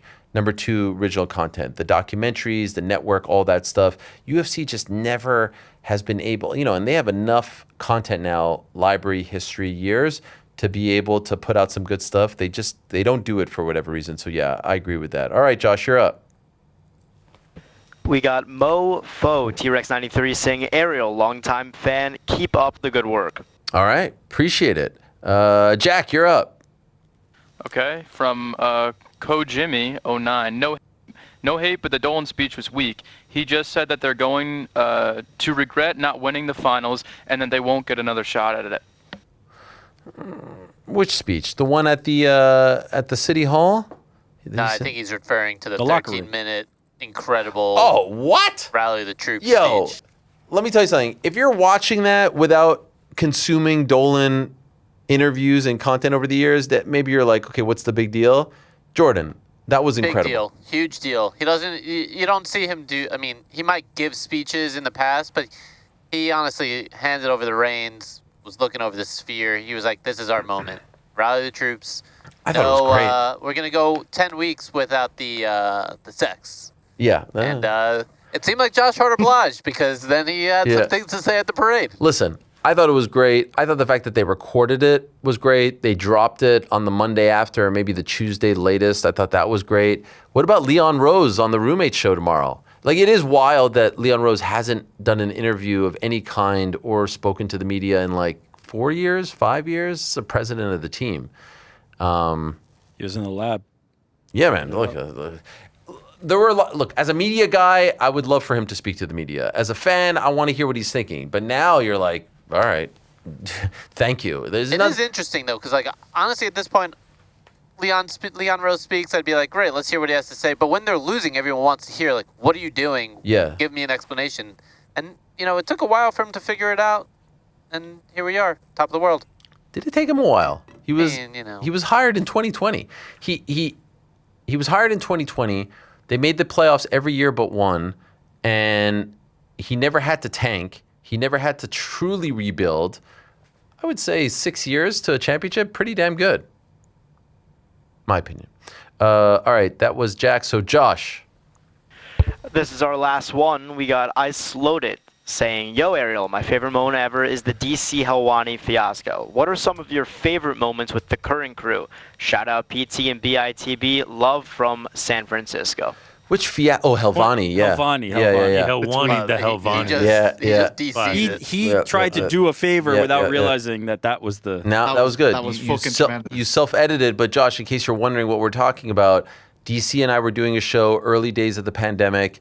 There was nothing else going on, and there was a tweet by someone named Ariel Helwani, V instead of W, on Twitter, in which the imposter tweeted that I guess it was like the UFC secured an island and a jet, and Putin is allowing Khabib to leave Russia to fight Tony Ferguson, all this stuff. Yeah. And Dana White, the real Dana White, responded saying this is nonsense. And so we do the show with DC on the following day. It was a Sunday that this happened, on the Monday. And DC thinks that all this is real. He thinks that I tweeted that, I reported this. He thinks that Dana's actually mad at me for this and all that. And I'm letting him go. And then finally, I tell him that it's not real. He's crying of laughter. I'm crying of laughter. He's wondering if it's the real Dana. It was quite the moment. The best part of it, the best part of all of that, was when DC is weighing whether Iwan Kutalaba makes it onto the private jet. Oh, yeah, we did a whole breakdown. I was fucking in tears. Yo, we did a whole breakdown of who makes the jet. I was crying. Also, like, when you're letting him go and he's just like, oh, man, you're Mr. Tough Guy talking all that shit to Dana. Yeah. Mr. Tough Guy. Yeah, because then the fake guy responded to Dana, right? Yes. Yeah. Oh, my God. Oh, big man. Oh, what a moment. There were a few on that show, when you're reading the card and you're like, Todd Duffy and Jean Vellante are fighting this weekend. Yeah. Because that became a thing where they kept putting Todd Duffy versus Jean Vellante on all those cards on Wikipedia. How have we not mentioned Dahlia yet? Dahlia was legendary. Todd Duffy, Jean Vellante is... Those were good times, man. The pandemic just provided in those moments when we were just locked in our houses and we were just starving for content. There was nothing going on. I'll till this day will never understand why ESPN limited us to an hour. Like they were so steadfast, and it had to be an hour. I'm like, there's nothing happening. There's nothing to do. Let us go to as long as we want. And the numbers were crazy on the show, but they had their reasons. Who knows? As far as this show is concerned, I'll be honest. The one that comes to mind that is like Helwani-esque was the Pizzi tuxedo moment.